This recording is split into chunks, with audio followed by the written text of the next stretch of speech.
Hello everyone. We hope you're doing well. We're doing great, and we truly appreciate your ongoing support. We'd like to briefly address some comments regarding our audiobook series. Rest assured, progress is ongoing. That said, your feedback is vital. If there's a novel you particularly enjoy and want to hear more of, please let us know in the comments.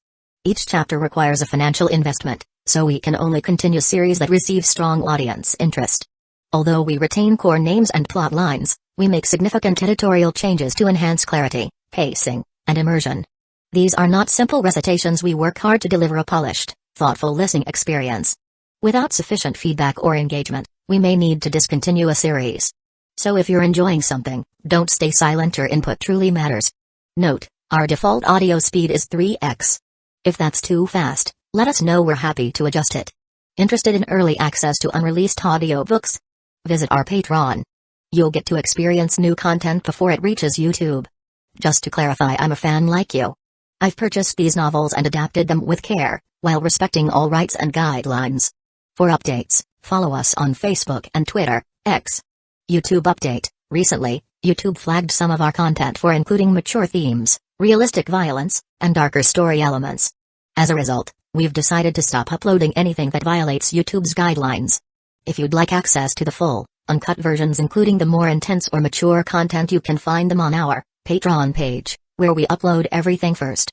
Available now on Patreon: Shattered Innocence transmigrated into a novel as an extra. Transmigrating over 10,000 years late, I was forced to become a mighty presence. I, the celestial dragon, rule the heavens through the double gate, reigning supreme in countless worlds with beast taming, Tower of God sequence strength, cultivation when you take things to the extreme. Naruto is an Uchiha with cyst. WTF, the centuries-old ancestor in our family take concubine again.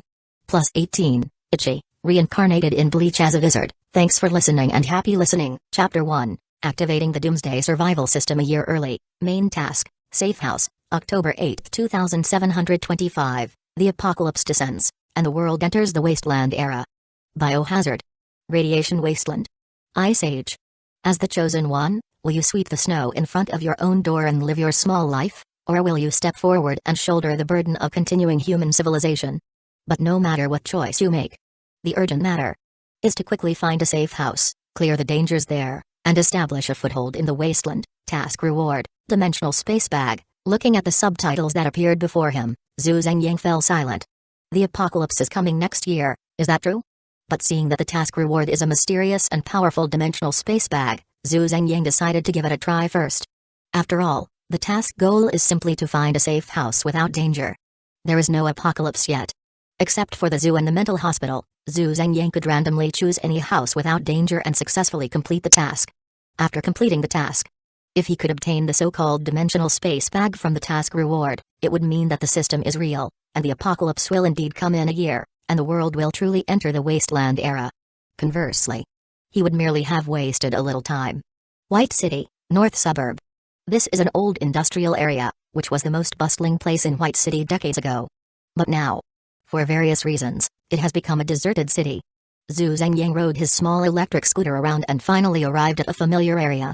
Integrity Wood Processing Factory. The weathered characters on the sign indicate the factory's former glory. But now, the large factory area has no security guard at the gate, and the originally neat walls now have numerous collapsed gaps.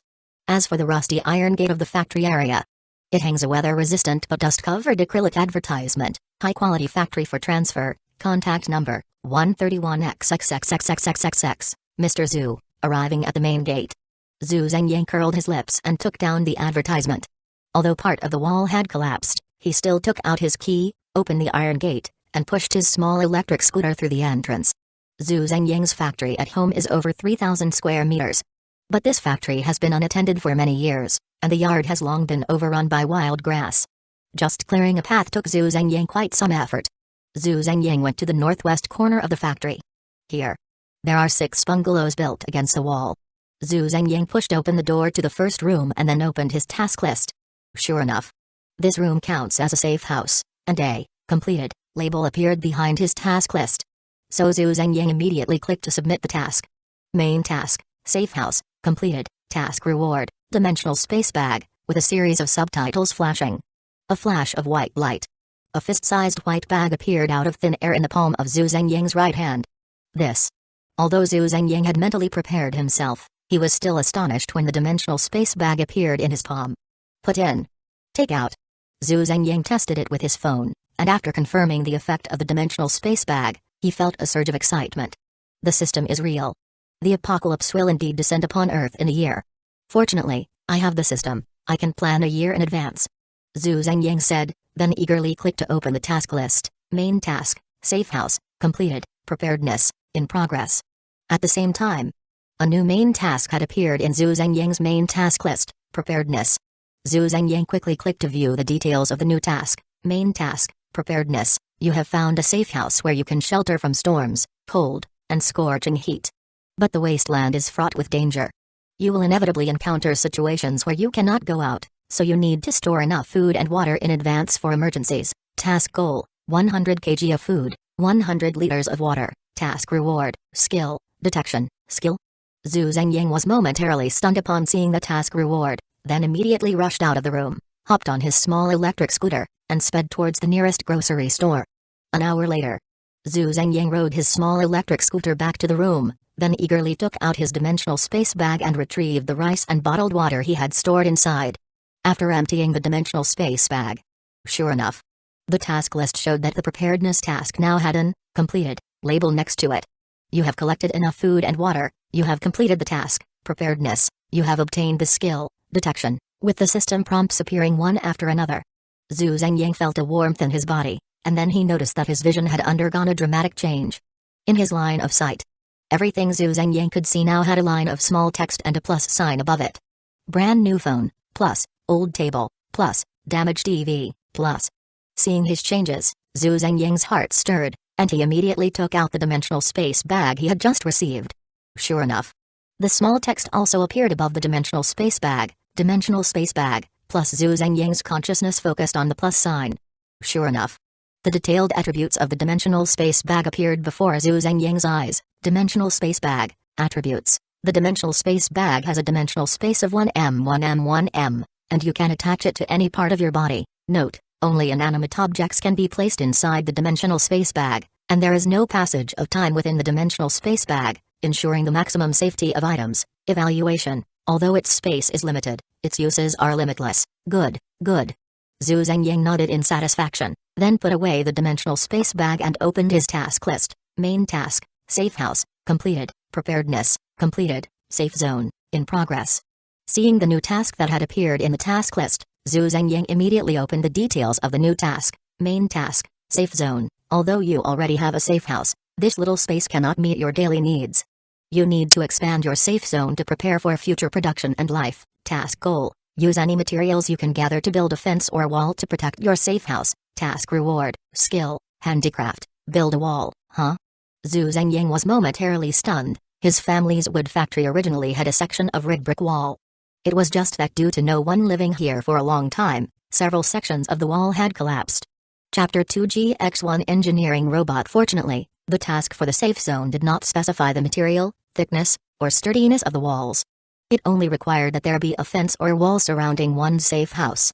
The collapsed areas added up to only about 10 meters. So Zhu Zhengying hurriedly found some discarded wooden materials from his family's warehouse, pushed them to the gap in the wall with a cart, and began hammering away. In just about an hour's time, Zhu Zhengying had patched up the wooden fence at the breach in the wall. Looking at his masterpiece, Zhu Zhengying wiped the sweat from his forehead with satisfaction, then opened his task list. Sure enough, the task for the safe zone now showed completed. You have built a wall with certain defensive capabilities around your safe house, granting you a relatively safe area for development. Main quest, safe zone, completed. Skill acquired, handicrafting. With a series of subtitles appearing, Zhu Zhengying felt a rush of warmth in his head as information flooded into his mind. At that moment, Zhu Zhengying had a thought and looked down at himself. Sure enough, under the skill, detection, A, Zhu Zhengying plus appeared next to his name. Zhu Zhengying, race, human, male, attributes, strength, 0.8, agility, 1.1, intelligence, 1, spirit, 1.2, stamina, 0.7, skills, detection. You can view detailed attributes if your spirit check is below 1.2, handicrafting. You can skillfully use various tools to create what you want. Evaluation, an adult male in a long-term sub-healthy state, so detection has this kind of wonderful use. Can I now go to Pantiayuan to pick up bargains?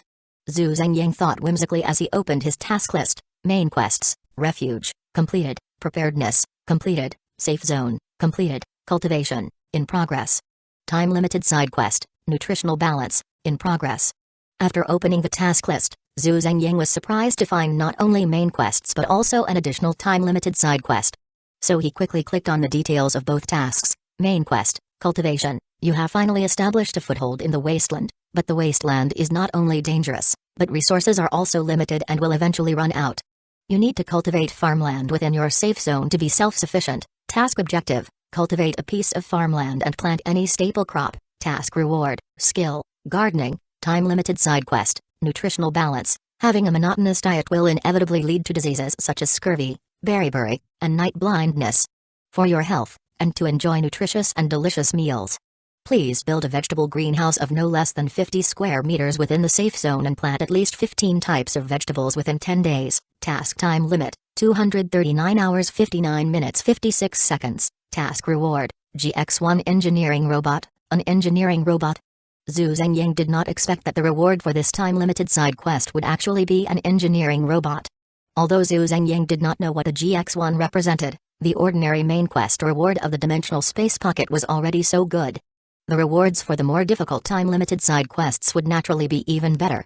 In the apocalypse, if one wanted to collect enough materials within 10 days to build a vegetable greenhouse covering an area of 50 square meters and plant 15 different types of vegetables inside, it would be as difficult as climbing to the sky.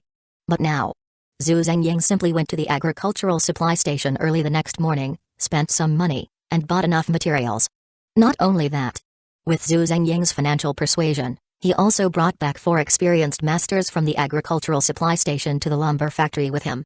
With the help of the masters, in just 1 day's time, a steel-framed structure, wrapped in a composite polyethylene film, was completed as a vegetable greenhouse. After settling the final payment and sending off the masters, Zhu Zhengyang ordered takeout and quickly had a couple of bites, then picked up the hoe he had bought during the day and got busy in the vegetable greenhouse. Chili peppers, eggplants, cucumbers, spinach. Not a single mistake, everything was in order. Although the vegetable greenhouse was only 50 square meters. But after a series of farm work including loosening the soil, sowing seeds, watering, and fertilizing, Zhu Zhengyang spent a full 2 hours before he had planted 15 types of vegetables he loved to eat, just before midnight. Hard work pays off. As soon as Zhu Zhengyang finished his work, a series of subtitles appeared before him. Time-limited side quest, nutritional balance, completed, reward acquired, GX1 engineering robot, with the appearance of the subtitles.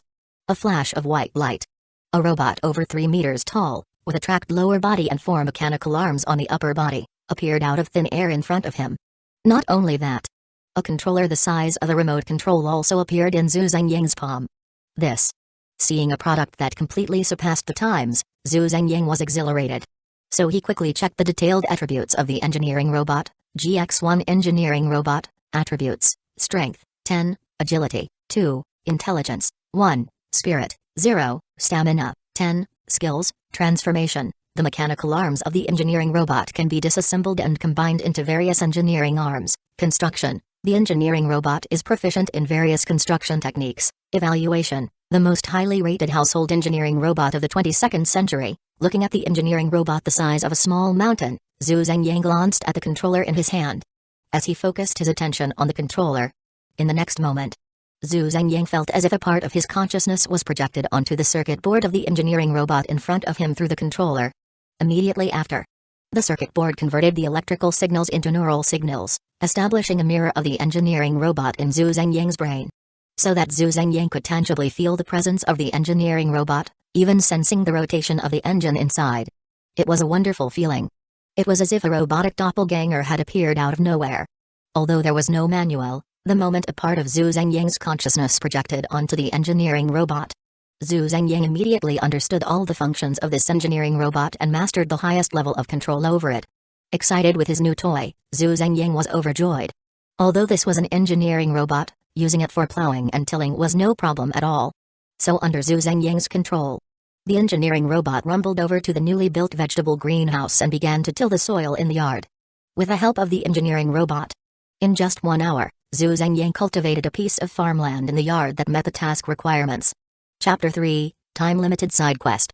Mage is located in the northwest. In October, the only staple that can be planted here is wheat. Yesterday, when Zhu Zhengying went to the agricultural supply station, he not only purchased materials needed to build a vegetable greenhouse but also bought a tray of well-grown wheat seedlings.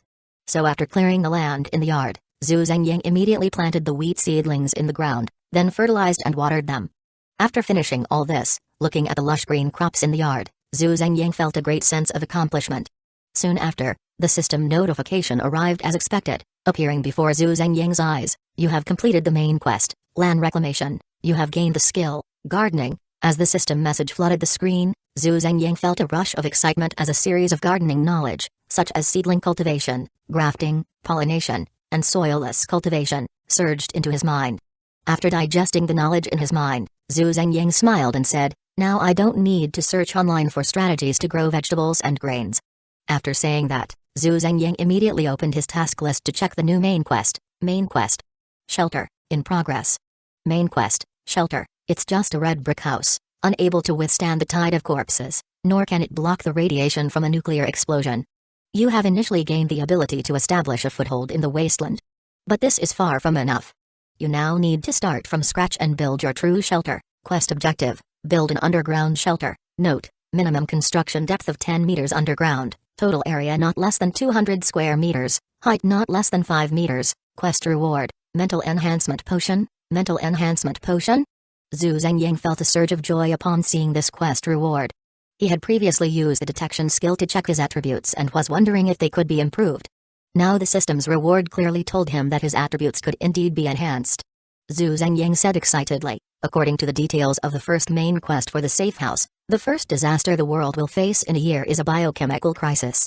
I was still considering what means I would use to survive the zombie virus. Now it seems that as long as I complete more main quests and obtain something like the physical enhancement potion to strengthen myself, even if I get infected with the zombie virus, my immune system will be able to eliminate it all. After the excitement, Zhu Zhengying immediately took out the remote control for his GX-1 engineering robot and pointed it at the engineering robot not far away, saying, "I'm counting on you." As soon as he finished speaking, Zhu Zhengying projected part of his consciousness into the robot and began to operate it himself.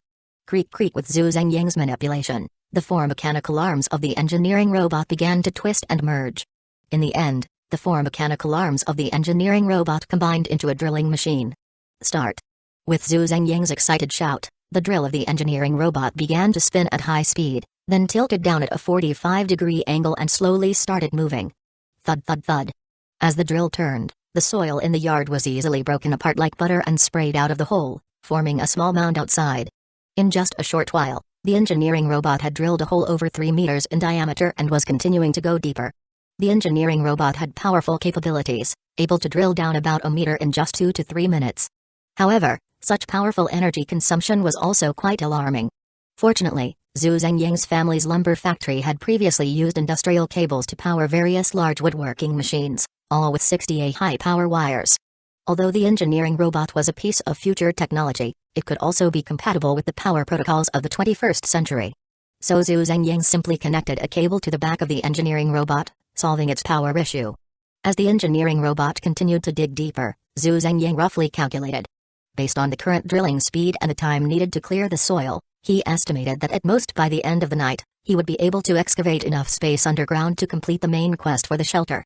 Thus, Zhu Zhengying didn't bother to rest, immediately downing a bottle of Red Bull, and then fully focused on operating the engineering robot to start working. The next day, Zhu Zhengying operated the engineering robot, which transformed into a bulldozer, and after moving the last scoop of soil from the tunnel and piling it into a small mound in the corner of the yard, the long-awaited system message appeared before Zhu Zhengying. Main quest, shelter, completed. You have received the reward, mental enhancement potion. With the appearance of the system message, a bottle glowing with blue light appeared in Zhu Zhengying's palm. Mental enhancement potion. Zhu Zhengying had stayed up all night for this.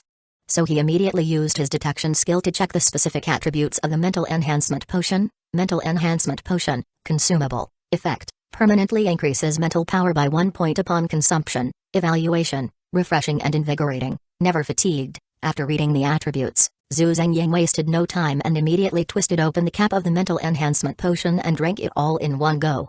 The taste of the mental enhancement potion was hard to describe. After finishing it, Zhu Zhengying felt refreshed, and the fatigue from staying up all night vanished without a trace. He quickly looked down to check his attributes. Sure enough, his mental power had increased from the original 1.2 to 2.2. Not only that, but the description of the detection skill also changed too. You can check the detailed attributes of mental checks below 2.2. Great, great. Zhu Zhengying nodded in satisfaction, then opened his task list to check the new main quest. Main quest. Reinforcement, in progress. Time-limited side quest, renovation, in progress. Another time-limited side quest. Zhu Zhengying exclaimed excitedly. The last time-limited side quest rewarded him with the powerful GX-1 engineering robot, so he couldn't wait to click on the details of both tasks to see what rewards this time would bring him. Main quest, reinforcement. You have excavated the outline of the shelter, but this is far from enough. Quest objective, use reinforced concrete to strengthen your shelter. Quest reward, dimensional pocket upgrade device.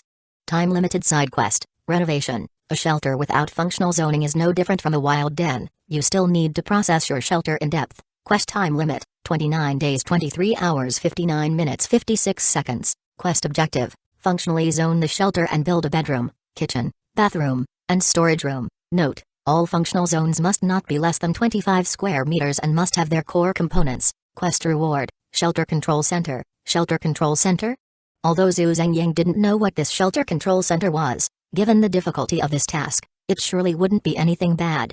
Chapter 4, Engineering capable of withstanding a nuclear explosion. The main task is to reinforce the shelter, and the time-limited side task is to partition the functions of the shelter.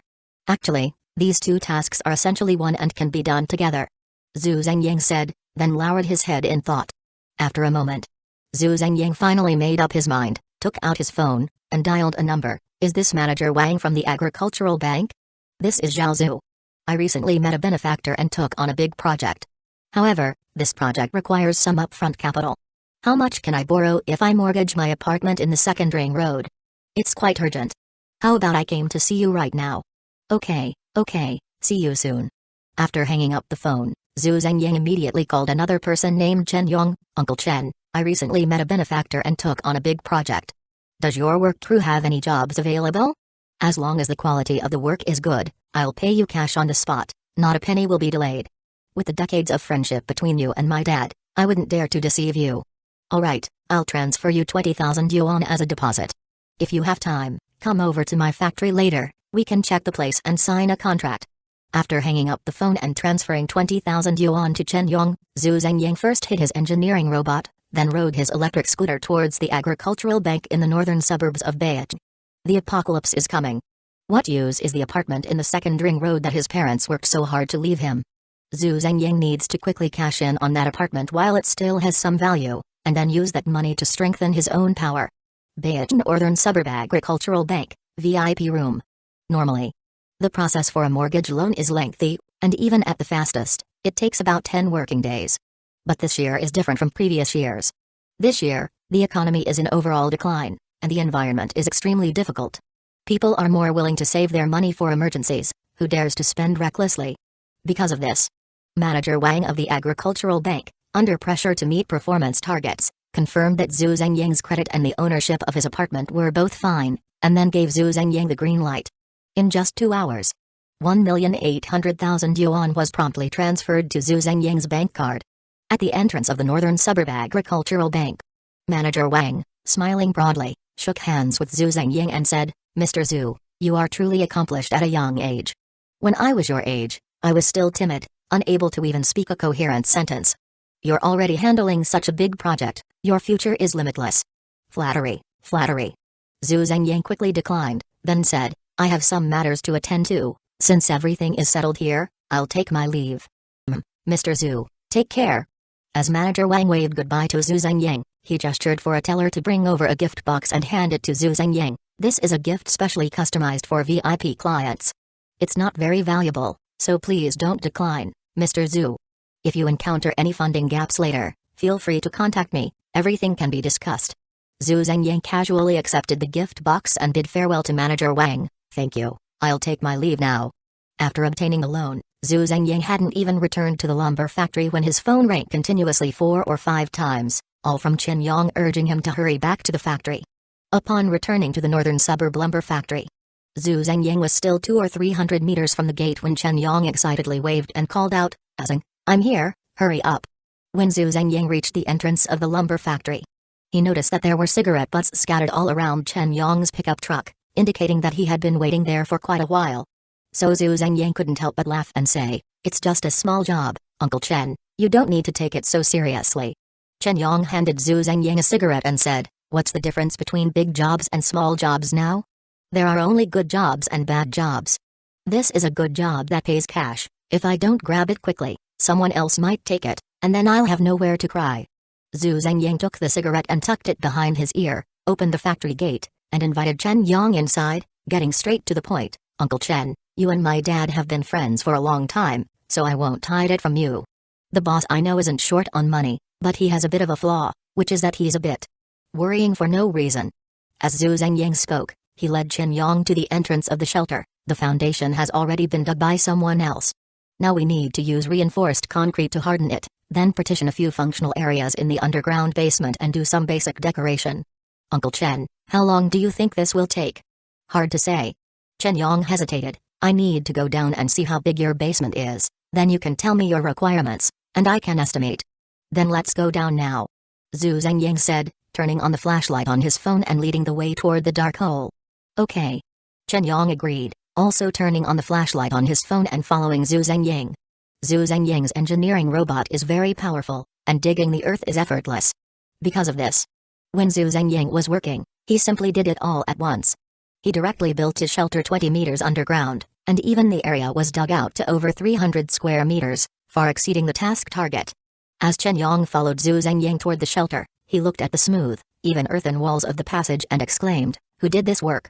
This is really beautifully done."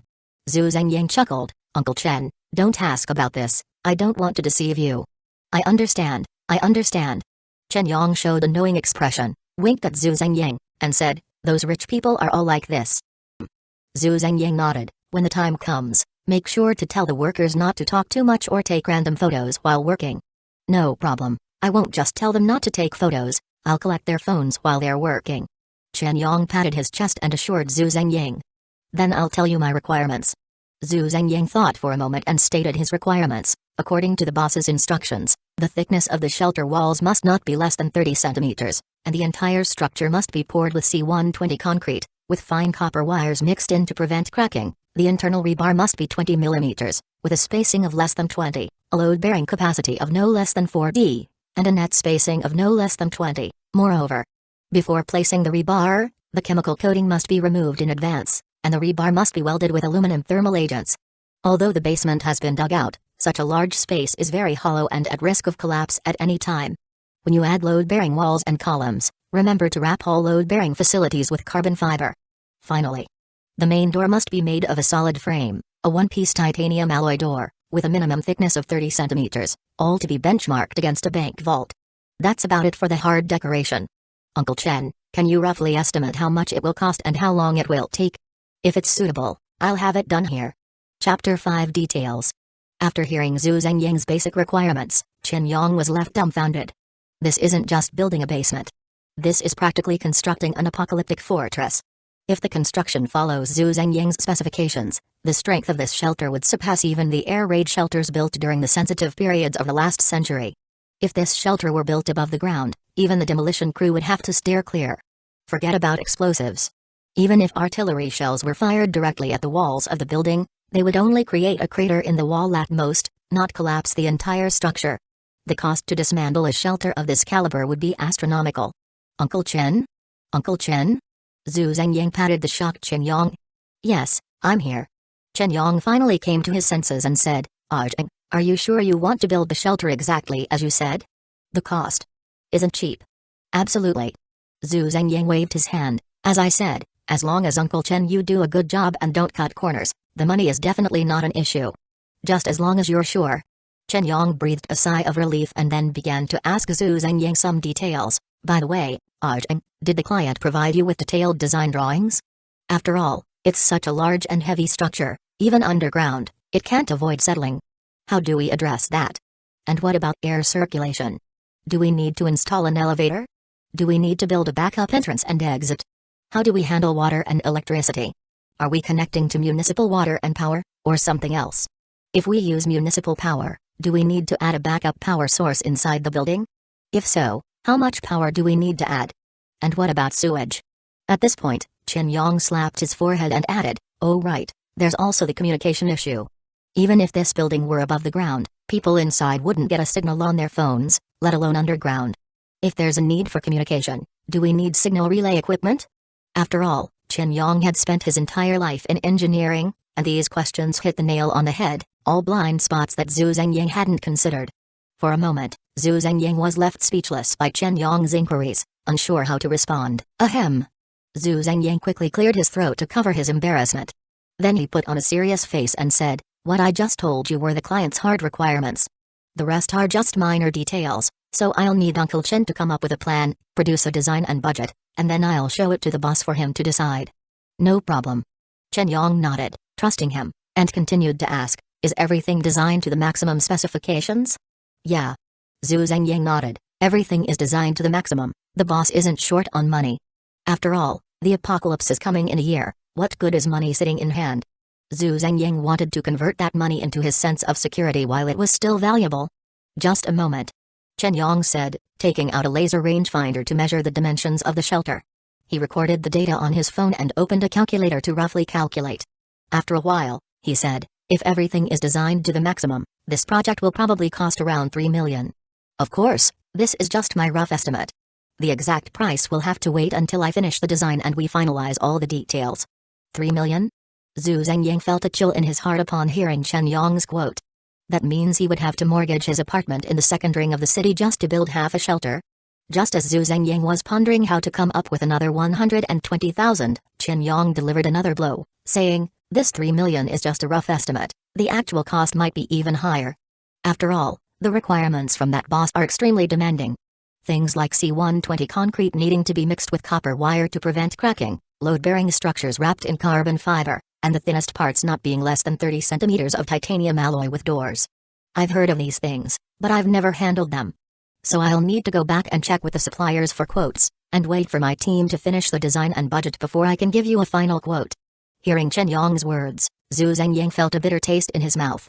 So 3 million might not even be enough? Zhu Zhengying's face instantly fell at this point. Fortunately, it was dark enough in the basement that Chen Yong couldn't see Zhu Zhengying's changing expression, and he excitedly called out to Zhu Zhengying, "Let's go, Aizen, it's dangerous to stay here too long without air circulation. I've seen enough here, and I've noted the dimensions. Let's hurry out, I'll get my guys to draft the plans and budget for you." "Okay." Zhu Zhengying nodded, following Chen Yong out. The specifications for the shelter cannot be lowered, that's Zhu Zhengying's bottom line. If there are problems, then we'll solve them.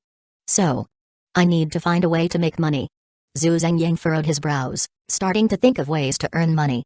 The speed of credit updates is very fast.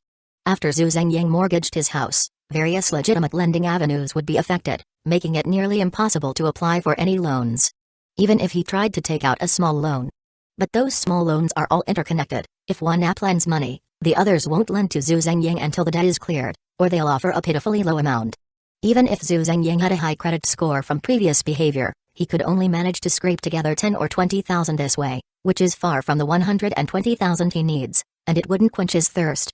"It seems that if I want to make big money, I can only rely on my skill," Zhu Zhengying said, looking down at his attributes, locking his gaze on the skill, detection. Time waits for no one.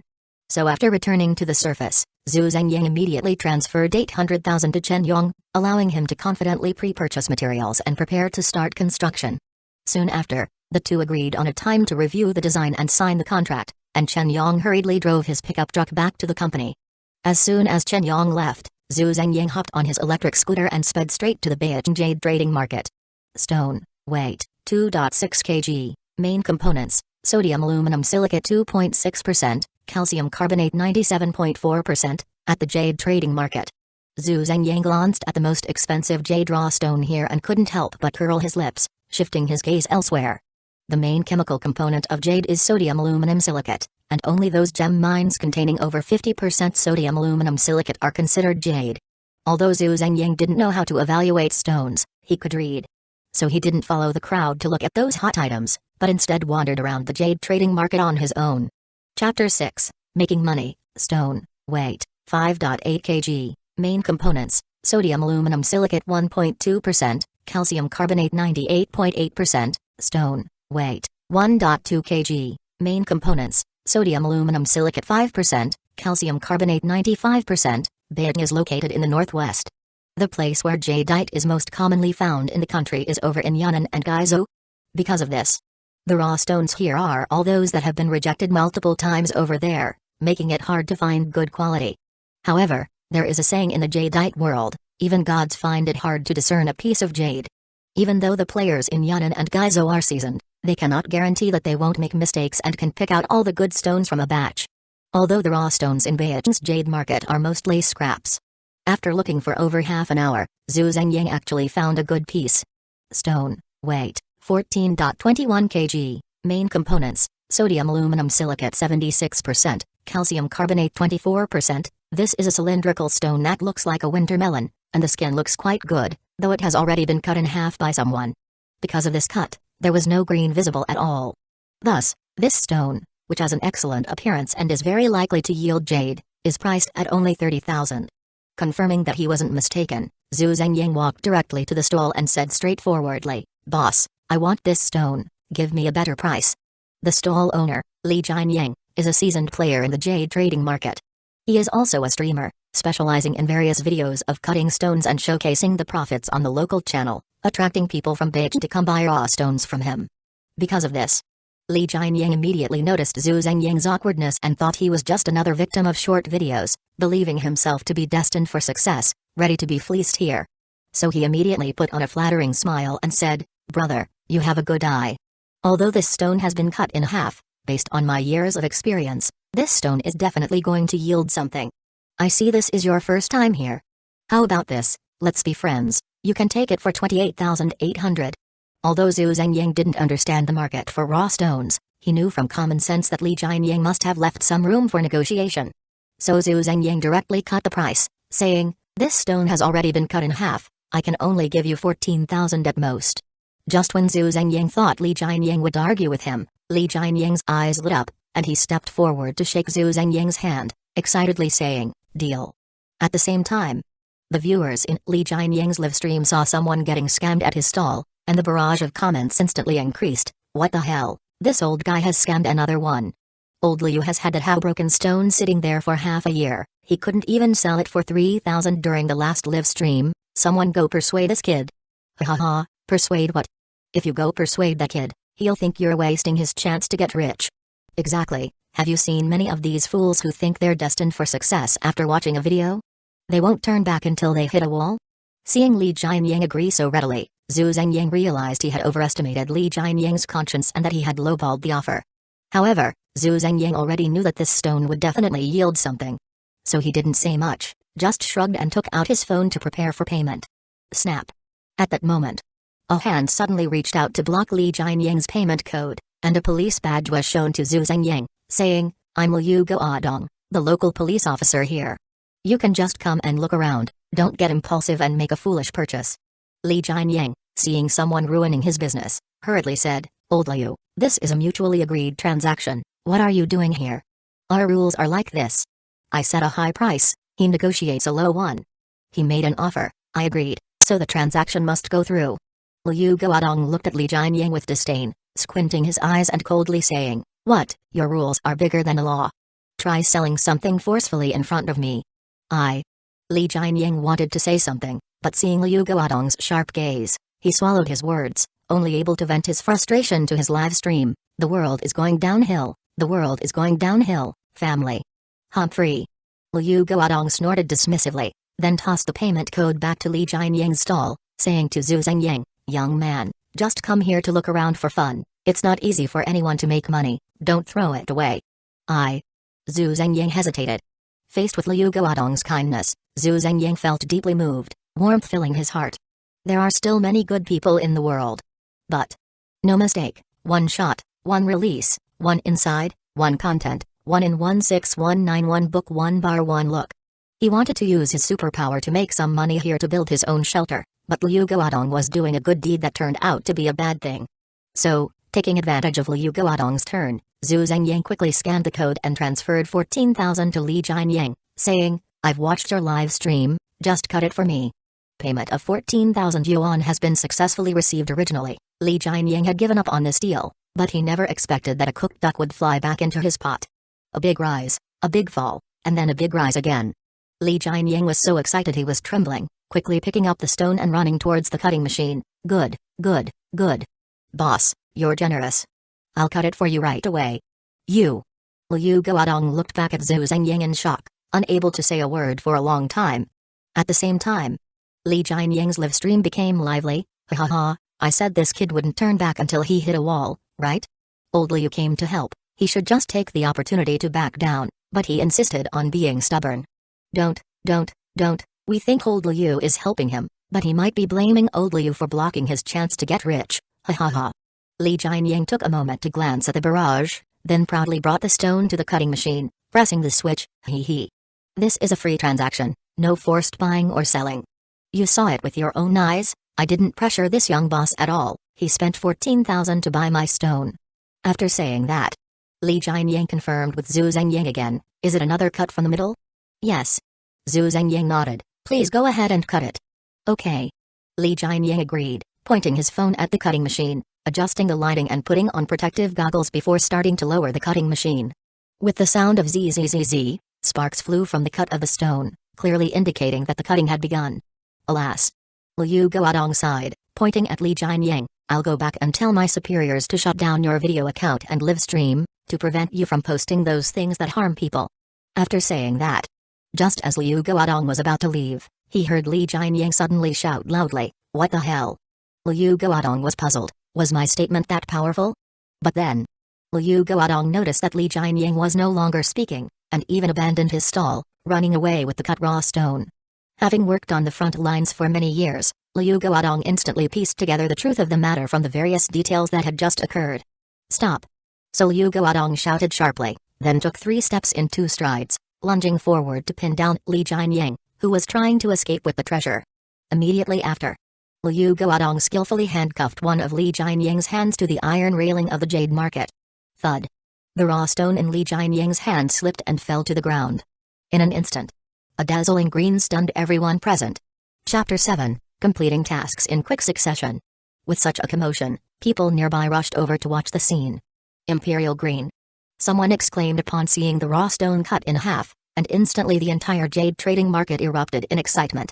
No wonder old Li abandoned his stall and ran away. If it were me, I couldn't help it either. How much is this worth? Looking at this quality, it must be at least 8 figures. As more and more people gathered around, Li Jianying's eyes were bloodshot. It's mine. Let go of me.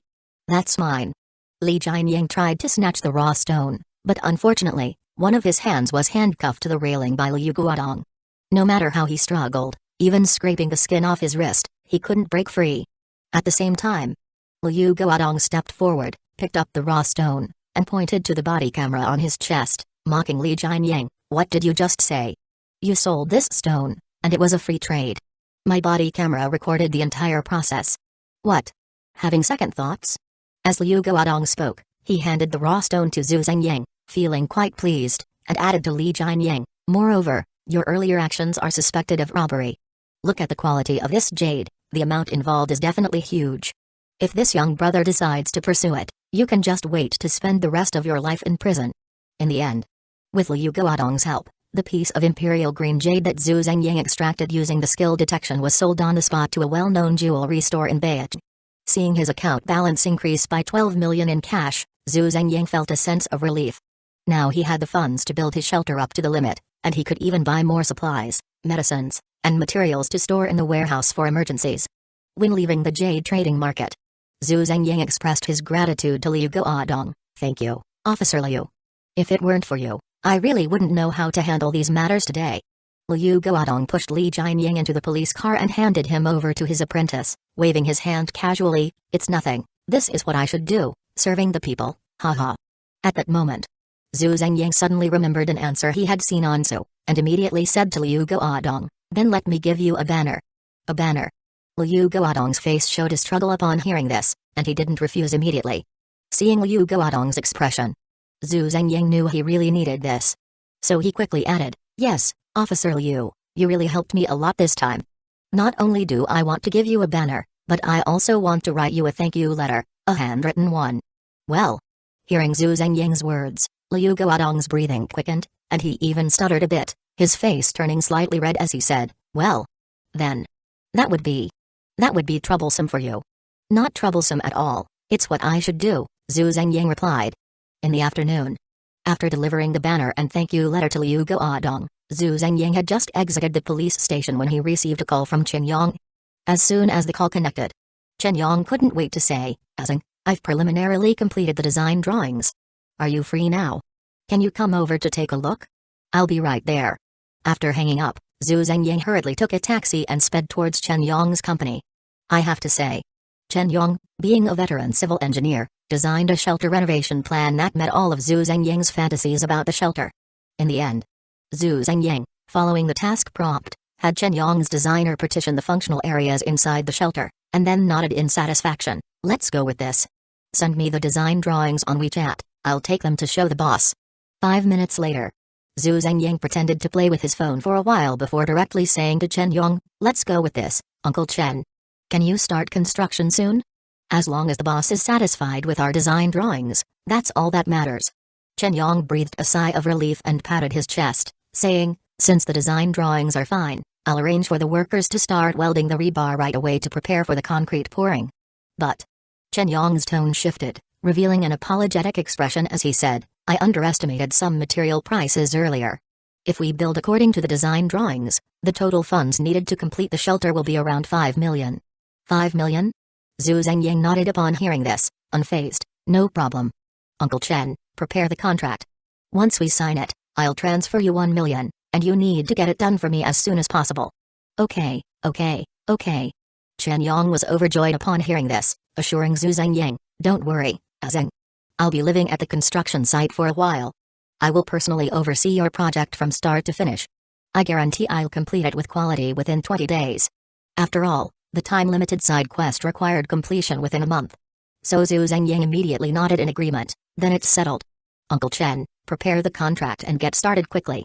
10 minutes later, after Zhu Zhengying signed the contract with Chen Yong and transferred 1 million to his company account, he left. 6 days later.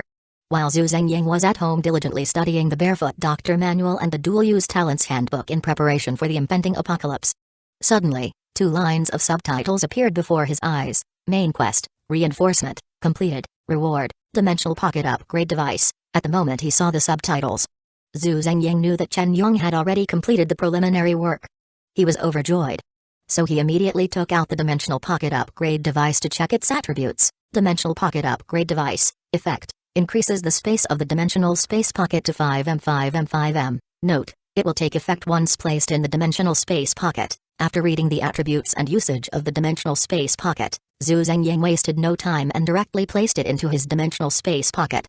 Confirming that the upgrade device had taken effect, Zhu Zhengying quickly opened the task list to check the new main quest. Main quest, the door. You have reinforced your shelter with rebar and concrete, but a sturdy shelter also needs a strong door. Quest objective. Install the strongest door possible for your shelter. Quest reward, physical enhancement potion. Seeing the main quest, Zhu Zhengying chuckled, closed the task interface, and continued reading. He had previously considered the safety of the shelter. So Zhu Zhengying specifically had Chen Yong custom make a titanium alloy door that was at least 30 centimeters thick at its thinnest point. Once the shelter renovation was completed and the door was installed, with the strength of this titanium door, it would definitely meet the quest requirements, and Zhu Zhengying just needed to wait patiently. Chapter 8 Shelter Control Center. In the blink of an eye, 10 days had passed. On this day, Zhu Zhengying was reading some knowledge that might be useful in the apocalypse when suddenly, a long-awaited system notification flashed before his eyes. Limited time side quest, renovation, completed, reward, Shelter Control Center. With the appearance of the system prompt, a sci-fi looking laptop materialized in front of Zhu Zhengying. Is this the Shelter Control Center? Zhu Zhengying said as he opened the detailed attributes of the Shelter Control Center. Shelter Control Center, to be installed. Effect, when placed in the shelter, you can control all functions of the shelter from the control center. Note, installing the control center requires clearing out a space of at least 25 square meters in the shelter. Evaluation, core. After reading the attributes of the Shelter Control Center, Zhu Zhengying couldn't wait to return to his shelter and set it up. Just then, another system notification appeared before Zhu Zhengying. Main quest, the door, completed, Reward, Physical Enhancement Potion, Uncle Chen works fast.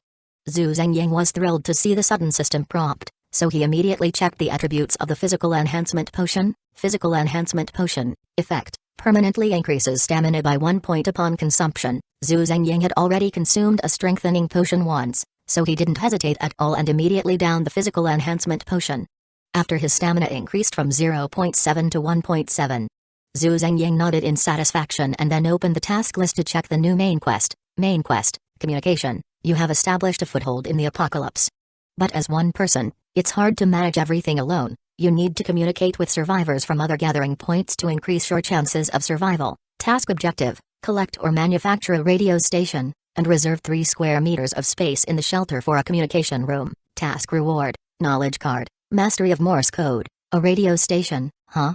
Zhu Zhengying nodded after seeing the task objective, then immediately took out his phone, logged onto Jingdong, and purchased the highest spec radio station, selecting next day delivery.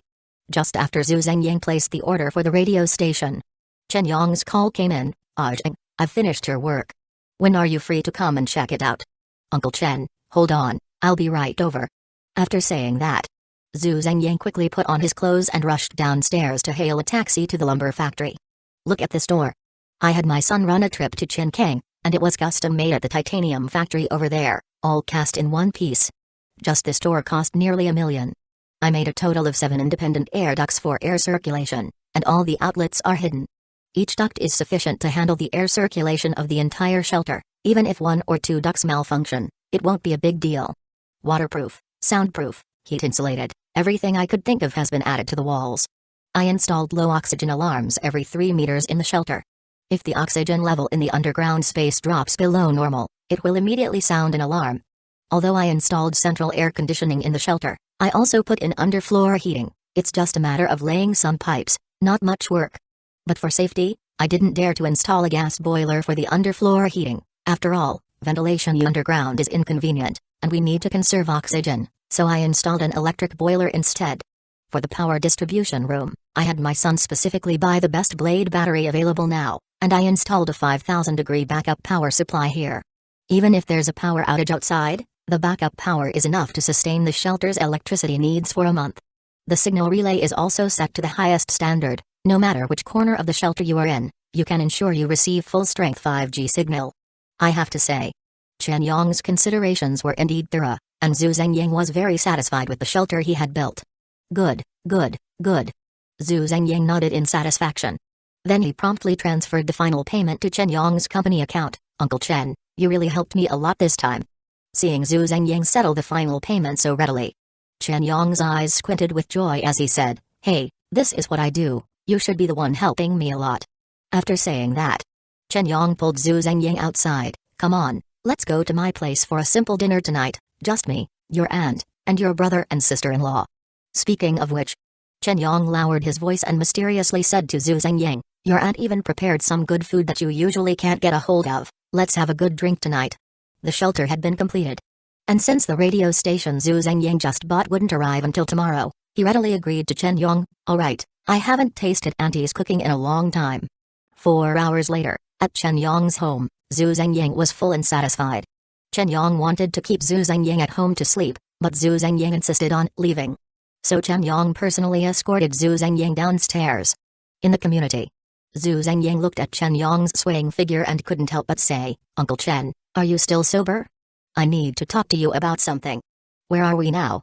Chen Yong smiled, a proud yet bitter expression on his face. "I've trained my drinking capacity to deal with those big leaders. Today we're just among ourselves, so let's enjoy the festivities. Usually, this is just the first round for your uncle." Zhu Zhengying nodded at this and then said, "Uncle, don't you have a piece of land in the suburbs? You'd better build a basement there, the sturdier the better." "Are you?" Before Chen Yong could finish his sentence, Zhu Zhengying immediately interrupted him. "Uncle Chen, don't ask me any questions, I won't answer you. I can only say this much. Believe it or not." At this point, Zhu Zhengying spread his hands, stopping the conversation. To have built such a large business, Chen Yong was certainly not a fool. So Chen Yong, with a grateful expression, patted Zhu Zhengying on the shoulder and said, "Thank you, Aizen, I understand. Well, I'll head back now." Zhu Zhengying said, "Be careful on the way." Chen Yong replied. An hour later, After Zhu Zhengying took a taxi back to the lumber factory, the first thing he did was dive into the shelter and retrieve the shelter control center he had obtained during the day. Do you want to install the shelter control center here? Warning: once the shelter control center is installed, it cannot be undone. Please proceed with caution. Chapter 9, Sudden Time Limited Mission. Confirm. As Zhu Zhengying pressed the confirm button, the control center in front of him began to float, suspended in midair. Immediately after, soft silver light radiated from the control center, spreading outward bit by bit, eventually filling the entire shelter. Moments later, after a dazzling flash, the entire shelter instantly returned to its original state, except that where Zhu Zhengying had just placed the shelter control center, a cylindrical metal room with a diameter of 5 meters appeared. This small room was entirely silver, shimmering with a metallic luster, extending from the floor to the ceiling, seamlessly integrating with Zhu Zhengying's shelter. Click. The door of the room opened, and at the same time, a system prompt appeared before Zhu Zhengying. You have successfully installed the control center for your shelter. Seeing the prompt, Zhu Zhengying breathed a sigh of relief and eagerly entered the control center. Upon entering, Zhu Zhengying discovered that the walls inside the control center were a complete display screen. At this moment, the control center had taken over the shelter's monitoring system, and all the surveillance footage appeared on the display screen. Not only that, in a blank area, all the information about the entire shelter was listed, from the most basic temperature and humidity to power reserves. Even the air composition was clearly laid out, easy to understand. Moreover, Zhu Zhengying found that after installing the shelter control center, all the equipment in the shelter was connected to the control center in a way he couldn't yet comprehend. As long as Zhu Zhengying wished, he could completely use the control center to manipulate all the powered devices within the shelter. Truly worthy of the reward for a time-limited side mission. Zhu Zhengying nodded in satisfaction, then directly returned to his bedroom, washed up briefly, and fell asleep. The next day, Zhu Zhengying was sleeping soundly when he was suddenly awakened by the ringtone of his phone. Upon answering the call, it turned out that the radio station he ordered from Jingdong yesterday had arrived at the lumber factory's entrance. After hanging up the phone, Zhu Zhengying washed up and changed clothes at the fastest speed of his life. 10 minutes later, he pushed a cart, pulling a large wooden box back into his shelter. The main mission's communication requirements were not high. It only required a radio station and a designated space of 3 square meters within the shelter. So Zhu Zhengying simply pushed the radio station to the signal relay under the northwest corner of the shelter, connected it to power, and the system's subtitles popped up before him. Main mission, communication, completed, reward, skill card, proficient in Morse code. As the system prompt refreshed, Zhu Zhengying now held a blue card the size of an ID card in his hand. Skill card, proficient in Morse code, effect, instantly master Morse code upon use. Zhu Zhengying was already accustomed to the wonders of the system. So after reading the attributes of the knowledge card, Zhu Zhengying directly chose to use it. Whoosh! As the card in his hand transformed into a blue light and surged into Zhu Zhengying's forehead, he instantly mastered Morse code, something that others might take months to fully grasp. After completing all this, Zhu Zhengying immediately opened his task list to check the latest main mission. Main mission, power. You have a shelter as solid as a fortress, capable of withstanding a nuclear blast. You possess a radio station, which allows you to exchange information with other survivors outside. However, the prerequisite for maintaining the normal operation of this shelter is sufficient power. Task Objective 1. Find or create a power generation device with a total power output of no less than 1000 watts per hour. Task Objective 2. Find or create an energy storage device that can store at least 100 kilowatt hours. Completed. Task Reward, Strength Enhancement Potion. This task is not difficult at all.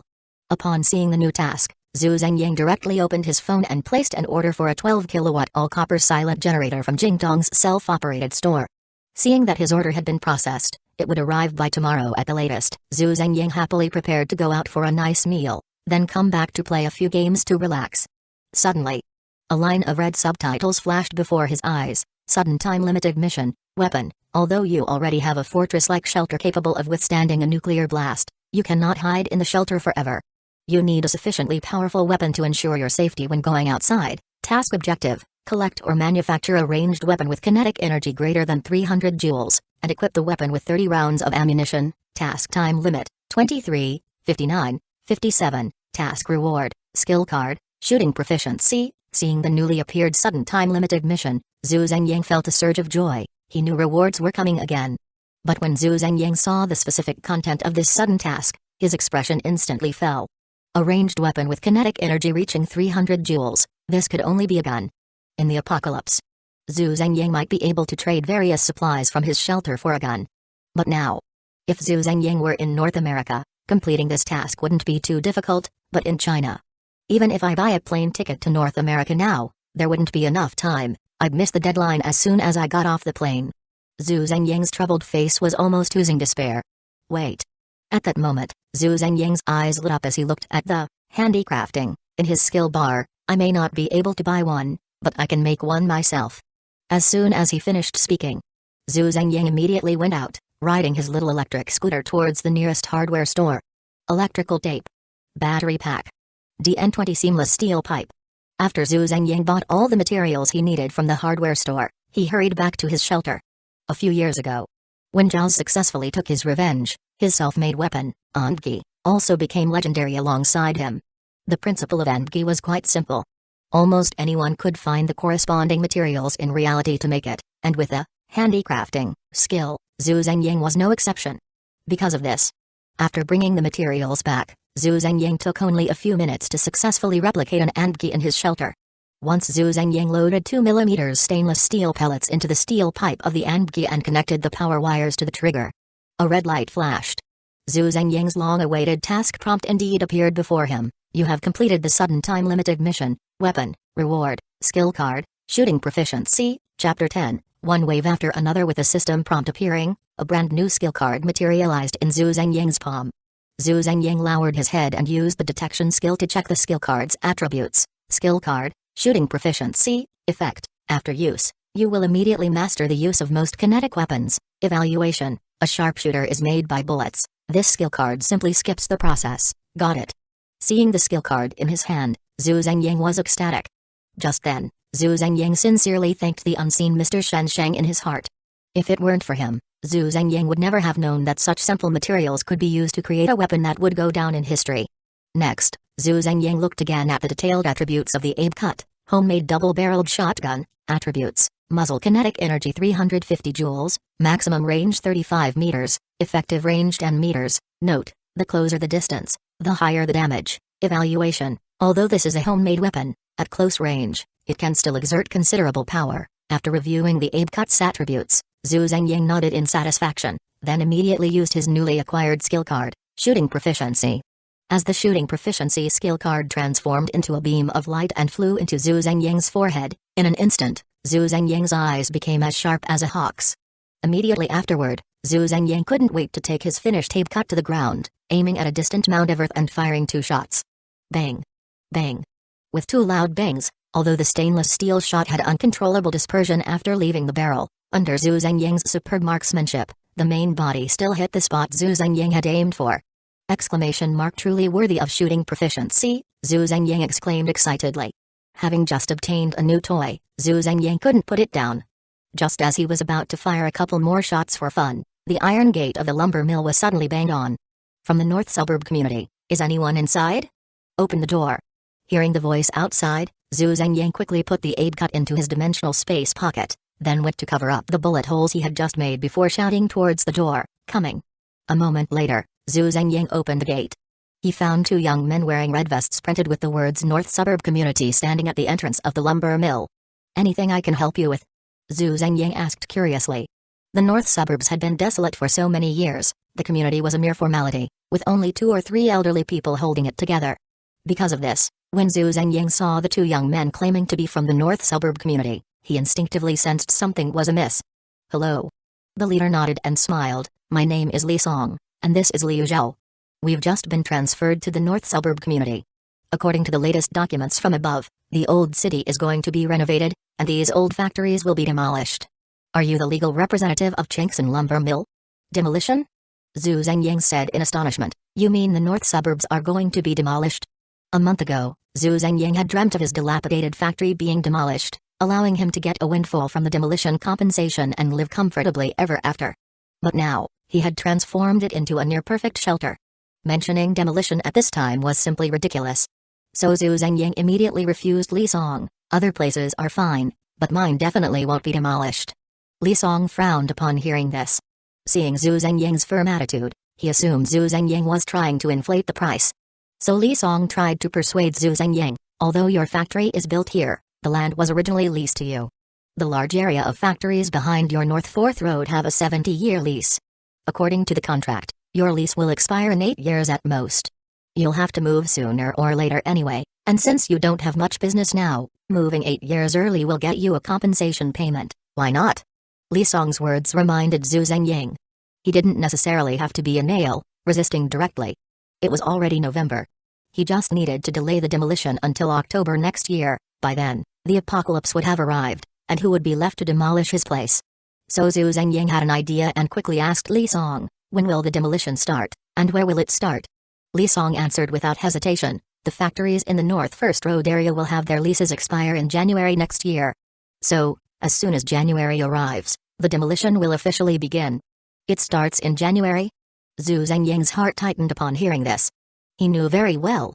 Once a large-scale project like Old City renovation begins, it's almost impossible to stop unless there are exceptional circumstances. On his own, he was insignificant and couldn't stop this unstoppable force. Just then, Li Song pulled out the opinion collection form from the folder and showed it to Zhu Zhengying, continuing, and we've also visited almost all the factories on North 4th Road. Everyone agreed to it as soon as they heard about the compensation. You can see for yourself.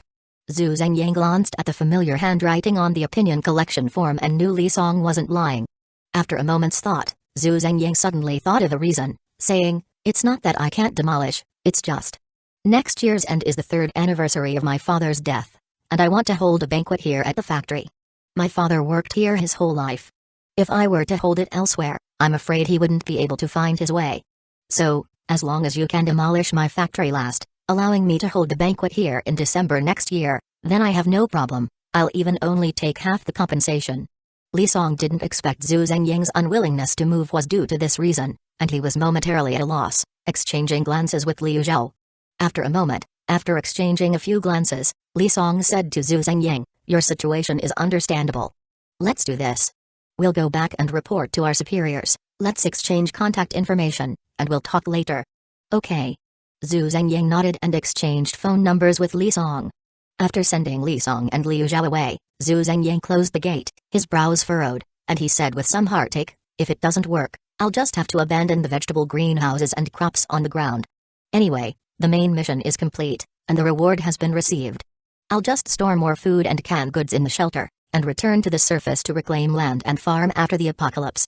Thinking of this, Zhu Zhengying didn't delay any further and immediately rode his electric scooter towards the grocery store. After all, the shelter was already built, and Zhu Zhengying had Shenyang reserve a 50-square-meter warehouse inside. It was time to fill that warehouse. Chapter 11, Tense Atmosphere. 3 hours later, Zhu Zhengying followed a delivery van back to his family's lumber factory. Rice, flour, cooking oil, vegetables, fruits, canned meat. Whatever Zhu Zhengying could see, he bought it all. After the delivery workers unloaded everything in the yard and Zhu Zhengying sent them off, he began moving these items into the shelter's storage himself. Fortunately, Zhu Zhengying had the dimensional space pocket, a miraculous item. So moving things around didn't take much effort at all. In just an hour, Zhu Zhengying filled the entire storage with the food he had bought. With food at home, he felt secure. Looking at the shelves in the storage packed full of various foods, Zhu Zhengying was filled with a sense of safety and accomplishment. After finishing up in the storage, Zhu Zhengying thought for a moment and then went back outside, using his engineering robot to pile the earth from the yard at the entrance of the shelter, covering it up. In the end, Zhu Zhengying left only a small opening for one person to enter, maximizing the concealment of the shelter's existence. After completing his tasks, even though Zhu Zhengying's physical strength and mental state had been enhanced, he still felt exhausted. So he took a shower in the shelter and went straight to rest. The next day, while Zhu Zhengying was sleeping, he was once again awakened by the delivery guy from Jingdong. The guy responsible for delivering to Zhu Zhengying was the same one who had brought him the radio last time. After Zhu Zhengying signed for the delivery, the Jingdong guy looked puzzled and said, "Is there something going on recently? These generators and radios have been piled up in the warehouse for years without anyone wanting them. Why are so many people interested in them all of a sudden?" Zhu Zhengying was initially anxious to return to the shelter to complete his main quest. But upon hearing the Jingdong guy's words, he was intrigued and quickly asked, "Are many people buying these things recently?" "Of course." The Jingdong guy replied, "I really don't understand what those rich people are thinking. Spending a fortune on things they might never use in their lifetime, they must have too much money to burn." As soon as the Jingdong guy finished speaking, he realized he had misspoken and quickly added, "I'm not talking about you, Mr. Zhu. You own a factory. Buying a generator is to ensure normal production in case of emergencies, haha. Zhu Zhengyang nodded thoughtfully. I see. The upper-class elites must know more than someone like Zhu Zhengyang, a lower-class citizen. Since they were starting to prepare for the apocalypse, did that mean the bioweapon crisis mentioned by the system was already showing signs somewhere in the world? Just then, the Jingdong guy got into his small truck and waved goodbye to Zhu Zhengyang. Alright, you get back to work, I'm off. Yeah, goodbye. After sending off the Jingdong guy, Zhu Zhengyang emerged from his thoughts. So what if there were signs of a bioweapon crisis? As long as this news didn't spread widely and cause mass social panic, it wouldn't affect Zhu Zhengyang's ability to gather various resources to build his shelter in a stable social environment. Having thought this through, Zhu Zhengyang smiled lightly and immediately stored the generator he had just bought into his dimensional space pocket, bringing it into the shelter.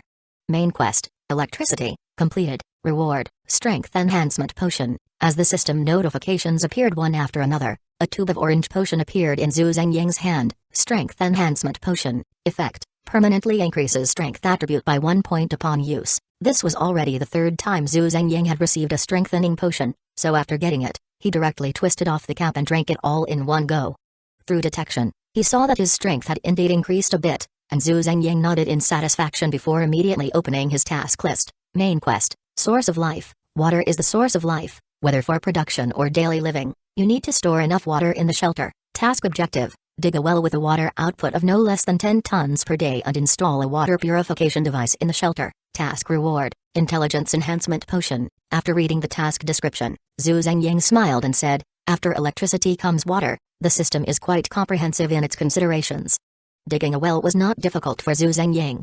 He just needed to operate the engineering robot to drill straight down. As for reinforcing the well walls, Zhu Zhengyang only needed to buy some cement and rebar, and the engineering robot would take care of everything.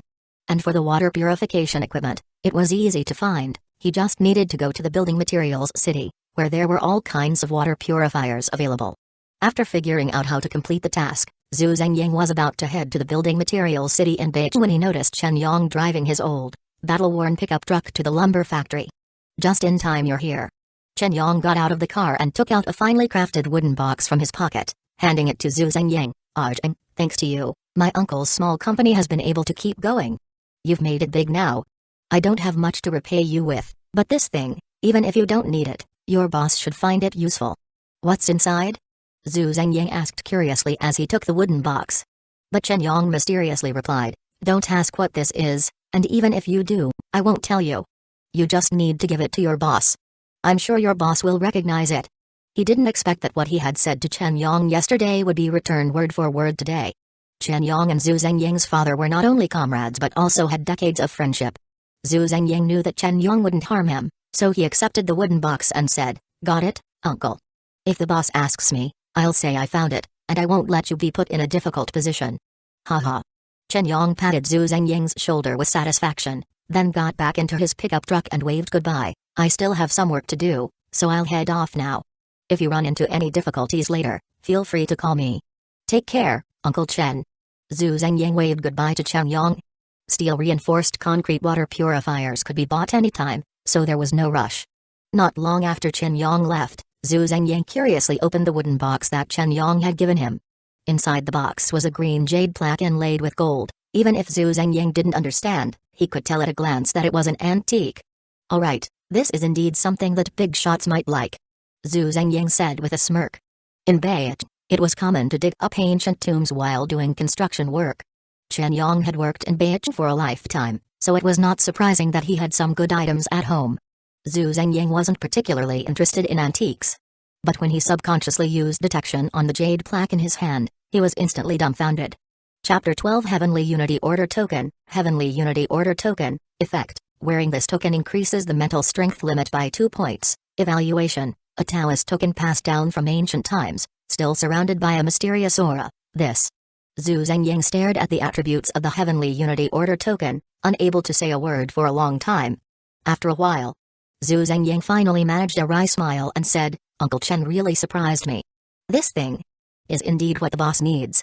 As he spoke, Zhu Zhengyang directly tucked the Heavenly Unity Order token into the inner pocket of his clothing. With a sudden increase of 2 points in mental strength, Zhu Zhengyang was confident.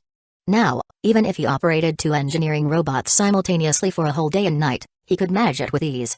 Not bad. Zhu Zhengying nodded in satisfaction and immediately rode his little electric scooter towards the Beijing building materials market. Evening. After moving all the building materials he bought back into the shelter, Zhu Zhengying immediately used the dimensional space pocket to bring the engineering robot into his shelter. He filled the material storage of the engineering robot with various raw materials. Zhu Zhengying then controlled the engineering robot to start drilling straight down in the northeast corner of the shelter. Although Zhu Zhengying's shelter was made of C-120 concrete, which had fine copper wires mixed in to prevent cracking. However, the engineering robot was a product of the future. Its drill bit was so hard that it exceeded the 21st century understanding of materials. Because of this, with a loud noise, sparks flew around the engineering robot, and soon a 3-meter diameter hole was drilled. In just a moment. Even a shell might not be able to breach the shelter, but the engineering robot had created a deep well. The engineering robot continued to drill down. Zhu Zhengying used his dimensional space pocket to continuously transport the excavated soil outside the shelter. As a result, in just 2 hours, Zhu Zhengying successfully drilled a vertical well with a diameter of 3 meters and a depth of over 20 meters. After confirming that the well had reached water through the engineering robot's sensors, Zhu Zhengying immediately controlled the engineering robot to return to the shelter, then added rebar and cement to the material storage, and directed it to pour the well walls to prevent collapse. This was a meticulous task, not to be rushed. Moreover, the cement needed to harden. By the time Zhu Zhengying completely finished constructing the vertical well in the shelter, a week had already passed. Finally, when Zhu Zhengying threw the pump's pipe into the well and began to draw groundwater continuously into the shelter's water reservoir, he was rewarded with the system prompt indicating the completion of the task. Main quest, Source of Life, completed. Quest reward, Intelligence Enhancement Potion. Zhu Zhengying downed the newly acquired Intelligence Enhancement Potion in one gulp, then immediately opened the quest list to check his tasks. Main quest, Workshop, in progress, a sturdy shelter, ample food reserves, sufficient electricity, clean water source. Your shelter has initially acquired the ability to survive in the wasteland. However, no matter how durable the items are, there will always come a day when they break. You need to prepare for the future by building a workshop to repair and create various necessities for life and production. Quest objective, build a workshop inside the shelter, work area, workbench, tools, handsaw, hammer, electric drill, pliers. Click to view details, miscellaneous, vacuum cleaner, anvil, grinder. Click to view details, quest reward, agility enhancement potion. Upon seeing the new main quest, Zhu Zhengying felt a tightness in his chest. Although he had initially dug out some extra space when building the shelter. Looking at the current situation, if more tasks for constructing functional rooms appeared, there would be no place left to accommodate them. It seems the shelter will need a second expansion soon. Zhu Zhengying found himself with a happy dilemma. That said, building the workshop still had enough space.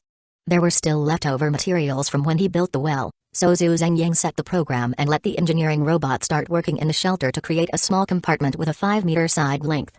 Tools like the anvil, electric drill, vacuum cleaner, and grinder would be hard to come by in the apocalypse. But now, Zhu Zhengying only needed to place an order at the Jingdong self-operated store.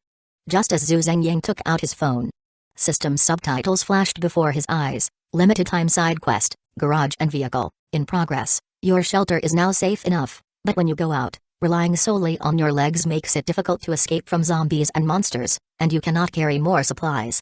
Therefore, you need to find a car to bring back to the shelter and build a garage for your vehicle. Quest Objective 1, obtain a car. Quest Objective 2, build a garage inside the shelter to park, maintain, and repair your vehicle. Quest time limit, 71 hours 59 minutes 58 seconds. Quest reward, skill card, driving proficiency. Zhu Zhengying did not expect to trigger another limited time side quest.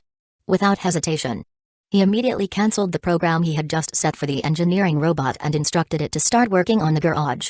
After completing all this, Zhu Zhengying quickly ordered a ride-hailing service and eagerly sped towards the Beijing Auto City.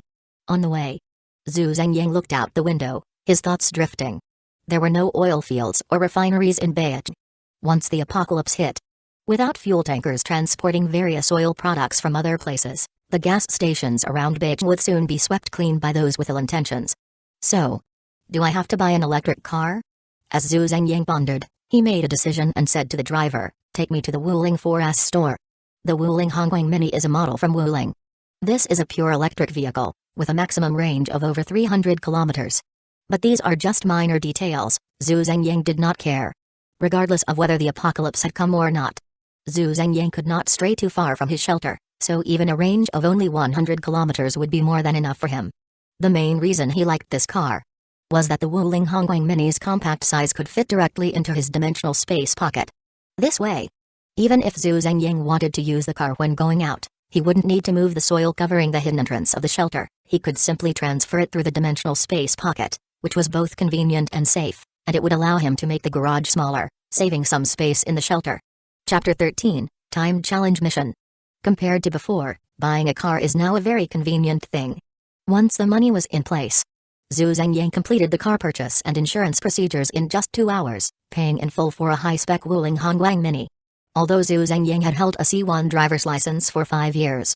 Since leaving driving school, he hadn't touched a steering wheel, let alone driven on the road. For his own safety and that of others, Zhu Zhengyang strongly requested the staff at the Wuling dealership to help him drive the car back to the lumber factory. After returning to the lumber factory and sending off the dealership staff, he immediately stored his newly purchased vehicle in the dimensional space pocket and returned to his shelter. Inside the shelter, at this moment, the engineering robot had already built a small garage here according to the program Zhu Zhengyang had preset before leaving.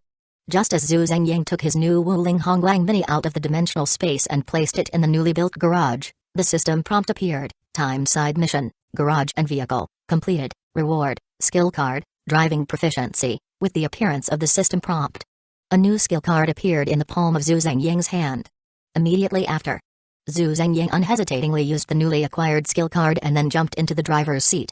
The moment Zhu Zhengyang grasped the steering wheel, he felt as if the car had become an extension of his body. Zhu Zhengyang was certain, as long as he wanted, he could completely manipulate this vehicle to perform all the maneuvers he could imagine. An hour ago, Zhu Zhengyang had sat in the driver's seat with an inexplicable fear, afraid to drive on the road. But now, Zhu Zhengyang's heart was completely consumed by a strong desire to drive that was bursting forth. So Zhu Zhengyang immediately stored the car in the dimensional space pocket, returned to the surface, and prepared to test drive. 3 hours later, with a beautiful drift, Zhu Zhengyang finally squeezed out the last bit of power from the car, bringing it to a steady stop in the yard of the lumber factory. Truly a driving expert, Zhu Zhengyang exclaimed excitedly. He had never imagined that driving could be such a joyful experience. If it weren't for the fact that his car had run out of power, he would have wanted to play for another 3 hours. Let's call it a day for now, Zhu Zhengyang said, feeling unsatisfied, and then stored the car in the dimensional space pocket to take it back to the garage in the shelter to recharge. Immediately after, Zhu Zhengyang set a new construction program for the engineering robot, instructing it to build a new compartment in the shelter to serve as a workshop, before heading off to take a shower and sleep. The next day, once again, it was the familiar phone call, and the familiar Jingdong delivery guy. But this time, the delivery guy's small truck was loaded with half a truckload of goods. These were all items Zhu Zhengyang had specifically ordered for building the workshop. This time, Zhu Zhengyang had ordered a larger and more varied selection of items, including quite a few large pieces. So even with Zhu Zhengyang helping out, it took him and the delivery guy over half an hour to unload everything in the yard. After bidding farewell to the delivery guy, Zhu Zhengyang sighed and then used his dimensional space pocket to pack up the unloaded items again, transporting them to the shelter. After a night's time, Zhu Zhengyang's engineering robot had successfully partitioned a workshop inside the shelter and connected the electrical circuits. So Zhu Zhengyang moved the tools he had purchased online into the workshop, set up the power supply, and the system prompt appeared as he had hoped. Main mission, workshop, completed, reward, agility enhancement potion, unlike before. This time, after the main mission appeared, several golden system prompts followed. Timed challenge mission, library, in progress. Your speed in building and upgrading the shelter has exceeded everyone's expectations, so now you can attempt to challenge higher levels of spiritual pursuit while ensuring your basic needs are met. Mission objective, build a library that belongs to you. Mission requirements, build your private library, with an area of no less than 25 square meters, and ensure the library is light-proof, temperature-controlled, and humidity-controlled. Collect related books on the 8 major arts: literature, music, dance, painting, sculpture, drama, architecture, and film. Each type must have no less than 500 books, and the pages must be complete, without missing pages, stains, or damage. Mission time limit, 239 hours, 59 minutes, 56 seconds. Mission reward, building effect, come and collected. Zhu Zhengyang never expected that after receiving the agility enhancement potion, he would trigger a timed challenge mission. although Zhu Zhengying didn't know what the building effect was. Since this mission was so difficult and advanced, its reward must be quite valuable. A library, huh? Zhu Zhengying said, immediately giving instructions to the engineering robot to partition a new room in the shelter. At this moment, Zhu Zhengying realized with some annoyance that his 300 square meter underground shelter had very little remaining space. If the system issued more construction-related missions later, he would have to expand the shelter's area. Well, we'll cross that bridge when we come to it, Zhu Zhengying said. He immediately went to the garage to store his car in the dimensional space pocket, then set out to drive to the Zinhua bookstore in Beijing. If it were the apocalypse, finding the books needed to build a library would have required a lot of effort. But now, upon arriving at the Zinhua bookstore and explaining his needs to the staff, in just half an hour, more than a dozen staff members arrived, each pushing a cart piled high with books that looked like small mountains in front of Zhu Zhengying. At that moment, the staff member at the front pulled out a stack of book lists filled with titles and said to Zhu Zhengying, "Hello, Mr. Zhu, we have found and organized all the books you requested. Here is the book list, would you like to check it?" "No need, I trust your professionalism," Zhu Zhengying replied. Zhu Zhengying knew nothing about art. Even if the manager of the Zinhua bookstore mixed in some subpar books, Zhu Zhengying's ability to discern would not allow him to tell the difference. So Zhu Zhengying simply decided to go big. He bought 1,000 different books for each of the 8 major arts. That way, even if the manager of the Zinhua bookstore mixed in some poor quality books, it would still be enough for Zhu Zhengying to complete this time challenge mission. After saying this, Zhu Zhengying handed the manager a note with the address of the lumber factory, saying, "I can't fit all these books in my car, so please help me arrange for delivery." Chapter 14, Architectural Effect, Come and collected no problem. Seeing that Zhu Zhengying did not criticize the content of the books, the manager nodded excitedly. Then he patted his chest and assured Zhu Zhengying, "Rest assured, within 3 hours at most, I will personally deliver these books safely to your destination." Over the years, with the rapid development of mobile multimedia devices like smartphones, the market for physical books has long since declined. So a big client like Zhu Zhengying, who buys over 8,000 books at once and pays in cash, is something that might not come across even once in several years. Because of this, the manager of Zinhua bookstore, in order to satisfy Zhu Zhengying, arranged for a box truck to help load the goods as soon as Zhu Zhengying stepped out the door. After leaving Zinhua bookstore, Zhu Zhengying went to the largest hardware store in Beijing, where he purchased a large batch of steel frames and steel plates to make bookshelves for the library. Immediately after, Zhu Zhengying had a thought and ordered a large batch of C120 concrete, fine copper wire, and various sizes of rebar from the hardware store. He even ordered a concrete mixer, an electric welder, and a cutting machine. Since the space in the shelter was starting to get tight, then it's simple. I'll just expand it, right? After handling all this, Zhu Zhengying drove back to the lumber factory. Not long after Zhu Zhengying returned, the delivery trucks from Zinhua bookstore and a hardware store arrived one after the other. As they unloaded the goods in Zhu Zhengying's yard, Li Song and Liu Zhao from the Beijiao community arrived outside Zhu Zhengying's lumber factory again. Seeing Zhu Zhengying's yard bustling with activity, Li Song couldn't help but frown. From the looks of it, it didn't seem like he was willing to accept the demolition, did it? Could it be that he wanted to stubbornly resist and become a nail house? As Li Song pondered, he walked over to Zhu Zhengying, who was directing the unloading, and greeted him. "Hello, Mr. Zhu, it's quite lively here today." Upon seeing Li Song, Zhu Zhengying replied directly, "Oh, it's you, Zhao Li. So, have you reported to your leader? Did he agree to my request? If he did, let's sign the agreement directly. After a year, once I finish my business, this place will be yours." Li Song was momentarily stunned. He had thought that Zhu Zhengying was making a big fuss about buying things and building materials to deliberately brush him off, intending to become a nail house. But Li Song never expected Zhu Zhengying to be so straightforward, willing to sign the agreement right away. For a moment, Li Song's mind was a bit confused, and he could only subconsciously say, "Agreed. Agreed. Oh, then come sit with me. Did you bring the contract? If you did, let's sign it right away." Zhu Zhengying nodded at this and led Li Song to the 6 bungalows in the corner of the factory.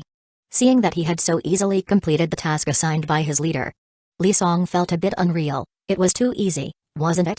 Is there really someone in the world who is this easy to talk to?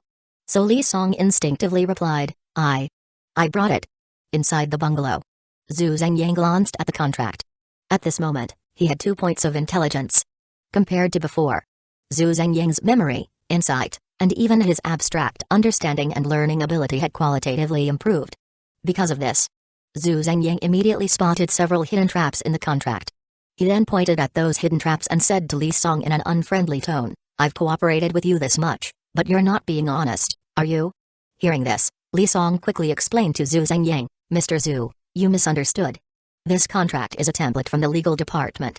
We didn't expect you to be so straightforward and actually willing to sign the contract, so we didn't look closely to modify those details. Please wait a moment. I'll take it back to revise the contract, then bring it back with a seal." As Li Song spoke, he asked Liu Zhao to wait there, then hurried back to his van and immediately sped off to the Beijiao community. Zhu Zhengyang didn't know whether Li Song was telling the truth or making excuses. But it didn't matter. As long as they didn't demolish his factory within a year, he was fine with anything. As for that little compensation, for Zhu Zhengyang, who still had an 8-digit balance in his account, that amount of money was less than the smallest digit in his account balance. An hour later, the workers from Xinhua bookstore and the hardware store had finished unloading and left the lumber factory. At that moment, Li Song returned in that old Santana, whose age was anyone's guess. As soon as he parked the car, Li Song rushed over to Zhu Zhengyang, holding a stack of A4 papers, panting, "Zhu. Mr. Zhu, this time the contract has been revised. You take a look again." The demolition contract Li Song brought this time not only had no hidden traps but also bore the official seal of the Beijiao community. Zhu Zhengyang glanced at it, confirmed there were no issues, and immediately signed his name on it.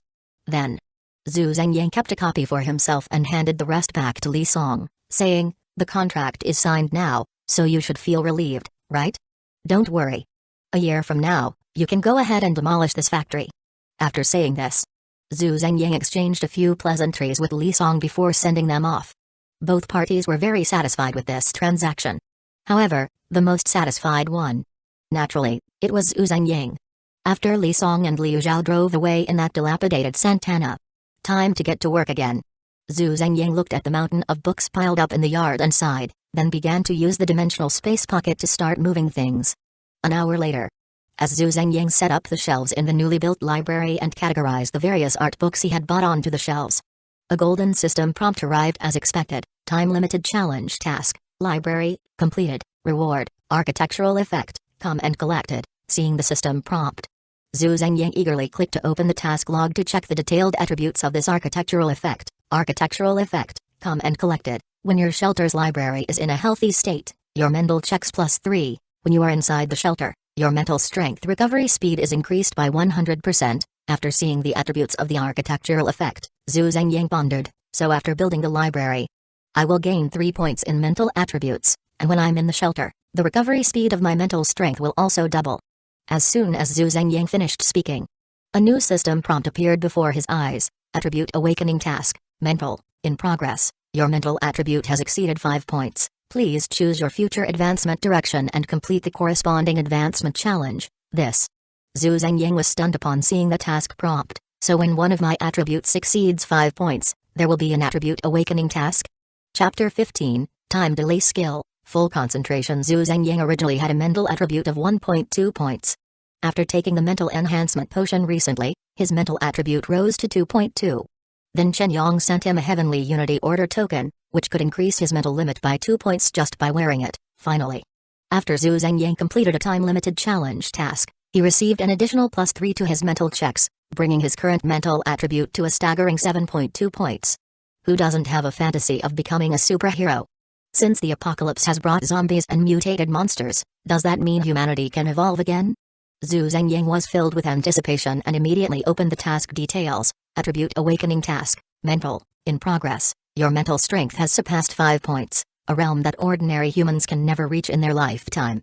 Next, you need to collect a rare item that can carry part of your mental strength, a large quantity of rare herbs that can invigorate and accelerate the recovery of mental strength, to prepare for the upcoming challenges. Task objectives, rare item that can carry mental strength, 1 out of 1, musk, 0 grams out of 500 grams, ginseng, 0 grams out of 500 grams, deer antler, 0 grams out of 500 grams, astragalus, 0 grams out of 500 grams. Note, challenge tasks must be completed within the shelter. After seeing the task details, Zhu Zhengyang was still pondering where to find the rare item that can carry mental strength. But in the next moment, Zhu Zhengyang suddenly noticed that the item had already been marked as 1 out of 1. So he immediately clicked to view the details. It turned out that the Heavenly Unity Order token, which Chen Yong had given him to increase his mental limit by 2 points, perfectly met the requirements. Uncle Chen. Zhu Zhengying said gratefully. He didn't expect that the underground antique Chen Yong had given him would have such a miraculous effect, perfectly solving his biggest problem. Since the most challenging part of the attribute awakening task had already been completed in advance, the remaining precious medicinal herbs would be much simpler to obtain, so Zhu Zhengying didn't bother to rest and immediately headed to the North Suburb Herbal Company. North Suburb, Beijing Herbal Company. Because the Herbal Company is a state-owned enterprise. In their stores, you can not only buy boxes of Sanki tablets for 5 yuan but also purchase ibuprofen, fluoroquinolone capsules, and other common household medicines by the piece or by the pill. In the vast Beijing, this can be said to be the only pharmacy in Beijing that does not operate for profit. Zhu Zhengying arrived at the Herbal Company. After stating his medicinal needs to an old Chinese medicine doctor sitting behind the counter, who had graying hair and wore black-framed reading glasses while reading a well-worn copy of the Huang Dinjing, the old doctor looked up at Zhu Zhengying. Then, with surprise, he said, "What's going on, Aizen? You look rosy and full of energy, sounding robust too.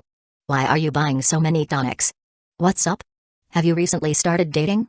But even if you have a girlfriend, you don't need to buy this much medicine. Could it be that you have more than one girlfriend?" At the end of his words, the old man had a teasing expression. The old man's name was Lin Feng. He had been a barefoot doctor in his early years and was later assigned to the Herbal Company, where he had worked ever since. Lin Feng was skilled in medicine and had a humorous personality. Over the years, the banners he received could fill half a warehouse. Although Lin Feng had long since retired, his benevolent heart as a healer, the old man still couldn't let go of the old neighbors around him. Even at over 70, he voluntarily returned to work at a very low rehire price, continuing to shine and contribute. Not just in the north suburb. Even in other areas of Beijing, older residents would come to Lin Feng first for any health issues, letting him take a look and check their pulse. Only when Lin Feng couldn't handle it would they go to a big hospital. Zhu Zhengying had been weak and sickly as a child, often visiting this place. Because of this, Lin Feng could be said to have watched Zhu Zhengying grow up. Zhu Zhengying knew Lin Feng had this childlike temperament, and he wasn't angry at his teasing. He just smiled dryly and said, "Uncle Lin, don't make fun of me. I'm not buying for myself, it's just a bit useful." Ha ha ha. Lin Feng laughed heartily and waved his hand, saying, "I'm just joking with you. Why are you taking it so seriously? Alright, I won't tease you anymore. Most of the medicines you mentioned are available, but we don't have that much musk in stock. I'll have to get some from the headquarters, and the earliest it can arrive is tomorrow. You can head back for now, and I'll call you when the medicine arrives tomorrow." Zhu Zhengying was excited and said, "Then I'll trouble you, Uncle Lin. Go on, don't disturb me while I read." Lin Feng waved his hand at Zhu Zhengying with a smile and then continued reading his Huang Dinjing. The next day, since there were no other tasks to do, Zhu Zhengying went to the Herbal Company early in the morning, waiting for the delivery while helping Lin Feng clean and do some odd jobs. At 10 o'clock, the delivery truck arrived, and after Zhu Zhengying received the medicine, he had Lin Feng check it to confirm that everything was genuine and not counterfeit. Without any mistakes, he quickly left. Zhu Zhengying immediately bid farewell to Lin Feng and rushed back to his shelter. As soon as he walked through the door of the shelter, several lines of system subtitles immediately appeared before Zhu Zhengying. Attribute Awakening Task, Mental, in progress. You have collected a rare item that can carry part of your mental strength, and you have also gathered enough rare herbs to invigorate and accelerate the recovery of mental strength. Would you like to enter the challenge Secret Realm to conduct the Mental Awakening Challenge? Yes or no? Warning, the challenge Secret Realm is generated by the rare item. Regardless of whether your Mental Awakening Challenge is successful, the rare item will be destroyed after the challenge ends. Please choose carefully. After seeing the system prompt, Zhu Zhengying was momentarily stunned but still chose yes. If he didn't complete the Attribute Awakening task, Zhu Zhengying wouldn't be able to proceed with other mainline tasks. This task seemed to give him the right to refuse, but in reality, Zhu Zhengying had no choice. Your item, Heavenly Unity Order Token, has been destroyed. Challenge Secret Realm generating. As the system prompt appeared, a flash of white light appeared before Zhu Zhengying, and he found himself on the roof of a dilapidated unfinished building. This unfinished building was surrounded by a gray mist, with visibility only about 20 to 30 meters. The only visible escape route was the dark staircase in the middle of the unfinished building. You need to leave this zombie-occupied unfinished building within 30 minutes and reach the evacuation point downstairs. You have mastered the active skill, Full Concentration. Note, skill will be retracted upon challenge failure. You have received Mental Strength Recovery Potion, 10, after the system prompt flooded the screen. Like in the Matrix, A long table suddenly flew in from a distance, stopping in front of Zhu Zhengying. On the table, handguns, rifles, sniper rifles. A dazzling array of weapons dazzled Zhu Zhengying's eyes.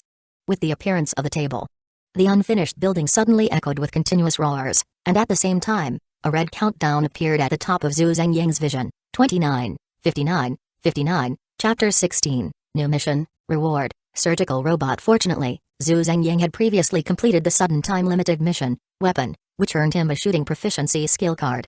Otherwise, he would really be at a loss for which weapon to choose now. Zhu Zhengying scanned the area. In the end, he chose the AK-47 he had seen in the game, slinging a tactical backpack over his shoulder and stuffing as many magazines as he could into it. Once he had everything set up, Zhu Zhengying finally had the time to look down at his attributes and check what the new active skill he had just obtained could do. Concentration. After activating this state, it consumes 1 point of mental strength per second to slow down the flow of time by 100%. Your actions remain unaffected. Seeing the attributes of concentration, Zhu Zhengying couldn't help but exclaim, time-slowing skill. Isn't this the effect of the immortal cybernetic body from Cyberpunk 2077, the one belonging to Son Wystan? Zhu Zhengying never expected that one day a skill from a game would appear in the real world, and he would be the one to wield it. So he couldn't help but shout, awesome. Immediately after, Zhu Zhengying glanced at the attributes of the Mental Strength Recovery Potion. Mental Strength Recovery Potion, Type High, Effect, instantly restores 3 points of mental strength upon consumption. Not bad. As he spoke, Zhu Zhengying eagerly lifted the AK-47 in his hands and strode into the abandoned building. Bang. Bang. Bang. Inside the abandoned building. With the passive skill of shooting proficiency backing him up, even though it was Zhu Zhengying's first time holding a gun, he was able to aim and fire with precision. Each flash of fire from the muzzle of Zhu Zhengying's gun meant another zombie was hit in the forehead, losing its vitality. After the gunfire erupted, the entire abandoned building was thrown into chaos. The zombies that had been lying on the ground, conserving energy, all stood up at once, clawing and lunging towards Zhu Zhengying. A horde of zombies was charging in. Zhu Zhengying smiled calmly and immediately activated concentration, entering the time-slowing state. In an instant, the zombies, which were already slow-moving, appeared to have stopped in Zhu Zhengying's eyes. Bang bang bang bang. The AK-47 in Zhu Zhengying's hands spat fire continuously, each bullet accurately hitting the zombies in the forehead. Although the zombies had already been killed by Zhu Zhengying, since he was still in the time-slowing state, those zombies remained standing, not falling down. Reload. Consume potion. Fire. Reload. Consume potion. Fire. After Zhu Zhengying's Heavenly Unity Order token was destroyed, he still had 5.2 points of mental strength left, enough to maintain the time-slowing state for 5.2 seconds. As he continuously consumed mental strength recovery potions, he restored his mental strength and extended the time-slowing state. Half a minute later, as the effect of the last mental strength recovery potion wore off, all the zombies on this floor were wiped out by Zhu Zhengying in one go. Thud, thud, thud. Once Zhu Zhengying's concentration state was lifted, the zombies that had been lunging towards him all fell to the ground in an instant, creating a spectacular scene. Although there were still zombies on other floors of the abandoned building, after Zhu Zhengying dealt with this large wave, the remaining scattered ones posed no threat. Because of this, what was originally a 30-minute time-limited mission, Zhu Zhengying completed in just 17 minutes and arrived at the evacuation point. Attribute Awakening Mission, Mental, completed, Reward, Active Skill, Concentration. With the system prompt appearing, the familiar white light once again filled Zhu Zhengying's vision. When Zhu Zhengying regained his sight, he found himself back inside the shelter. If it weren't for the fact that Zhu Zhengying could still use concentration to enter the time-slowing state, he would have thought he was just dreaming. Exchanging an item that increases my mental strength limit by 2 for an incredibly powerful active skill, what a deal. As he spoke, Zhu Zhengying opened his task list to check the latest main quest, Medical Room, in progress. Your shelter has taken shape, and various functional areas are becoming increasingly complete, but in the apocalypse, injuries are inevitable. You need to build a medical room for emergencies. Task objective, build a medical room, not less than 25 square meters, and collect enough medicines and medical equipment, broad-spectrum antibiotics, anesthetics, painkillers, sterile bandages, etc. Task reward, YS1 type surgical robot. Zhu Zhengying was thrilled when he saw the task reward. In his spare time, Zhu Zhengying had also thought about what to do if he got injured after the apocalypse. Should he take advantage of the current convenience to self-learn medicine? Or should he find a reliable doctor to come to his shelter? But even though Zhu Zhengying's mental strength far exceeded that of ordinary humans, and his learning ability was several times stronger than before. Modern medicine has dozens of basic textbooks alone, not to mention some more in-depth materials. Although Zhu Zhengying now had the capability, he simply didn't have that much time. As for finding a reliable doctor, to be honest, Zhu Zhengying didn't want anyone to meddle in his shelter. Now, it was great. As long as Zhu Zhengying built the medical room, the system would immediately reward him with a surgical robot, and all problems would be solved in an instant. After reading the task information, Zhu Zhengying first instructed the engineering robot to start building new partitions in the shelter, while he began to think about how to purchase the necessary medicines and medical equipment for the task. Sterile bandages, alcohol, iodine, saline, and other medical equipment needed for surgery were relatively easy to buy. But broad-spectrum antibiotics were prescription drugs, and without a doctor's prescription, they were impossible to obtain. Even if Zhu Zhengying sought help from Lin Feng, it would be difficult. Moreover, even if Lin Feng was willing to help and managed to get Zhu Zhengying a box or two, that little amount wouldn't even come close to the quantity needed to complete the task. And it wasn't just broad-spectrum antibiotics. The task also required Zhu Zhengying to procure anesthetics. This stuff is regulated 100 times more strictly than antibiotics in the country. It's the most controlled of controlled substances. Using legal means, no matter how much money he spent, an individual could absolutely not buy this. Thinking of this, Zhu Zhengying helplessly said, "This is yet another task that is easier to complete in the apocalypse." In the apocalypse, with society in ruins. With Zhu Zhengying's current strength, he could simply run to a hospital to collect the required medicines for the task. But now, the country is thriving, stable, and improving. Zhu Zhengying didn't dare to do anything out of line, otherwise, he would definitely be invited for tea by the relevant authorities. Then to complete this task, I can only go to places where regulations are not so strict. Zhu Zhengying said. He went back to the workshop and made 2 ape cuts to put into his dimensional space pocket. Then Zhu Zhengying pulled out his passport and immediately went out to take a taxi to the airport, while also purchasing a plane ticket online to Siam. Chapter 17, Journey to Siam. The most direct reason Zhu Zhengying chose to go to Siam was that there was no visa requirement for domestic tourists. If there were no visa restrictions, Zhu Zhengying would have preferred to take a trip to North America. In North America, as long as you have money, there's nothing you can't buy. If he could go to North America, Zhu Zhengying would not only be able to purchase various medications needed for his mission, but he could also conveniently buy some real goods to prepare for the impending apocalypse. Unfortunately, applying for a US visa was not only difficult but also time-consuming. Zhu Zhengying didn't want to waste his precious time waiting for a visa. So he settled for the next best option and headed straight to visa-free Siam. Over there, with a little effort, Zhu Zhengying could also buy what he wanted. Bangkok International Airport. As soon as Zhu Zhengying got off the plane, he first bought a temporary SIM card for Siam at the airport. Next, he took out his phone and contacted the private tour guide he had booked in advance through a travel app back home. After hanging up the phone, Zhu Zhengying waited at the H8 exit for about 10 minutes. A tall, coolly dressed Siamese tour guide appeared, holding a sign that read "Pick up Mr. Zhu Zhengying." Seeing this, Zhu Zhengying raised his hand and said, "I am Zhu Zhengying." Sawazdi. The guide pressed his palms together in greeting and then spoke to Zhu Zhengying in a foreign accented Mandarin. "Hello, Mr. Zhu, my name is Irene, and I will be your exclusive tour guide for this week's trip to Siam for the next 7 days. I will take you to famous attractions such as the Grand Palace, Wat Phra Ku, and the Erawan Shrine, while also letting you experience various delicious foods from Siam. How you spend the last 2 days is up to you. Whether you want to go diving or try out thrilling activities like shooting or skydiving, we can arrange everything for you." After finishing her introduction, Irene flashed a sweet smile and winked at Zhu Zhengying. Seeing this, Zhu Zhengying was initially a bit tempted. But when he habitually used his skill detection to take a look at Irene's detailed attributes. Yinglik Innoate, Yinglish Inawatra, race, human, male, attributes. Looking at Irene's delicate face, charming voice, slender figure, and the ample bosom in front of him, Zhu Zhengying was left speechless for a long time. What the hell, this is actually a man. No wonder it's Siam. Zhu Zhengying thought to himself, then waved his hand and straightforwardly said to Irene, "I'm not here to play. I'm looking for a local guide mainly to show me the way. Which Chinese gang in Bangkok has the best reputation? Please take me there. My boss wants to connect with them and buy some things." Buy things? Irene was taken aback for a moment. However, having grown up on the streets of Bangkok, he quickly understood that what Zhu Zhengying wanted to buy might not be legitimate goods. Irene, didn't want to get into trouble.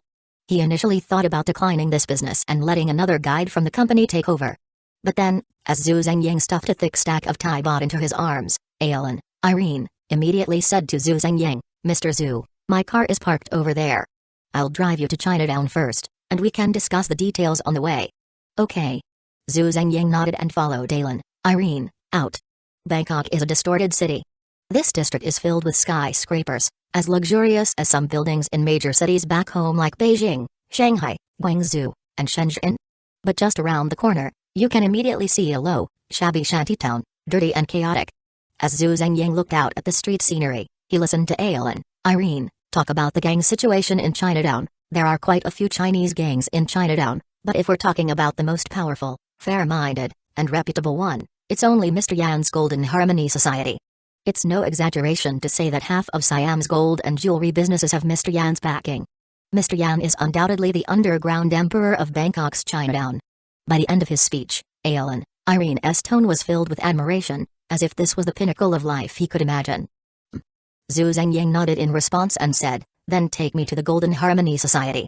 As long as you can help me connect with them, I will confirm the order with the travel agency. Your job will be considered complete." What was originally a 7-day job could now be completed in just 2 hours, and the money involved was not small. Who wouldn't be happy about that? "All right." Irene eagerly agreed, even pressing the gas pedal a bit harder. An hour later, in Chinatown, Zhu Zhengyang was in a VIP room at a place called Yan's Gold Shop, sipping tea and playing on his phone while quietly waiting. About 10 minutes later, a middle-aged man in a suit, clearly of mixed heritage with naturally curly brown hair, walked into the room. Upon seeing Zhu Zhengyang, he extended his right hand and laughed heartily. "Hello, Mr. Zhu, my name is Yan Xiaoi, and I'm the 9th in my family. I heard you bought 1.88 million RMB worth of various gold ornaments in our shop just to have a word with me?" Zhu Zhengyang stood up and shook hands with Yan Xiaoi. Then, with a helpless expression, he said, "I had no choice. I'm new here and don't understand the ins and outs of your place, so I could only use this blunt method as a way to knock on the door. Please, have a seat." Yan Xiaoi invited Zhu Zhengyang to sit down and got straight to the point. "So, Mr. Zhu, what exactly do you need from me?" Without beating around the bush, Zhu Zhengyang replied, "I need a large batch of broad-spectrum antibiotics, a large batch of anesthetics, and a large batch of painkillers. Oh, and I also need a few guns and some ammunition." Upon hearing this, Yan Xiaoi's expression changed, and he immediately refused. "Sorry, Mr. Zhu. Although our Yan family has some background in Siam, we absolutely cannot stir up trouble. The things you mentioned, even if you offer a lot of money, we cannot help you transport them back home. After all." As Yan Xiaoi spoke, a hint of fear flashed across his face. "If we become too much of a nuisance, those 4 reckless guys in northern Myanmar are a cautionary tale for us." No, young Mr. Yan, you misunderstood," Zhu Zhengyang quickly explained. "You just need to hand these things over to me in Siam. As for what happens afterward, my boss will find a way, it won't involve you."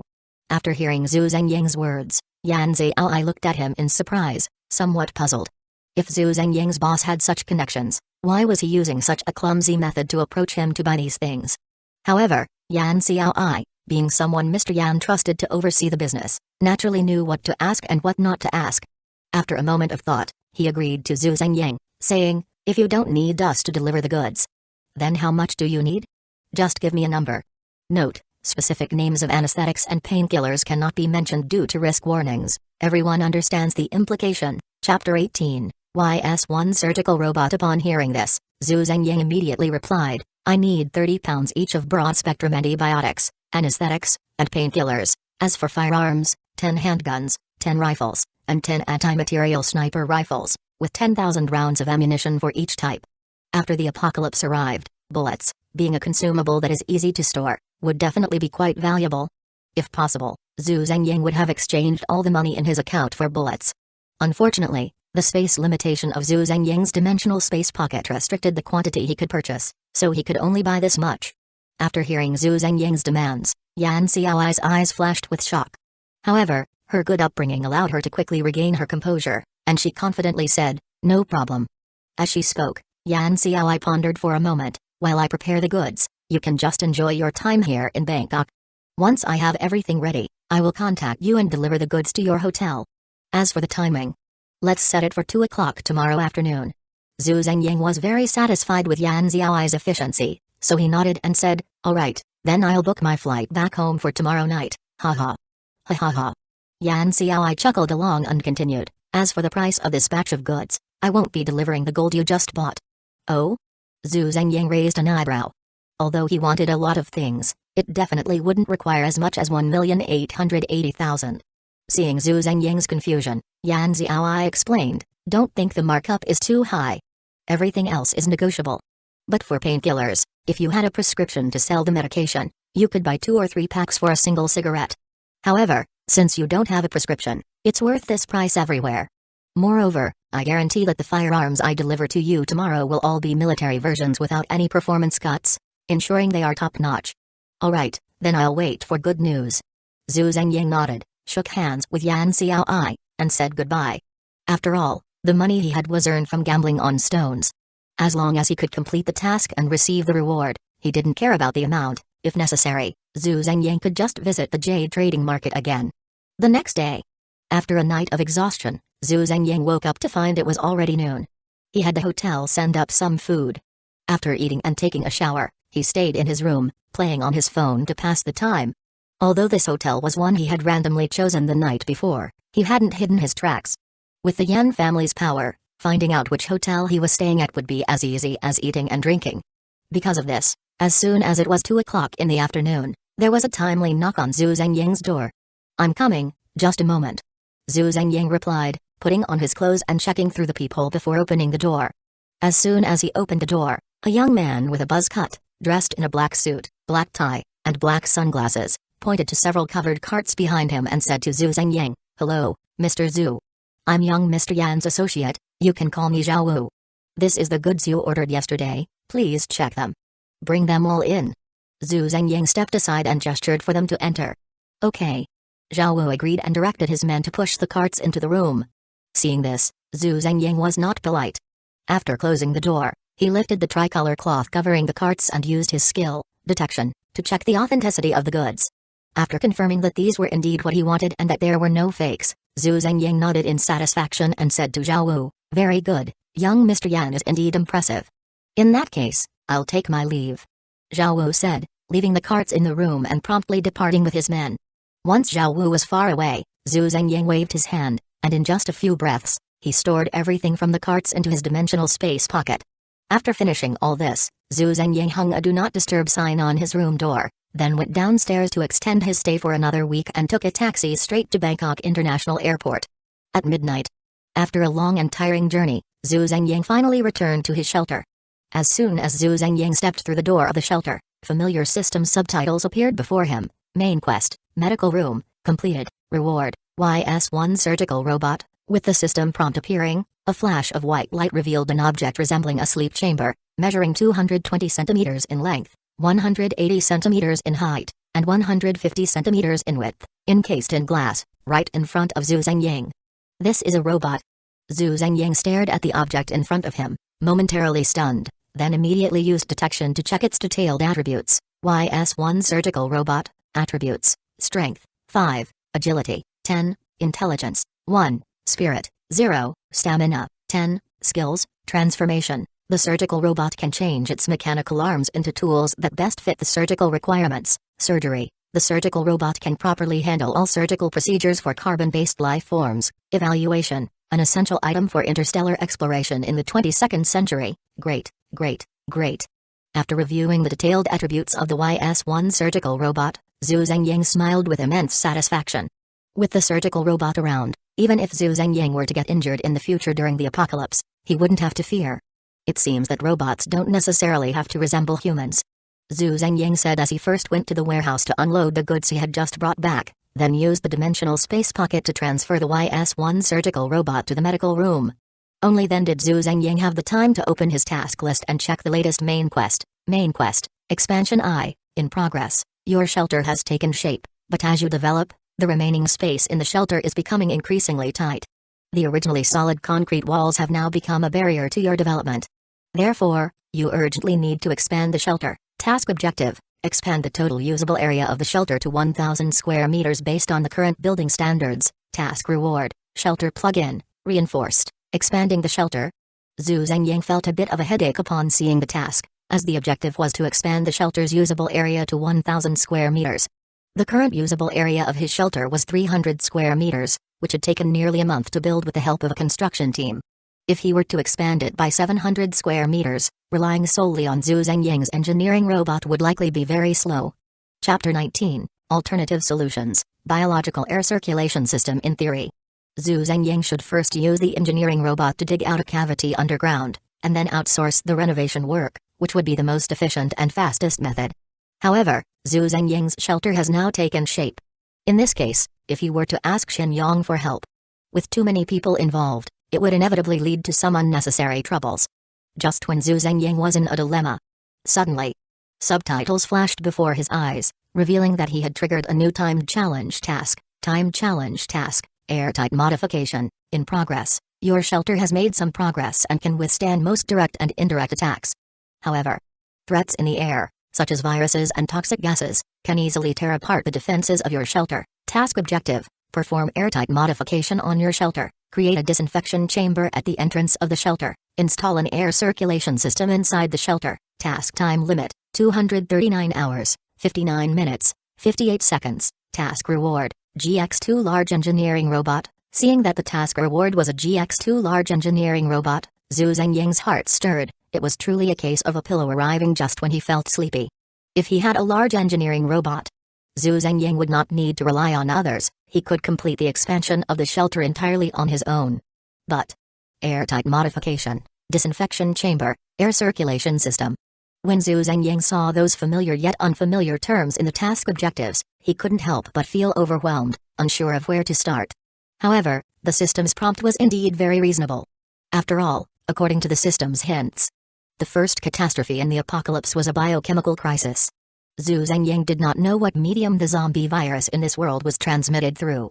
But he didn't dare to take the risk. After all, Zhu Zhengying had made his shelter increasingly perfect. If he inhaled the zombie virus due to air issues, it would be too much of a loss. Therefore, upgrading and modifying the shelter was an imperative task. After 10 minutes, Zhu Zhengying searched online and gained some insight into how to complete this time challenge task to upgrade his shelter. Airtight modification was easy. The titanium door of the shelter had already undergone airtight testing. Zhu Zhengying just needed to seal the 7 ventilation openings with concrete. With the engineering robot, this task could be completed in just over 10 minutes. As for the disinfection chamber, Zhu Zhengying had seen this during the pandemic. It was simply a separate and sealed room built behind the main door to serve as an isolation room, equipped with comprehensive disinfection equipment, which was not difficult.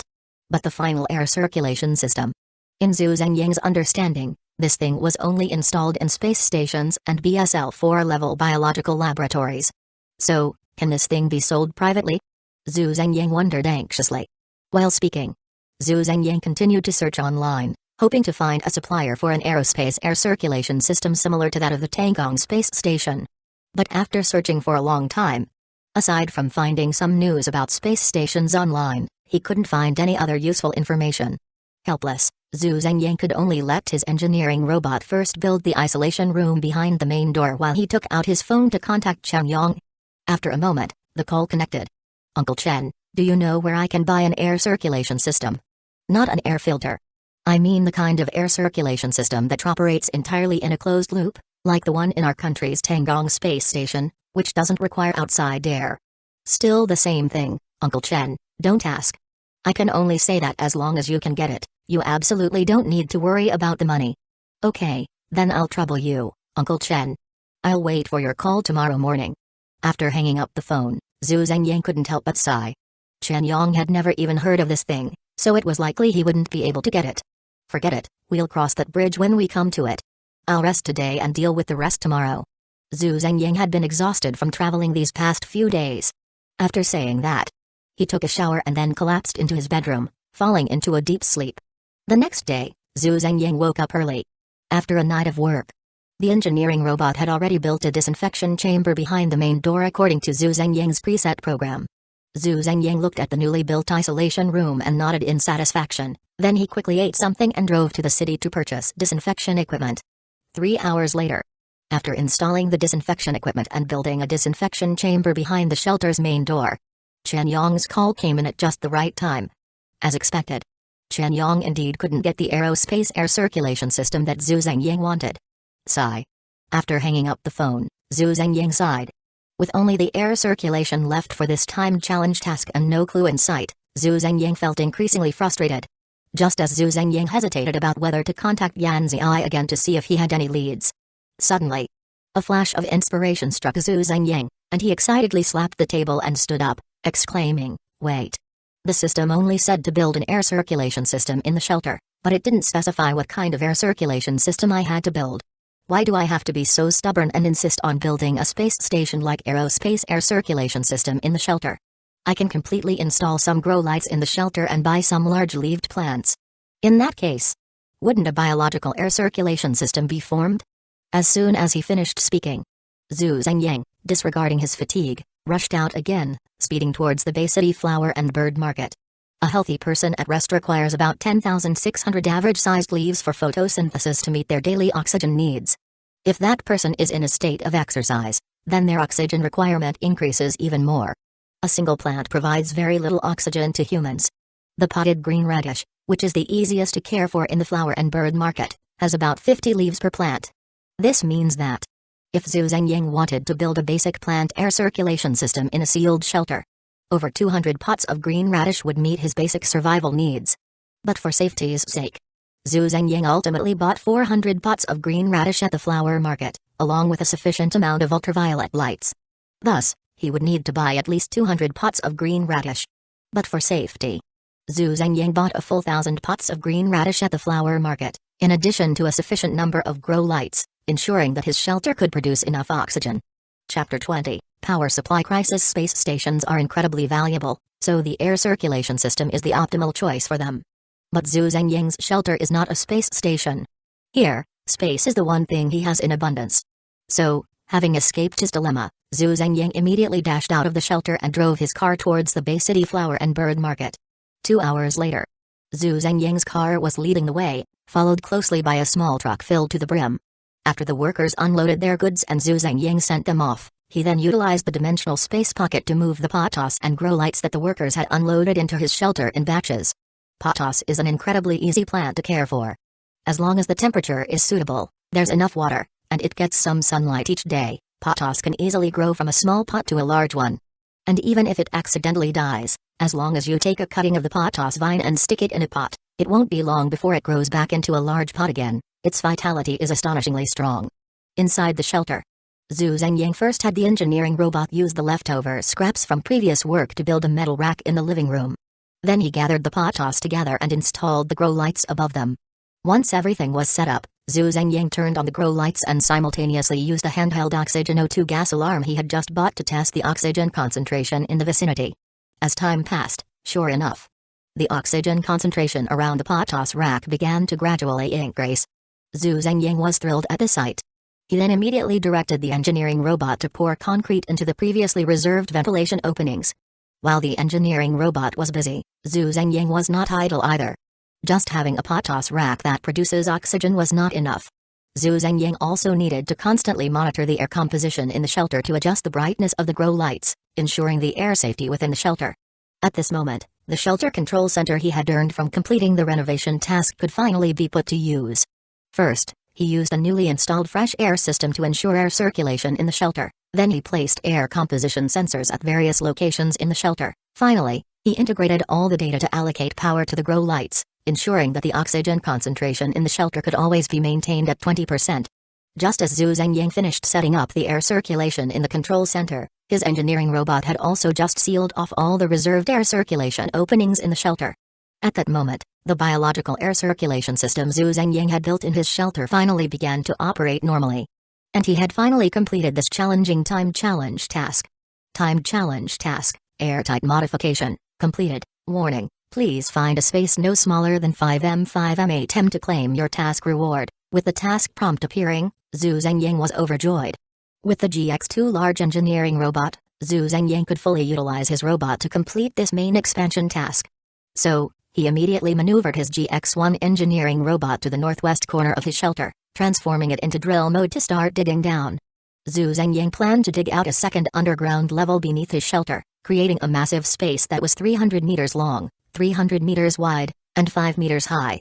Although the walls of Zhu Zhengying's shelter were made of C-120 concrete mixed with fine copper wire, even these steel-reinforced concrete walls, hard enough to withstand cannon fire, could not resist the impact of the drill mode GX-1 engineering robot. With the engineering robot, I could even use it to drill into a bank vault, haha.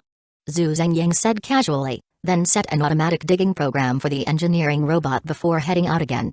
He needed to purchase some concrete, fine copper wire, electrical wires, PVC pipes, and various other building materials. After all, with such a large area for the second underground level, the amount of building materials needed was no small number. When Zhu Zhengying returned home, it was already 6 in the evening. This time, he came back with a semi-trailer loaded with C-120 concrete to his lumber factory. Not only that. Behind the semi-trailer was a truck crane, specifically used to help Zhu Zhengying unload. With so much concrete, if there wasn't a truck crane to assist with unloading, it would take at least a whole day with just manual labor, and Zhu Zhengying didn't want to waste time on such trivial matters. As the semi-trailer was unloading, the fine copper wire, electrical wires, rebar, PVC pipes, and other building materials he had purchased were also being delivered one after another. Fortunately, Zhu Zhengying's lumber factory was spacious enough, otherwise, it would be impossible to accommodate so many delivery trucks. Just as a large group of workers were energetically unloading goods at Zhu Zhengying's lumber factory, suddenly, there was a pop sound. All the high-power floodlights in the lumber factory went out at once. It was already 8:30 in the evening. Bay City is located in the northwest. In mid-November, at this time, it was dark enough to see the stars. Because of this, as soon as the power went out, the workers who were unloading goods stopped their work and said to Zhu Zhengying, "Boss, the circuit tripped. Is there an electrician? Go find an electrician to replace the fuse, otherwise, it's too dark for us to work." Zhu Zhengying was also puzzled. Because his lumber factory operated on an industrial circuit, and when the factory was running at full capacity, it could easily handle 20 large woodworking machines. How could it trip with just a few lights now? So, Zhu Zhengying immediately went to check the distribution box. Sure enough, it was a power outage, not a tripped circuit. So, Zhu Zhengying hurried back to the shelter to take out the diesel generator he had bought earlier and connected it to the circuit to start it up. Once the floodlights were back on and the workers resumed their tasks, Zhu Zhengying finally had time to call the Power Supply Bureau. "Why is there a power outage on Baizi Road?" After a moment, Zhu Zhengying hung up the phone with a grim expression. Starting today, his lumber factory would be without power. According to the explanation from the Power Supply Bureau, the demolition agreements for this large area in the northern suburbs had basically been finalized, and the first phase of the demolition had already begun ahead of schedule from Baizi Road. So starting today, the Power Supply Bureau would stop supplying electricity to all factories outside the northern suburbs according to the directives from higher authorities. When the GX-1 engineering robot was operating at full capacity, it required 300 degrees of electricity per hour. And the more advanced GX-2 large engineering robot would likely require double that amount of electricity when in operation. But now, with the Power Supply Bureau cutting off electricity to all factories in the northern suburbs, Zhu Zhengying's 2 engineering robots were no different from 2 lumps of scrap metal. Sigh. Zhu Zhengying sighed, helplessly rubbing his temples. "I need to find a way to solve the electricity problem." Chapter 21, Breaking Free from Mental Constraints. Over the years, the development of the domestic power system has been astonishing. So astonishing that even a brief power outage feels abnormal, reaching the level of a major news event. Because of this, Zhu Zhengying had long been accustomed to the endless supply of electricity around him. When building the shelter, he hardly considered the issue of power supply. It wasn't until the Power Supply Bureau cut off electricity to the factory in the northern suburbs that Zhu Zhengying realized there was such a significant flaw in his shelter. A flaw must be fixed. Zhu Zhengying thought to himself. That said, the methods of power generation that an ordinary person like Zhu Zhengying could afford were indeed few and far between. The most common thermal power generation was not an option for Zhu Zhengying. The emissions from a thermal power plant are so substantial that if Zhu Zhengying dared to ignite a fire for power generation, environmental protection and fire safety departments would swarm to his factory the same day to take him away for investigation. As for hydropower, there were no major rivers in the northern suburbs, and even if there were, Zhu Zhengying couldn't dam a river to build a power station. Wind power would cost tens of millions. Not only could Zhu Zhengying not afford it, but the key issue was that the power supply was also unstable.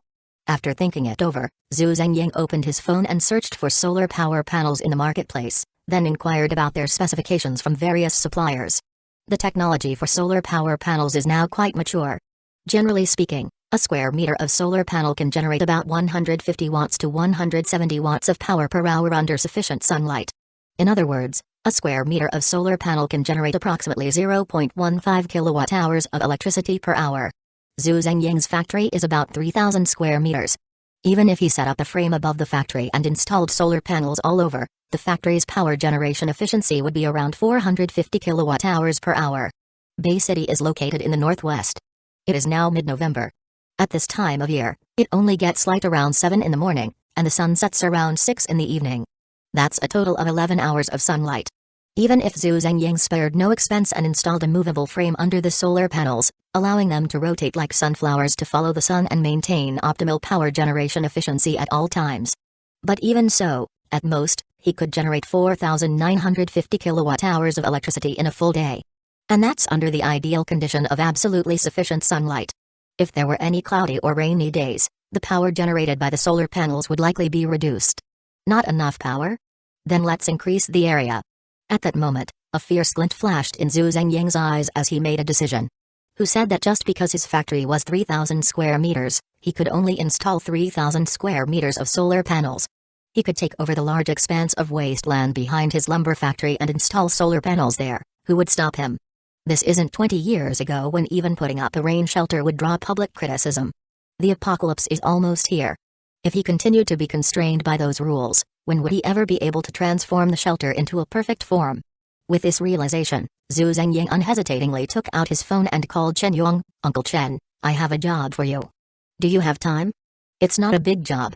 Just building a stainless steel frame around my factory. The stainless steel frame needs to be remotely adjustable, with a load capacity of 100 kilograms per square meter. Yes, it's for solar panels, just those two hard requirements. But the boss wants it done quickly. If you can do it fast, the boss will pay more. Alright, I'll wait for you at home. You go buy the materials first, and bring people over to work tomorrow. Oh, and Uncle Chen, you need to bring a few high-power generators. The industrial power in the northern suburbs has been cut off, so you'll need to use generators to work. Okay, I'll wait for you." After hanging up the phone, Zhu Zhengying felt great and even personally helped the delivery workers unload the goods. 2 hours later, the delivery workers had finished unloading and left the lumber factory one after another. After bidding them farewell and wiping the sweat from his forehead, Zhu Zhengying returned to his shelter. Although the Power Supply Bureau had cut off electricity to the lumber factory, fortunately, when Chen Yong previously renovated Zhu Zhengying's shelter, he had installed a set of blade batteries with a capacity of 3,000 kilowatt-hours in the distribution room. With the support of the backup power supply, Zhu Zhengying's engineering robot could continue drilling underground. Because of this, when Zhu Zhengying returned to the shelter, the GX-1 engineering robot had already excavated a space of 10 meters by 10 meters underground. Seeing that there was now enough space underground, Zhu Zhengying immediately chose to complete the task and placed the GX-2 engineering robot, which was the reward for the task, in this underground space. Whoosh! With a flash of white light, a robot as tall as a 2-story building, resembling a mighty transformer, appeared before him. Zhu Zhengying couldn't wait to use detection to check its attributes. GX-2 Large Engineering Robot, Attributes, Strength, 20, Agility, 10, Intelligence, 1, Spirit, 0, Stamina, 20, Skills, Transformation. The GX-2 Large Engineering Robot can transform into various heavy machinery such as a mixer, crane, shield machine, transport vehicle, etc. Construction. The engineering robot is proficient in various construction techniques. Evaluation. GX Heavy Industry, Trustworthy, Awesome. After reading the attributes of the GX-2 Large Engineering Robot, Zhu Zhengying was ecstatic. With the GX-2 engineering robot, he could excavate 1,000 square meters of space in just one night, fulfilling the task requirements. Let's get started. Without wasting any time, Zhu Zhengying immediately operated the two engineering robots to work together. The engineering robot dug while Zhu Zhengying used a space bag to transport the excavated oil out. Now free from mental constraints, Zhu Zhengying felt unrestrained. After all, the red brick factory across from his home had long since moved away. So Zhu Zhengying didn't hold back and simply dumped the newly excavated soil directly into the yard of the red brick factory. After a busy night, when the overall progress of the project had reached halfway and dawn began to break, Chen Yong arrived outside Zhu Zhengying's shelter with a truck full of workers and 2 trailers loaded with stainless steel materials. Zhu Zhengying trusted Chen Yong, so he didn't hold back, and after explaining how the work should be done, he went out to eat. The lumber factory was definitely noisy now. So after eating outside, Zhu Zhengying was too lazy to return and directly found a hotel to crash. After a whole night of hard work, Zhu Zhengying was utterly exhausted. Unloading, digging, pouring foundations, measuring dimensions, cutting steel. Although there were many and varied tasks, under Chen Yong's command, everything was organized and orderly, with no sign of chaos. Chapter 22, Solving the Power Problem at 5 o'clock in the evening. When Zhu Zhengying returned to the lumber yard after a good sleep, he found that most of the work had been completed, with only one worker watering the concrete foundation with a hose to prevent cracking. Chen Yong saw Zhu Zhengying come back. He approached Zhu Zhengying and said, "Aizen, most of the work here is done. However, the concrete has just been poured, and it will take at least 3 days for the foundation to set before we can continue working. Uncle Chen, you really are something." Zhu Zhengying gave Chen Yong a thumbs up, very satisfied with Chen Yong's work efficiency. "Then let's trouble Uncle Chen to bring people over to finish the remaining work in 3 days. Hey, after all, I've been doing this for a lifetime. If I can't arrange this little job for you, I might as well go home and take care of your brother's grandson, haha." After Chen Yong finished laughing, he looked around. Then he lowered his voice and said to Zhu Zhengying, "I know you don't want what's under your feet to be discovered by others. So this time, I brought a different group of workers. But watering the concrete foundation needs to be done periodically, or it will crack. Do you want to water it yourself, or should I leave that worker here to help you?" Zhu Zhengying had work to do in the evening, and if someone was here, he wouldn't be able to transport the earth outside. So Zhu Zhengying replied directly, "I'll do it myself, Uncle Chen, you can take him back." "Okay." Chen Yong nodded and didn't say much more, just reminded Zhu Zhengying, "I'll send you a message on WeChat about how often to water it, so don't forget. Otherwise, if the foundation cracks, it will be a hassle. The steel materials I brought today have also been mostly arranged for processing during the day. In 3 days. Once the concrete is fully set, I'll bring people over to install the steel frame for you, and it will be done in at most 2 days." "Okay." Zhu Zhengying nodded, "Then I'll trouble Uncle Chen." "Not a trouble at all.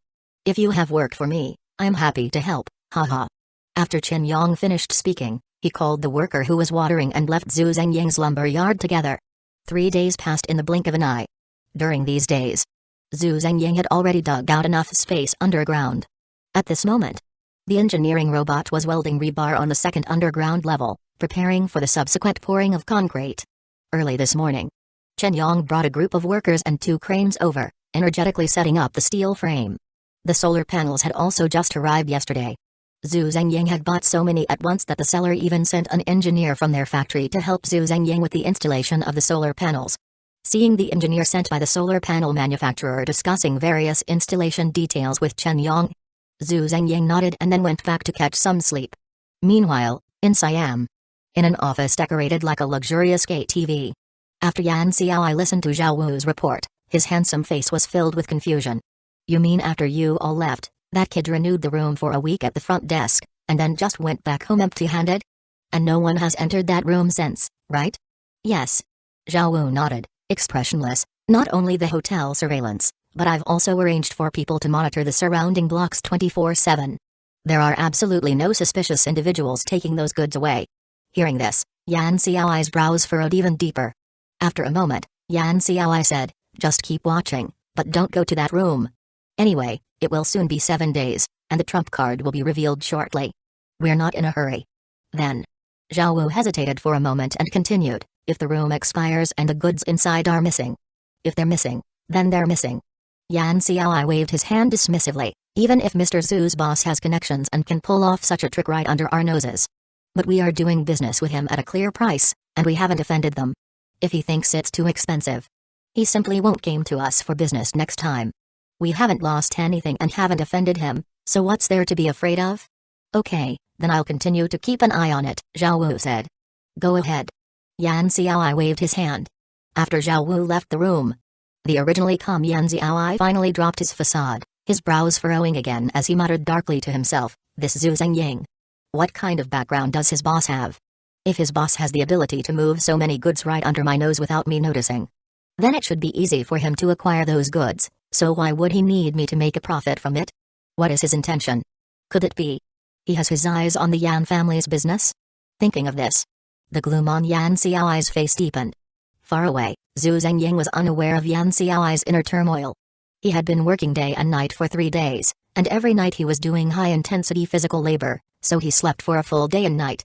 The next morning, when Zhu Zhengying returned to the lumber yard after breakfast, He was surprised to find that the solar panels had already been installed above the lumber yard as he requested. At this moment, Chen Yong was adjusting the angle of the stainless steel frame, turning the solar panels towards the east to greet the rising sun. Meanwhile, the manufacturer's engineer, who was connecting the circuits, excitedly shouted to Chen Yong, "The current voltage meets expectations. Construction is complete." A full 6,000 square meters of solar panels. In ample sunlight, they could generate nearly 1,000 kilowatts in an hour. During the autumn and winter seasons, with 11 hours of sunlight in Beige, that would be 11,000 kilowatts of electricity. Zhu Zhengyang looked at the densely packed solar panels above his head, feeling completely satisfied. After inspecting the project and confirming there were no issues, Zhu Zhengyang happily settled the bill with the two bosses and sent the engineer from the solar panel manufacturer on his way. After he left, Zhu Zhengyang said to Chen Yong, "Uncle Chen, please help me order another batch of blade batteries, and get one with a capacity of 30,000 kilowatts. 30,000 kilowatts? Chen Yong exclaimed upon hearing this. Yes. Zhu Zhengyang nodded. I'll give you a 60% advance payment first, you can use it to place the order, and when the goods arrive, I'll settle the bill immediately. Okay. Chen Yong, coming back to his senses from the shock, nodded and agreed. As the sun rose, the efficiency of the solar panels gradually increased. By 9 o'clock in the morning, the power output of the solar panels had already reached 800 kilowatts per hour. This level of efficiency was enough to support both of Zhu Zhengyang's engineering robots running at full capacity. So Zhu Zhengyang wasted no time and immediately dove into the shelter control center to fully activate the engineering robots, starting to pour concrete to expand his shelter. Chapter 23, Architectural Effects, Gourmet Delights. December 3rd. White City welcomed its first snow of 2024. The expansion of Zhu Zhengyang's shelter was also successfully completed on this day. Main task, Expansion I, completed. Reward, Shelter plug-in, sturdy. For more than half a month, Zhu Zhengyang had been looking forward to this moment. As soon as the task was completed, he couldn't wait to check the detailed attributes of the shelter plug-in, sturdy, effect. When equipped in the shelter control center, your shelter will gain an additional 100% defense bonus. Evaluation, as solid as a fortress. No matter what it was, as long as it was a percentage-based enhancement, it was definitely a good thing. So Zhu Zhengyang immediately went to the control center to equip the sturdy shelter plug-in, and then opened the task list. Main task, Gourmet Delights, in progress. Even in the depths of darkness, one must keep their heart towards the light. Gourmet food is one of the simplest ways to relieve stress. It can not only dispel the fatigue of your spirit but also bring you wonderful attribute bonuses. Task objective, upgrade the kitchen by installing an oven, steamer, grill, and other kitchen appliances. Task reward, architectural effect, Gourmet Delights, another architectural effect? Zhu Zhengyang felt a bit excited. Previously, after Zhu Zhengyang built the library, it granted him a powerful architectural skill that provided a +3 to mental checks. He was eager to see what kind of surprise the architectural effect from upgrading the kitchen would bring him. Without hesitation, he got to work. Zhu Zhengyang immediately left the shelter and headed to the nearest mall to buy the items needed for the task. When Chen Yong had renovated the kitchen before, he had already installed various commonly used kitchen appliances. However, for less common items like steamers and grills, Zhu Zhengyang hadn't mentioned them, and naturally, Chen Yong wouldn't think to buy them. After all, these items had a low utilization rate, and each took up a lot of space. Having worked his whole life, Chen Yong wouldn't make such a basic mistake. 2 hours later, having purchased all the kitchen appliances, Zhu Zhengyang rode in the mall's delivery truck towards the lumber yard. The truck was quite old, with only a radio for multimedia. Along the way, aside from the creaking sounds of the truck, the only thing that filled the air was the local news channel from the radio. Our station's latest news, according to the latest announcement from the Ministry of Industry and Information Technology, starting January 1, 2025, all vehicles sold in China must be equipped with a separate radio to be sold. In response to this announcement, our station has specially invited Professor Qin Zhu from White City University to provide an in-depth interpretation of the special information hidden behind this policy. Just as the host was guiding Professor Chen Zhu to introduce herself, the driver suddenly said, "Things have been a bit strange lately. Not only do new cars have to be forced to install radios, but last week someone bought up all the radios that had been sitting in our warehouse for who knows how many years." Initially, Zhu Zhengyang didn't feel much about the news. But when he heard the driver's words, he immediately perked up and hurriedly asked, "Someone bought a large number of radios?" "Yeah." The driver nodded. 2.5 truckloads of radios were sent to the civil defense tunnel on the east side of the city. I really don't know what they need so many radios for. Who even listens to those things anymore? They must have money to burn. Is that so? Zhu Zhengyang murmured, but his thoughts began to drift. It seemed that those in power must know something. Since they had already begun to prepare for the worst, did that mean something dangerous he was unaware of had already happened somewhere in the world? If any information leaked and panic spread, the existing social order would likely be severely impacted in an instant. At that time, if Zhu Zhengyang wanted to buy some sensitive items, it would probably become increasingly difficult. He needed to speed up the construction of the shelter. Zhu Zhengyang thought to himself.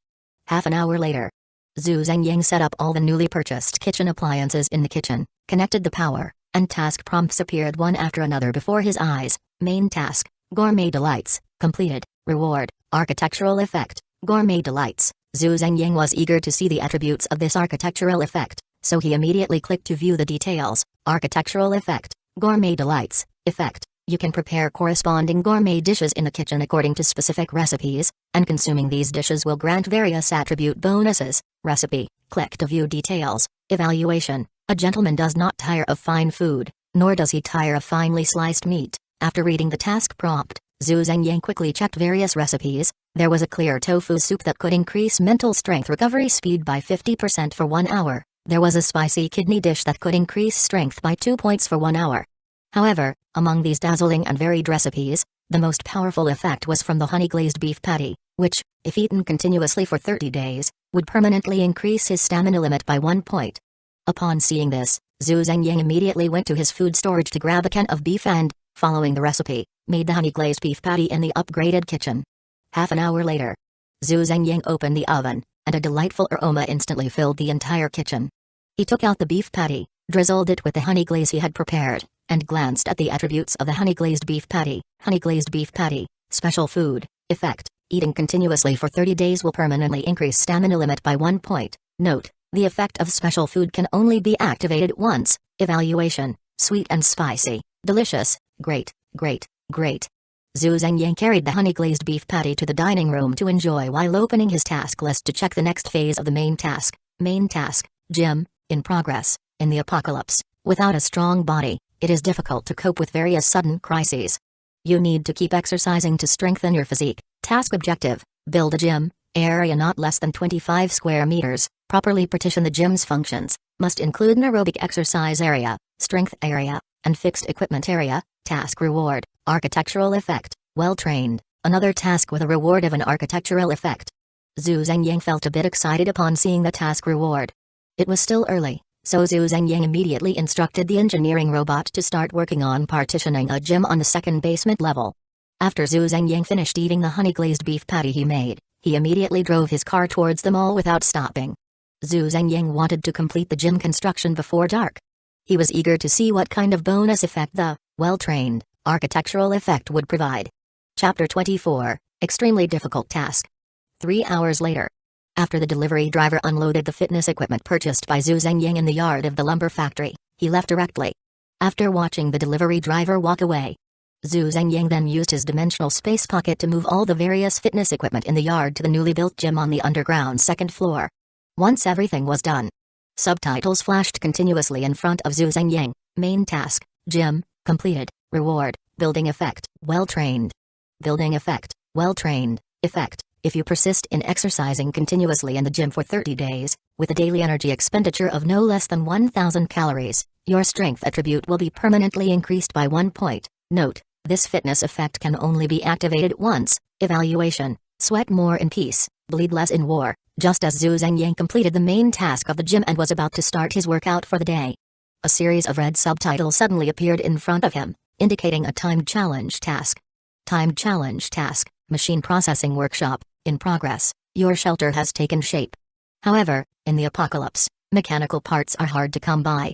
You need to build a machine processing workshop to replenish various parts consumed by the shelter at any time, ensuring the normal operation of the shelter. Task objective, build a machine processing workshop, not less than 100 square meters, manufacture various commonly used machine tools and equipment for the workshop, milling machine, drilling machine, boring machine, grinding machine, gear hobbing machine, planing machine, saw machine, wire cutting machine, engraving machine, precision engraving machine, bending machine, etc. Collect 10 tons each of various mechanical processing raw materials, carbon steel, brass, stainless steel, aluminum alloy, zinc alloy, acrylic, ultra-high molecular weight polyethylene, etc. Task time limit, 71 hours 59 minutes 52 seconds. Task reward, building effect, ingenious craftsmanship. Seeing this long list of time challenge tasks, Zhu Zhengyang couldn't help but gasp. Based on past experience, the more difficult the task, the higher the reward upon completion. Building such a large workshop and collecting so many materials and equipment only gave Zhu Zhengyang 3 days. This could be said to be the most difficult task Zhu Zhengyang had received since obtaining the system. Because of this, Zhu Zhengyang was very much looking forward to what kind of surprise the ingenious craftsmanship building effect would bring him once the machine processing workshop was completed. The task reward was certainly exciting. But even though it wasn't the apocalypse yet and society was still stable, it would still be very difficult for Zhu Zhengyang to complete this task. The materials were relatively easy to talk about. Even if it was 10 tons of each type, Zhu Zhengyang could buy them. But the machine tools were a real headache. There weren't any large rivers around White City, so there wasn't much large-scale manufacturing investment here. Because of this, the manufacturing industry chain in White City could be said to be completely blank. If locals wanted to open a machine factory and needed various machine tools, they could only go to the south where manufacturing was developed to purchase them, and then the manufacturers would transport them back. If it were a normal situation, Zhu Zhengyang could also purchase them step by step. But now, this task only gave Zhu Zhengyang 3 days, and the timer had already started. Even if Zhu Zhengyang contacted manufacturers to order various machine tools now, they couldn't guarantee that they would deliver them within 3 days. After a moment of thought, Zhu Zhengyang suddenly remembered that Chen Yong had run into financial trouble because he took on a renovation project for a machine factory and couldn't recover a lot of funds. So Zhu Zhengyang immediately called Chen Yong. "Uncle Chen, is it convenient to talk now? I need to buy a full set of various machine tools, milling machines, drilling machines, boring machines, I want them all. Ordering in time is impossible, I need them by tomorrow." "Why?" "Don't ask, the condition of the machine tools doesn't matter, even if they're old, it's fine. Money is not a problem, cash on delivery." "Really? Then I'll trouble you, Uncle Chen. I'll send you the list of machine tools I want to buy on WeChat right now." After hanging up the phone, Zhu Zhengyang's previously furrowed brows instantly relaxed. He had called Chen Yong as a last resort. But Zhu Zhengyang never expected that Chen Yong would guarantee over the phone that he would deliver everything he needed by tomorrow. Seeing that the task had a lead, Zhu Zhengyang also breathed a sigh of relief. So he didn't want to waste time and immediately walked into the gym to start exercising, aiming to complete today's 1,000-calorie task. The next day, Zhu Zhengyang got up in the morning and made himself a honey beef pancake, then went to the gym to lift weights. Just as he completed today's 1,000-calorie task, it was already 9:30 in the morning. After taking a shower and drying his hair, Chen Yong called, saying he needed him to open the door at the lumber factory to receive the goods. Zhu Zhengyang didn't expect Chen Yong to act so quickly, so he didn't care that his hair was still wet, dropped the hairdryer, and excitedly ran out to open the door for Chen Yong. Outside the lumber factory, a semi-trailer and a crane were parked outside. Inside the truck, various machine tools wrapped in dry-color tarpaulins were being unloaded one after another.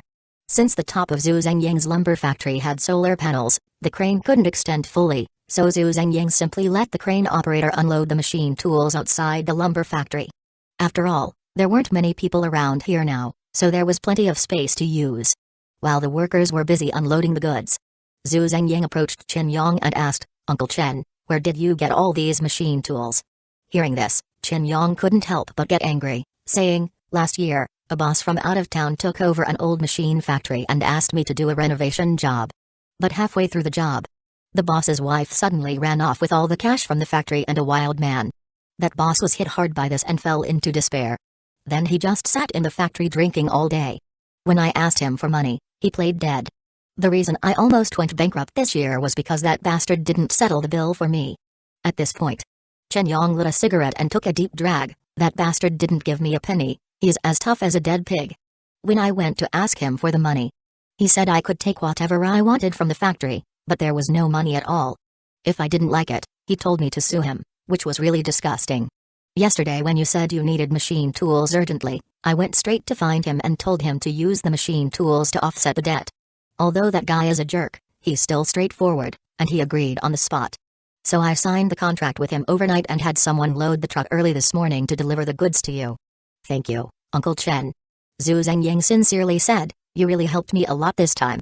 Chapter 25, Chen Yong's kindness. After arranging for the workers to unload the goods, it was already past 1 o'clock in the afternoon. It was mealtime. So, Chen Yong instructed his subordinate foreman to take the workers out for a hot pot to warm up, while he forcibly pulled Zhu Zhengying into his pickup truck. Arjing. Chen Yong sat in the driver's seat, his face filled with hesitation, wanting to say something but holding back.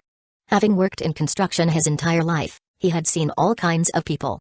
Because of this, he understood that the worst thing in life is to speak too deeply with someone you don't know well. After a moment of thought, Chen Yong couldn't help but remind Zhu Zhengying, "You have a big boss behind you, and you probably know more about the inside story than I do. Right now, not only are the prices of gold and food skyrocketing, but even the price of salt has doubled. All signs indicate that the peaceful days we have now may not last much longer. I understand that you want to make the shelter for your boss perfect. After all, if you take someone's money, you should do the job well. But..." At this point, Chen Yong changed his tone. "If the world really descends into chaos, what will you do? You're a man, do you think your boss will let you stay in that shelter? Even if your boss has a conscience and lets you in, will you end up being his servant for life?" This. Zhu Zhengying didn't expect Chen Yong wanted to say these things, and for a moment, he didn't know how to respond. But Chen Yong didn't realize this. Seeing Zhu Zhengying silent, he assumed he was right. So, with a sincere expression, Chen Yong said to Zhu Zhengying, "After you told me last time, I also built a shelter under the yard of my house on the outskirts of the city. I built it for myself, so the materials are definitely not as solid as your boss's. But anyway, my shelter can handle some emergencies. I've discussed it with your aunt and your brother's family, and we all agreed to leave 2 rooms for you in the shelter. If you finish your work for your boss and have nowhere to go, just come find your uncle anytime. Don't worry. When the time comes, your uncle will treat you like his own son, no one will make you suffer. Uncle Chen." Hearing this, Zhu Zhengying felt a warmth in his heart, his voice a bit choked. He didn't expect Chen Yong to care about him so much, even reserving 2 rooms for him in the shelter he built. Seeing Zhu Zhengying's eyes redden, Chen Yong kindly patted his head and chuckled, "Your dad and I are old comrades. You've helped me so much these past few months. If I don't do something for you, when I go down in a few years, I won't have the face to see your dad." Zhu Zhengying took a deep breath to calm himself. His childhood was not happy. So, Zhu Zhengying cherished every person who treated him sincerely. He then took out his phone. First, he settled the account for the machine tools with Chen Yong, then transferred 5 million to him, saying, "Uncle Chen, I've been with the boss for so long, this is my salary. Take this money, and don't hesitate to use it to improve our shelter." Seeing the amount appear in his company's accounts, Chen Yong quickly said, "What are you doing? Quickly take it back. If your aunt finds out about this, I won't be able to sleep in the house for a month." Before Chen Yong could finish his sentence, Zhu Zhengying interrupted him seriously, "Money won't be worth anything soon. We need to take advantage of the fact that people still recognize its value and quickly exchange it for various supplies and hard currency. I'm giving you my money. I just want you to make our shelter better, so when I come over in the future, I can live more comfortably, right?" This. Chen Yong was stunned, his mind racing. At that moment, Zhu Zhengying firmly slapped Chen Yong's hand and earnestly said, "Uncle. The world is about to change. Time is tight, you need to take the money and arrange things quickly." "Okay." Chen Yong, having been tempered in the fires of hardship, quickly shifted his mindset. He then seriously told Zhu Zhengying, "Uncle knows the gravity of the situation, I'll go arrange it right away." 10 minutes later, Zhu Zhengying discussed some details with Chen Yong, and then they waved goodbye.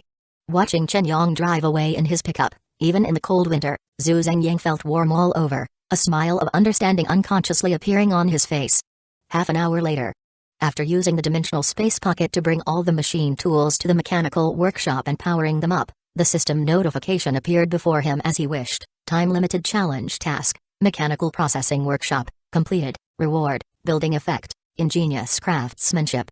Building effect, ingenious craftsmanship, effect. When you work in the mechanical processing workshop, the parts you process will surely succeed, and the parts will reach maximum processing precision. Evaluation, processing immortal. Parts will surely succeed.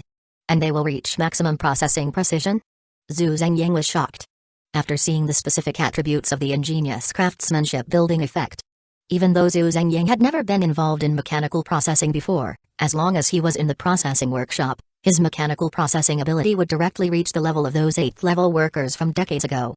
Now, as long as Zhu Zhengying wanted, he could even take the various raw materials he had just bought and directly craft an AK-47 by hand in the workshop. Indeed, the rewards for tasks are proportional to their difficulty.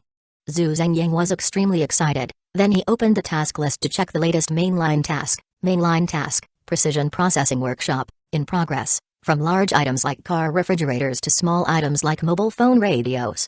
Living in the 21st century, you have long been accustomed to the comfort and convenience brought by various electronic devices.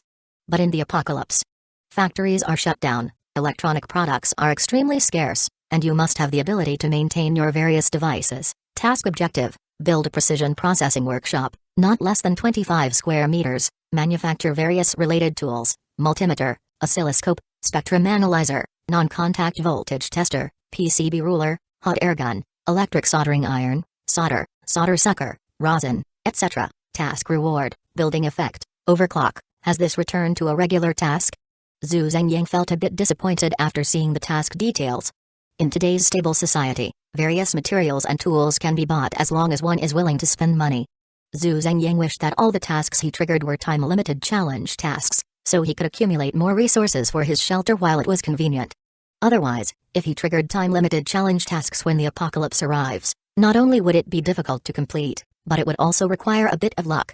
Chapter 26, Skill, Malicious Perception. It was only a little past 2 in the afternoon, and there was still plenty of time.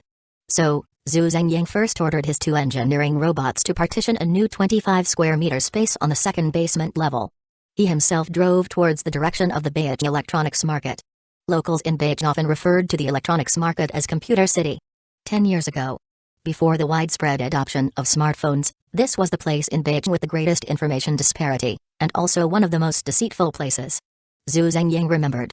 When he was in college and bought a laptop, he was heavily ripped off. But now, thanks to the development of mobile internet and online shopping, the information gap across various industries has gradually been bridged, and the unscrupulous vendors in Computer City can no longer exploit customers as they did before. As a result, the once bustling Computer City now appeared desolate. At a glance, most of the stalls in the vast Computer City were covered in dust, with only half still barely maintaining business. Deserved it?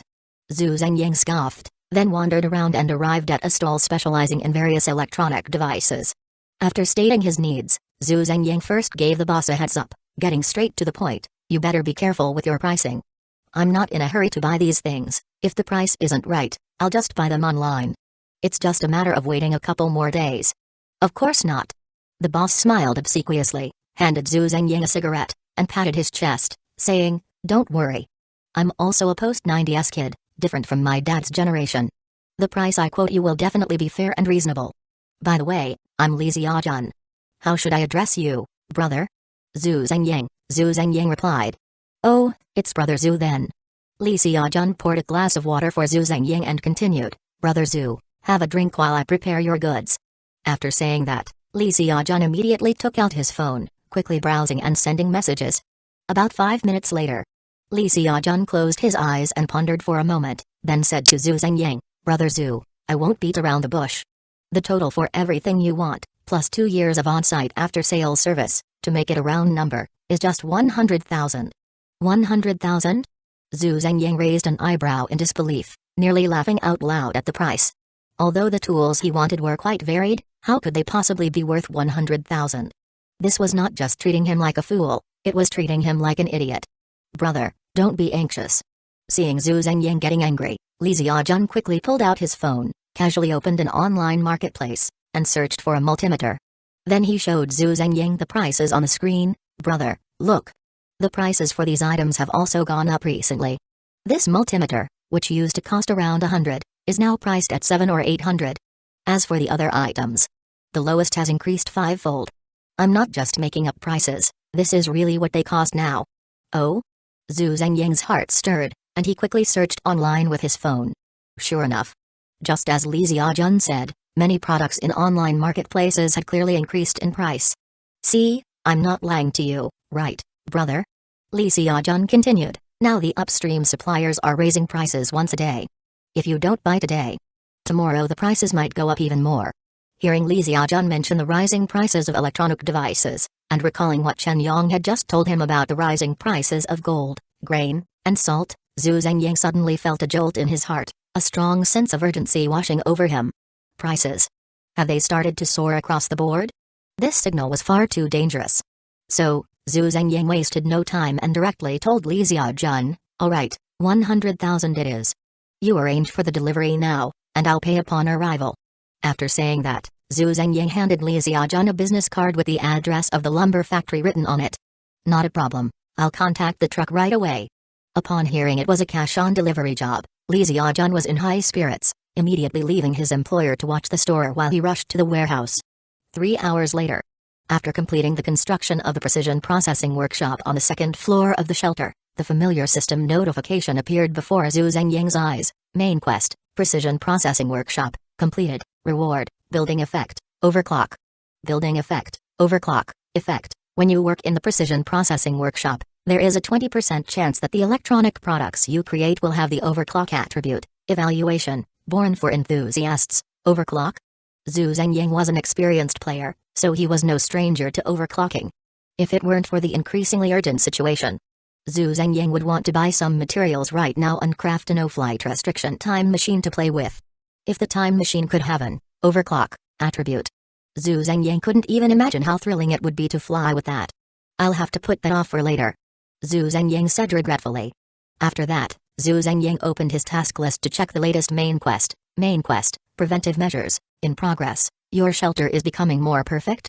For safety, please install surveillance equipment around your shelter as soon as possible. Task objective, install surveillance equipment around your shelter that can observe all movable targets over 1 meter in size within a 5-kilometer radius. Task reward, skill card, malicious perception. Seeing the task details, Zhu Zhengying felt a surge of joy. It had been a long time since he received a skill card reward. And this malicious perception, just from the name, was clearly a very practical skill. Installing surveillance wasn't difficult. Coincidentally, Zhu Zhengying had just exchanged phone numbers with Li Xiaojun. So, Zhu Zhengying immediately took out his phone and called Li Xiaojun, saying directly, "Is this Boss Li? I need to buy a batch of surveillance equipment, the kind with thermal imaging dual-spectrum ultra-clear probes. For the quantity, let's start with 50 units. Yeah, I need cables too. Get me 30 boxes of the best quality wire. Just these for now. If I need more later, I'll contact you again. Oh, and I need the best for the surveillance control center and hard drives as well. Money isn't an issue, I want speed and quality." "Right, as long as you don't mess with me. It's cash on delivery." "Okay, I'll wait for you tomorrow morning." The speed of updates and replacements in electronic products was frighteningly fast. Items like thermal imaging dual-spectrum surveillance probes were relatively niche, and generally, not many people would buy them, so Li Xiaojun didn't dare to stock them. Because of this, even at the fastest pace, Zhu Zhengying wouldn't be able to get the goods until tomorrow morning to complete the task. "Then we'll talk tomorrow," Zhu Zhengying said, walking into the gym to continue his workout. Chapter 27, The Honest Man. The next day, after getting up, Zhu Zhengying first made himself a honey-glazed beef pie, then went to the gym to burn off the calories for the day. It was only then that Li Xiaojun called, saying he had delivered everything to the entrance of the lumber factory. After checking the goods and settling the payment, Zhu Zhengying realized that the money he earned from gambling on stones was almost running out. After sending Li Xiaojun off, Zhu Zhengying looked at his remaining balance of 60,000 yuan and couldn't help but say, "After this task is done, I'll have to make another trip to the jade trading market to withdraw some money." With that said, Zhu Zhengying began working, personally setting up surveillance around the shelter. The internet industry had developed for so many years that the current surveillance equipment was completely foolproof to install: one power line for electricity and one network cable for signal transmission. Then, just connect the network cable behind the camera to the main surveillance unit. Because of this, even though it was Zhu Zhengying's first time dealing with surveillance installation, he managed it with ease. A few days ago, the Power Supply Bureau had just cut off industrial electricity for this large area in the northern suburbs. Because of this, having these ready-made power poles and wires saved Zhu Zhengying a lot of trouble. Zhu Zhengying only needed to install the surveillance cameras on the poles at various intersections and run the wires along the existing poles. In just one whole day, Zhu Zhengying successfully completed the installation of surveillance around the shelter. Returning to the shelter, Zhu Zhengying gathered all the network cables and connected them to the main surveillance unit. Then, following the instructions in the manual, he assigned an independent IP address to each surveillance camera. After finishing all this, 50 surveillance feeds appeared on the monitor of the main unit. At the same time, Zhu Zhengying received a system notification: main quest, preventive measures, completed, reward, skill card, malice perception. Skill card, malice perception, effect: you can sense all intelligent beings' malice towards you. Each point of mental strength increases your perception range by 10 meters. Evaluation: knowing people's faces and hearts. Zhu Zhengyang's mental attribute was now 5.2 points, which meant that if someone intended to harm him within 52 meters, he would be able to sense it immediately. This skill, not to mention in an apocalyptic world, would be a rare and powerful ability even in a time of peace. After using the skill card to acquire a new skill, Zhu Zhengyang opened the task list to check the latest main quest. Main quest: warehouse upgrade, in progress. In the apocalypse, abundant supplies can give you enough confidence. You need to upgrade your warehouse to better preserve the various supplies you have desperately collected. Task objective: build a cold storage room to preserve the food and medicine you have collected. Minimum area of 100 square meters required. Task reward: building effect, suppression, building a cold storage room. Zhu Zhengyang nodded. This task wasn't difficult. The equipment for a cold storage room was easy to buy, it just required money. A 100 square meter cold storage room would consume about 50-80 kilowatt hours of electricity per day, which was completely within Zhu Zhengyang's capacity to handle. But it was getting late, and Zhu Zhengyang was tired after a long day, so after reading the task details, he went to take a shower and sleep. The next day, Zhu Zhengyang got up and, as usual, made himself a honey-glazed beef pie, then went to the gym to complete today's tasks. After that, he went to the bathroom to wash off the sweat, then drove to the building materials market in Mage. In the building materials market, there was a store called Zenfu. The boss of this store, Luo Zenf, was a middle-aged man in his 40s, short, balding, with a big belly, somewhat resembling the actor Zhang Ziwei. Seeing Zhu Zhengyang inquiring, Luo Zenf poured him a cup of tea and asked, "There are many plans for cold storage. It depends on your budget and how large an area you want to build." With so many stores in the building materials market capable of making cold storage, Zhu Zhengyang came here because this was the only person in the large market who had no malice towards him. Since he was a good person, Zhu Zhengyang didn't want to run around anymore. He waved his hand and said to Luo Zenf, "I want a cold storage room of 100 square meters, with the best cooling effect and the most energy efficient." Luo Zenf smiled dryly at Zhu Zhengyang and explained, "We are honest people and wouldn't dare to deceive you. Cold storage, scientifically speaking, is essentially an equivalent exchange. If you want good cooling, you can't avoid high electricity consumption. If you want to save electricity, the cooling effect will inevitably be compromised. So, in these two aspects, you really need to make a decision. Do you want to save electricity or prioritize cooling effect?" Zhu Zhengyang had rarely encountered such an honest boss in his life. Since you can't have both fish and bear's paw, he ultimately decided to prioritize effectiveness, saying, "Then I'll go for the best cooling effect." In the shelter, as long as both engineering robots weren't operating simultaneously, Zhu Zhengyang had more than enough electricity. If, with the development of the shelter, electricity became insufficient in the future, he could always get some solar panels to expand his photovoltaic power generation capacity.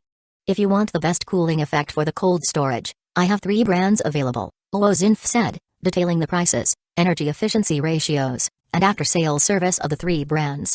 After hearing the details, Zhu Zhengyang chose the one with the best performance. Once everything was agreed upon and the contract was signed, Zhu Zhengyang transferred 50,000 yuan to Luo Zenf as a deposit on the spot. Then, Zhu Zhengyang said to the middle-aged man, "Please expedite the delivery, boss." As he spoke, Zhu Zhengyang handed Luo Zenf a business card and said, "Just deliver the goods here. Once they arrive, I'll pay the remaining balance immediately." Luo Zenf was taken aback and asked, "Don't we need to install it?" Zhu Zhengyang had 2 engineering robots. Installing the cold storage was just a matter of assembling the panels, hanging the indoor and outdoor units, laying the connecting pipes, insulating the pipes, installing the drainage pipes, setting up the wiring, and installing the control system. This little work was nothing for Zhu Zhengyang's 2 future robots. Moreover, Zhu Zhengyang didn't want anyone entering his shelter, so he directly refused, saying, "No need for installation, I have my own arrangements. Just deliver the goods as soon as possible."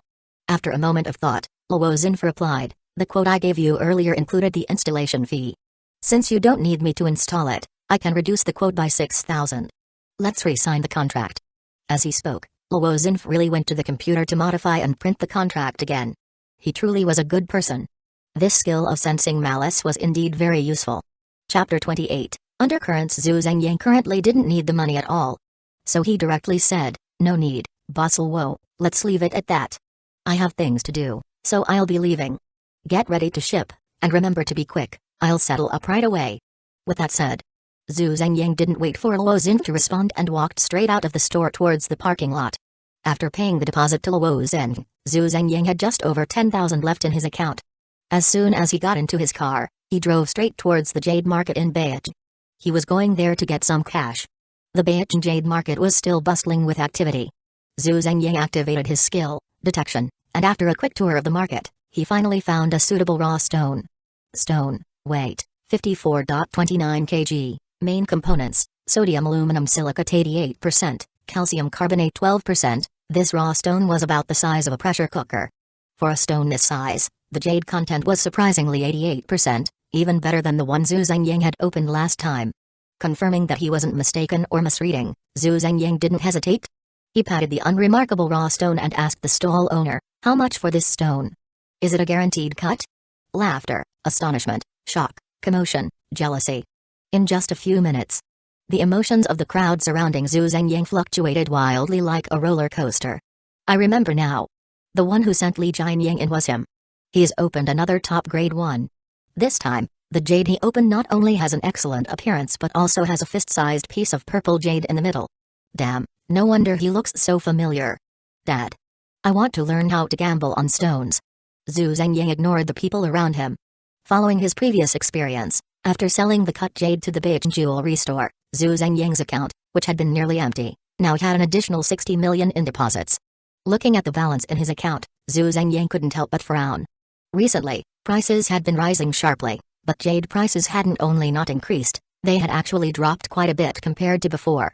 If Zhu Zhengying had opened this raw stone with a piece of top-grade purple jade in the middle a month ago, his account would have at least had over 100 million. Forget it.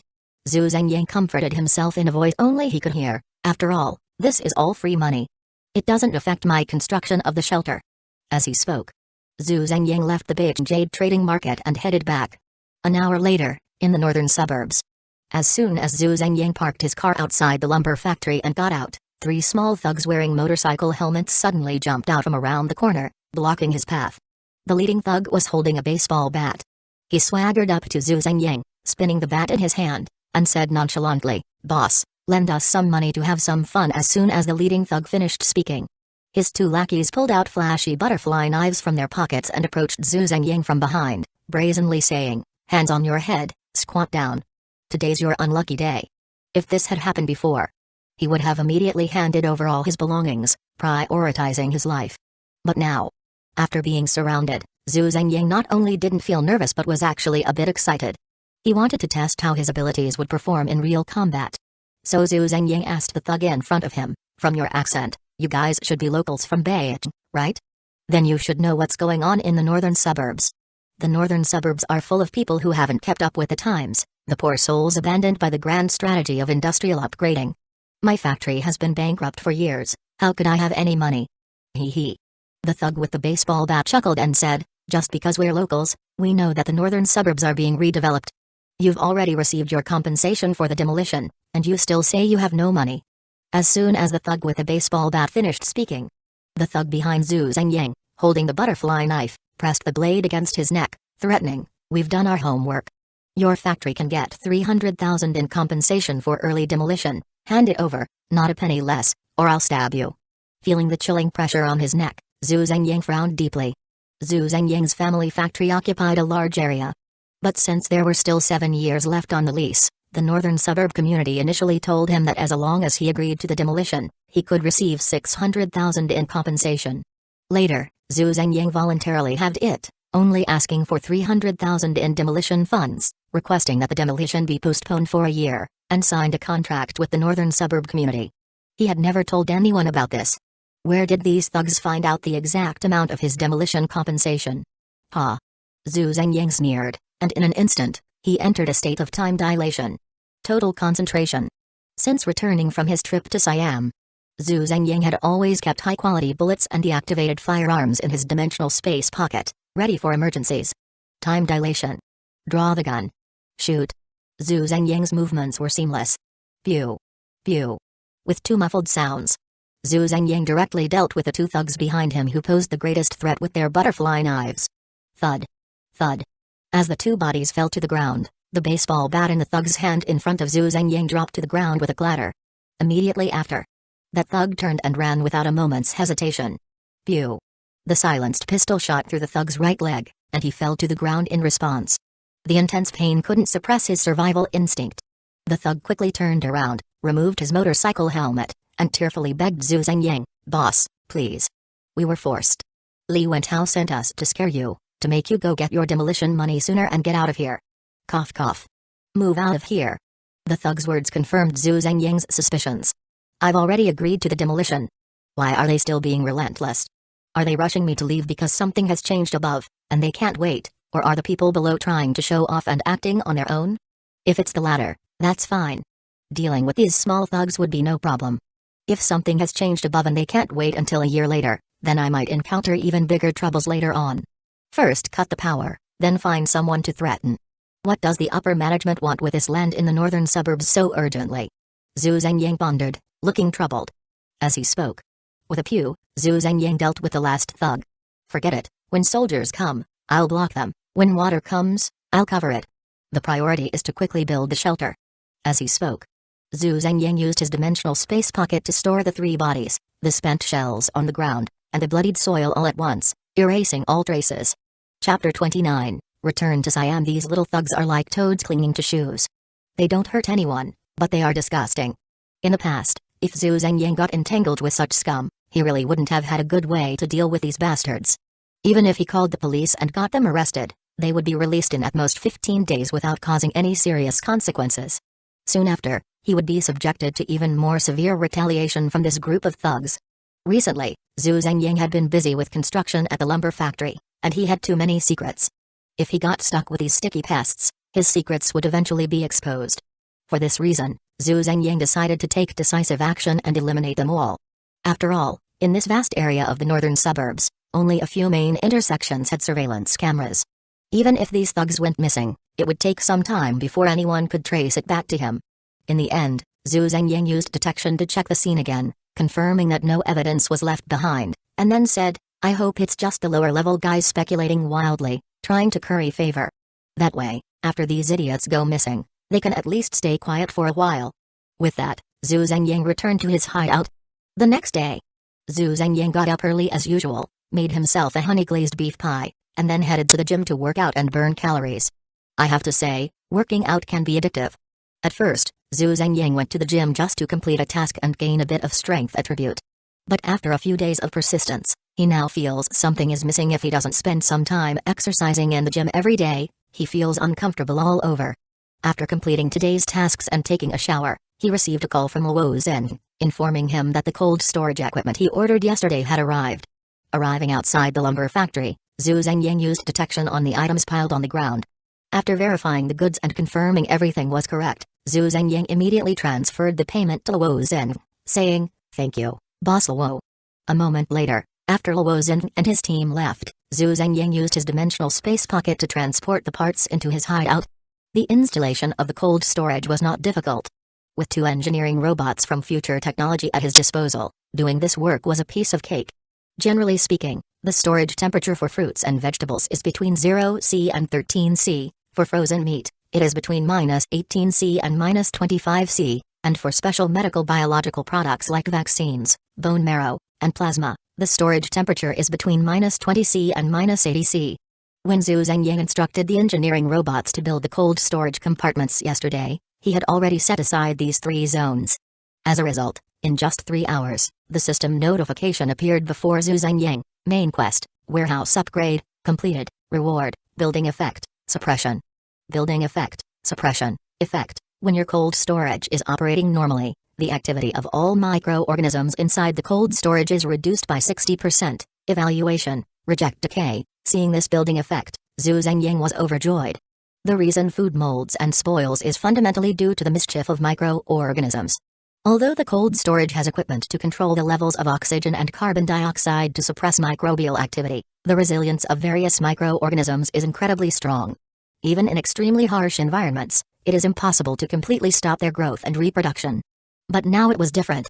Zhu Zhengyang had both the cold storage and the building effect of suppression. With this double approach, the shelf life of the various supplies stored in Zhu Zhengyang's cold storage could be extended several times.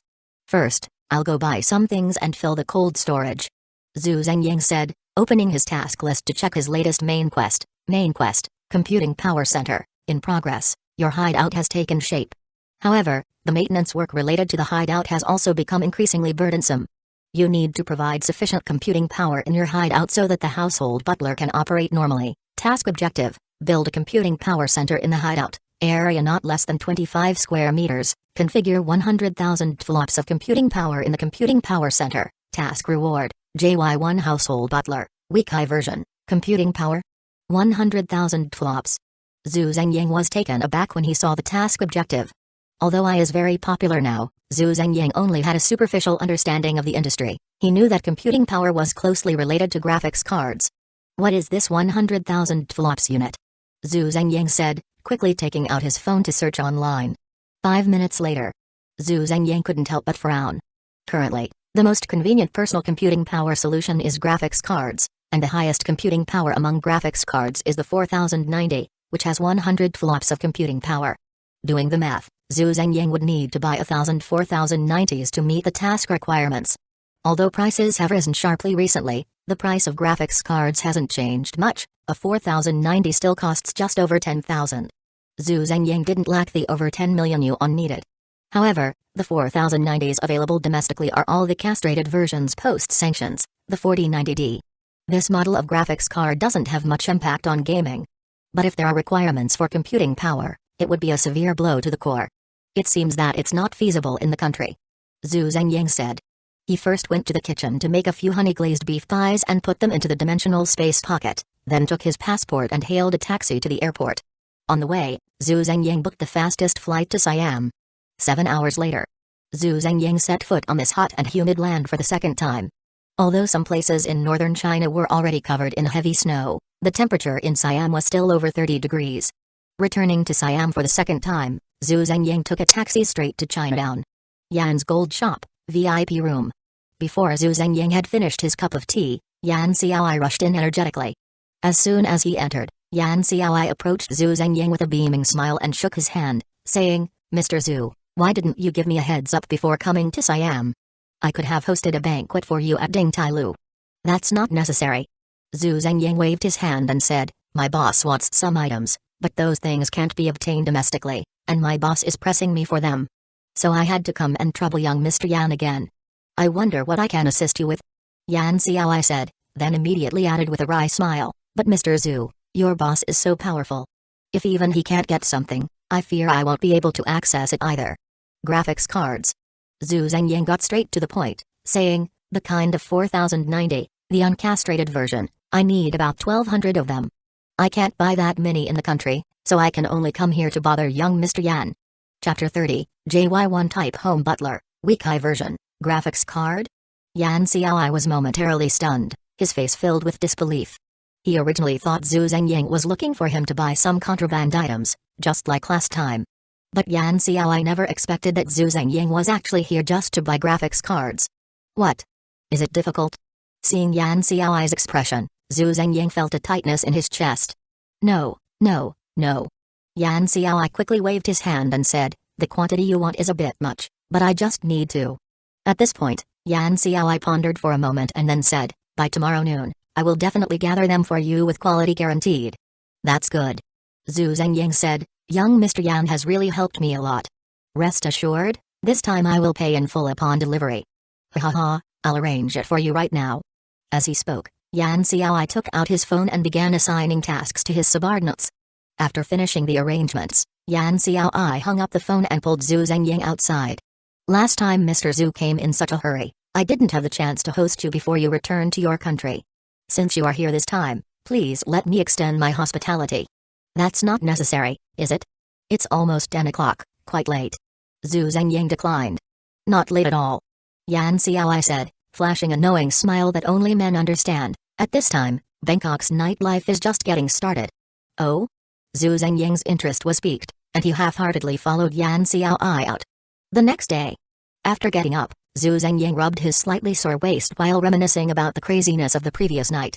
At that moment, Yan Xiaoi's call came in. "Mr. Zhu, the goods you wanted have arrived.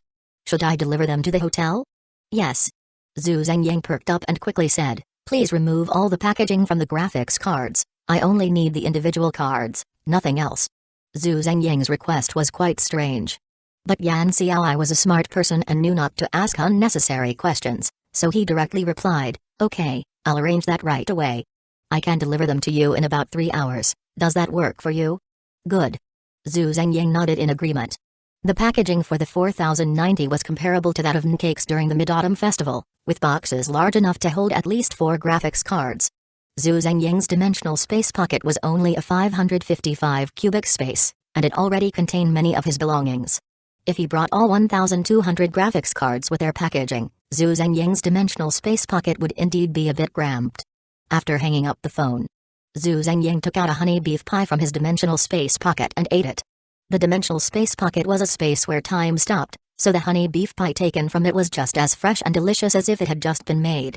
After finishing breakfast, Zhu Zhengying put on his clothes and headed out.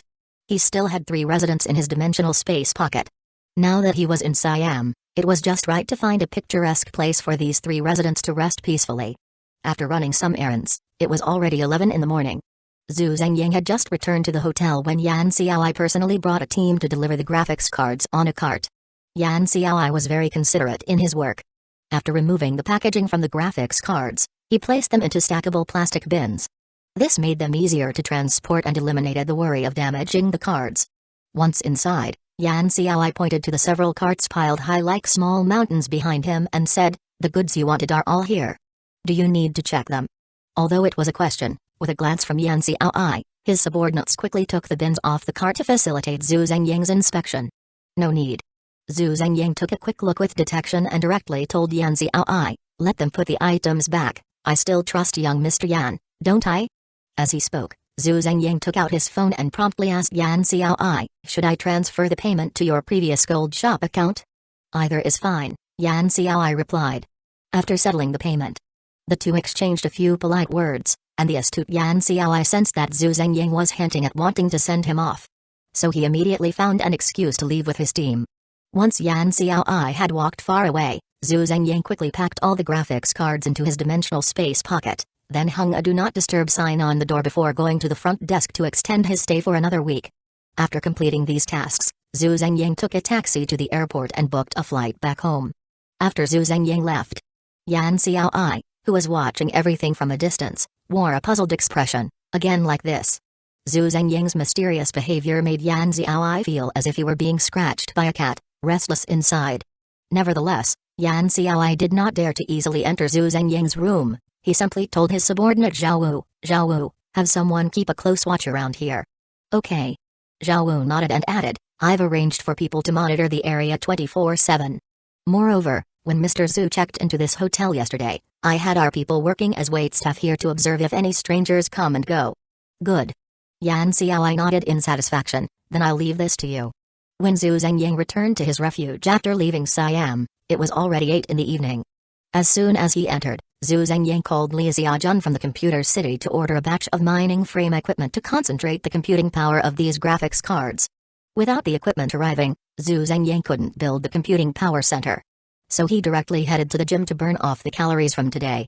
The next day, after completing his daily tasks, Zhu Zhengying received a call from Li Xiaojun. Inspecting the goods, settling the payment, transporting, and installing. Once everything was set up, the moment the computing power center was powered on, the system's subtitles finally appeared before Zhu Zhengying. Main quest, Computing Power Center, completed, reward, JY1 type home butler, weak eye version, as the system prompts flashed one after another. A humanoid robot, about 1.6 meters tall and resembling a large dumpling, appeared before Zhu Zhengying. JY1 type home butler, weak eye version, attributes, strength, 1, agility, 1, intelligence, 10, spirit, 0, stamina, 1, skills, transformation. The home butler can transform its mechanical arms into tools that fit the work requirements. Weak A. The home butler possesses a certain level of intelligence, has the ability to learn, and can understand and execute some abstract commands. Evaluation. The best-selling household robot of the 22nd century. Hello, Master. The home butler emitted an electronic synthesized voice, slightly bowing to Zhu Zhengying, then said, "Please give me a name." Chapter 31. Beikai Zhu Zhengying was terrible at naming things. So when he saw the family butler that looked like a big white ball, he directly said, "You can just be called Big White." Naming successful. Initializing program, please wait. As soon as Big White finished speaking, Various codes that Zhu Zhengyang couldn't understand began to rapidly refresh from top to bottom on the display screen on its head. About a minute later, Big White completed its initialization. At the same time, 2 blue dots appeared on the display screen, simulating human eyes. Master. Big White bowed at a 90-degree angle to Zhu Zhengyang and then introduced itself. I am the JY1 model family butler, Big White. Currently, I can provide you with high-quality housekeeping services and limited home security services. I can also continuously optimize myself through learning, mastering new skills and technologies to better and more accurately understand your demands and commands, so as to provide you with better and higher quality services. At this point, Big White's eyes suddenly changed from blue to red and continued. Special reminder. For unknown reasons, I am currently unable to access X Company's cloud service platform via the internet. Because of this, if the master wishes to activate my learning module, you will need to provide me with a substantial amount of local computing power. After hearing Big White's special reminder, Zhu Zhengyang nodded thoughtfully, so that's why I was asked to prepare computing power in advance. Having said that, Zhu Zhengyang directly commanded Big White, then you should familiarize yourself with the environment of the shelter, and first clean up the hygiene here. Understood, Master. Big White replied. Then its left mechanical arm transformed into a vacuum cleaner, while its right mechanical arm turned into a steam mop, and it began to clean every corner of the shelter as it walked. Zhu Zhengyang's shelter spanned a total of 1,300 square meters across 2 floors. Such a large space. If no one regularly cleaned it, over time, it would inevitably gather a thick layer of dust. Zhu Zhengyang had previously been troubled about how to handle the hygiene issues of the shelter. But now, with Big White, Zhu Zhengyang could relax. Big White truly lived up to its reputation as the best-selling family robot of the 22nd century. It worked very efficiently. In just a few minutes, it had cleaned every hidden corner of Zhu Zhengyang's bedroom. After finishing everything, Big White approached Zhu Zhengyang and asked, Master, the bedroom cleaning is complete. Do you have any other instructions? Zhu Zhengyang nodded in satisfaction. Then he thought for a moment.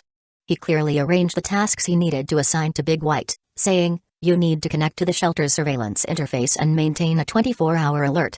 If anyone with ill intentions approaches the shelter, regardless of the time, you must notify me immediately and save the corresponding surveillance footage. You need to constantly monitor the various air component levels inside the shelter, ensuring that the oxygen content in every corner remains at 20% by controlling the grow lights and fresh air system. You need to keep the shelter clean and tidy. Once the above tasks are completed, you can utilize the local computing power in the shelter to study the curriculum I have prepared for you in advance. As soon as Zhu Zhengyang finished speaking, lines of code flashed across Big White's display screen. After a moment, Big White's blue eyes reappeared on the display, and then Big White said to Zhu Zhengyang, Understood, Master.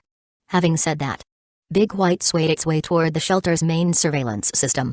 Seeing that Big White had entered work mode, Zhu Zhengyang nodded in satisfaction, then opened his task list to check the next task. Time challenge task, vertical farm, in progress. Your shelter is solid, safe, and well stocked.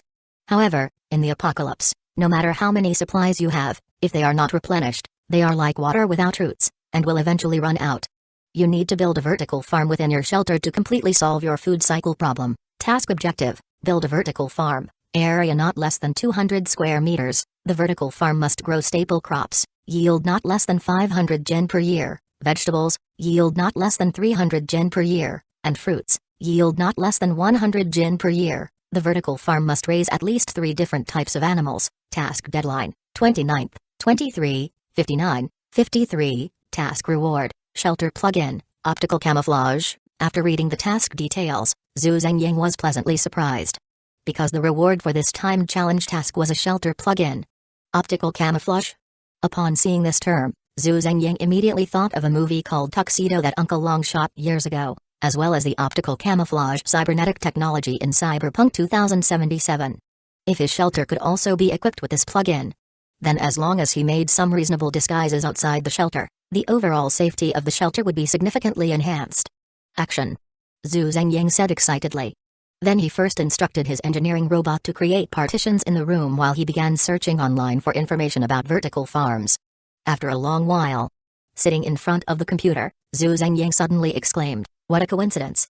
Having said that, Zhu Zhengyang immediately put on his coat and drove his car towards White City University. 1 hour later. White City University, Agricultural Science Institute. Let's stop here for today.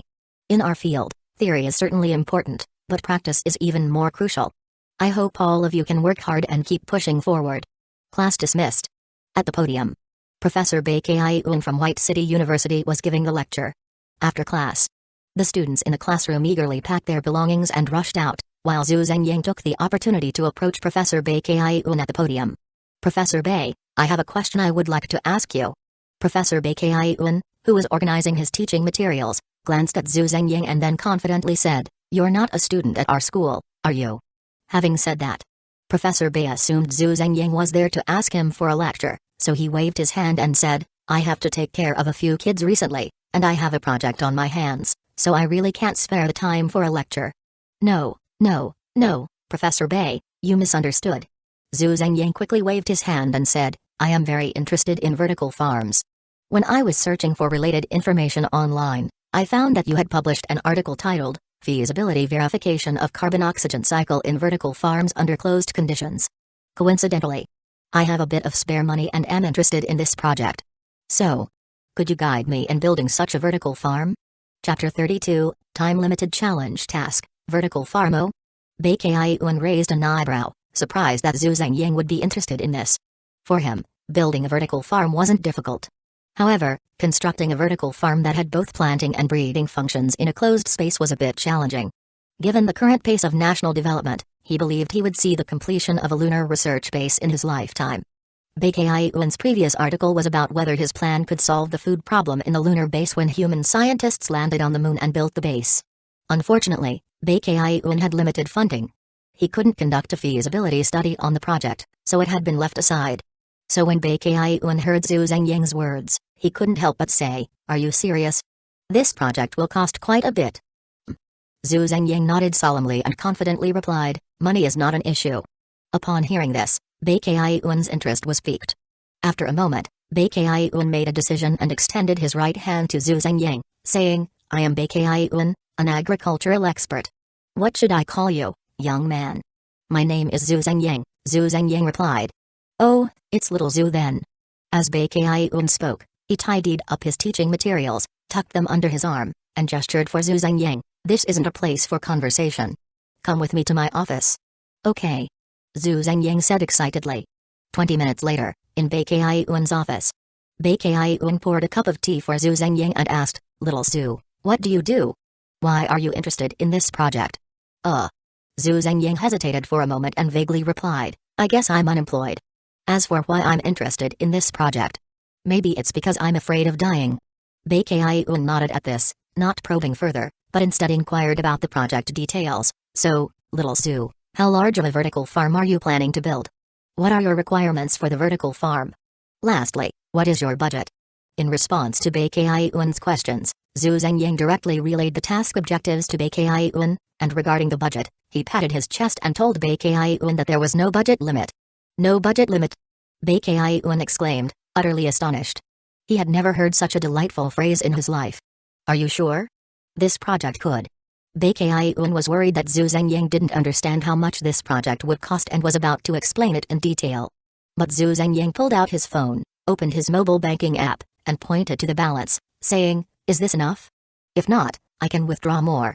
Seeing Zhu Zhengyang's 8-digit account balance, Baekhyun decisively dropped the topic. Then, with a slightly excited tone, he asked Zhu Zhengyang, "When can we start this project?" "Now," Zhu Zhengyang replied decisively. "Oh." Baekhyun pondered for a moment and then handed a business card to Zhu Zhengyang. "Little Zhu, please leave your phone number with me. Once I finish the design plan, I'll contact you immediately." "Sure."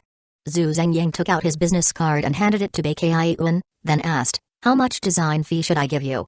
"I don't need any money."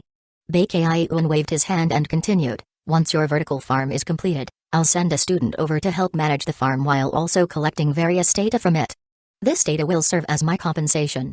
As for the time frame, it will take at least 2 years." Upon hearing Baekhyun's words, Zhu Zhengyang couldn't help but frown and suggested, "Can I collect the data for you and send the information to you?" Baekhyun smiled and refused, saying, "You're not studying this field, do you know how to take care of those plants and animals?" Zhu Zhengyang glanced at the gardening skill in his skill bar and replied to Baekhyun, "I actually know a bit." "Oh?" Baekhyun jokingly asked Zhu Zhengyang a question about artificial pollination. Zhu Zhengyang answered fluently. "Not a single mistake." Baekhyun's expression became more serious as he asked Zhu Zhengying about grafting. 10 minutes later, Baekhyun was both shocked and curious, unable to help but say, "Little Zhu, are you also studying this field?" "No." Zhu Zhengying found an excuse to brush it off. "I self-studied it recently." "Impressive." Baekhyun gave Zhu Zhengying a thumbs up and praised, "It's clear that you took it seriously while studying. If you manage that vertical farm and provide me with data, that would be fine." Seeing Baekhyun relent, Zhu Zhengying also breathed a sigh of relief and quickly assured him, "You can trust me with this, I won't let you down." Baekhyun nodded, chatted with Zhu Zhengying for a few more minutes, and hinted at wanting to send him off. Zhu Zhengying, understanding the hint, bid farewell to Baekhyun. "I have some matters to attend to, so I'll take my leave now. Professor Bay, feel free to contact me anytime once you have the design plan ready." "Okay." Baekhyun nodded and walked Zhu Zhengying to the office door. "Creating a design plan isn't difficult for me. The main challenge of this project lies in the construction. Can you find an experienced construction team?" Zhu Zhengying had 2 engineering robots in his shelter, and as long as he had the blueprints for the vertical farm, construction wouldn't be a problem. So he confidently replied, "Don't worry, Professor Bay, you don't need to be concerned about the construction." Baekhyun nodded, "I'll have the design plan ready for you by tomorrow at the latest." "Thank you, Professor Bay."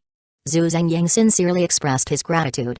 After bidding farewell to Baekhyun, Zhu Zhengying had no other matters to attend to, so he returned directly to his shelter. Upon entering, Zhu Zhengying found that every corner of his shelter was spotless and brand new.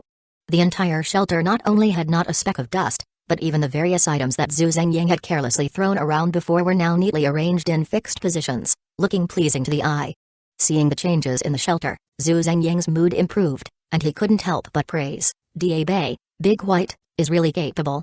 As he spoke, Zhu Zhengying stretched and returned to his bedroom. Since Baekhyun wouldn't finish the vertical farm design plan until tomorrow, he could take this rare opportunity to relax. Just then, Zhu Zhengying suddenly received a mass advertising text message, "Bay City Greenland, our company will launch the province's first underground shelter project in the northern suburbs, and the first phase of the project has successfully broken ground. Address, Bay City Northern Suburb No. 1 Greenland Exhibition Center. Contact number, 185XXXXXXX. Ms. Chen, Chapter 33, Shelter Plugin, Optical Camouflage." Upon seeing this mass text message, Zhu Zhengying was taken aback. So the demolition in the northern suburbs is to make way for this Greenland project. This is a bit troublesome. Zhu Zhengying frowned. So this new building project for the Greenland shelter. Are they just messing around, or are they really preparing for the apocalypse? Zhu Zhengying thought to himself, quickly logging onto the Greenland official website to check the detailed information about the project. Fortunately, according to Greenland's planning map, the area along North 4th Road is part of the 3rd phase of the project. As long as the 1st and 2nd phases don't go smoothly, they won't have any plans for this area for a while. Zhu Zhengying said. Lying on his bed, he pondered what means he could use to stop their construction progress. The night passed without incident. The next day, after completing his daily tasks, Zhu Zhengying took a rare break to play a game for a while. At 11 o'clock in the morning, Zhu Zhengying received a call from Professor Baekhyun. "The design plan for the vertical farm is ready. What's your email? I'll send it to you. If there are any issues during construction, just ask my student directly. I'll include his contact information in the email." "Great, thank you so much, Professor Bay. I'll send you my email right away." After exchanging a few pleasantries with Baekhyun, Zhu Zhengying quickly hung up and sent his email address to Baekhyun via text. About 2 minutes later, Zhu Zhengying received an email in his inbox. Opening Baekhyun's design plan, Zhu Zhengying found the details to be astonishingly thorough. Dimensions, materials, structure, and even the specific techniques to be used were all clearly outlined. Not to mention Zhu Zhengying. Even a random roadside construction team could build this vertical farm structure. According to Baekhyun's design, he divided the vertical farm into 3 main areas.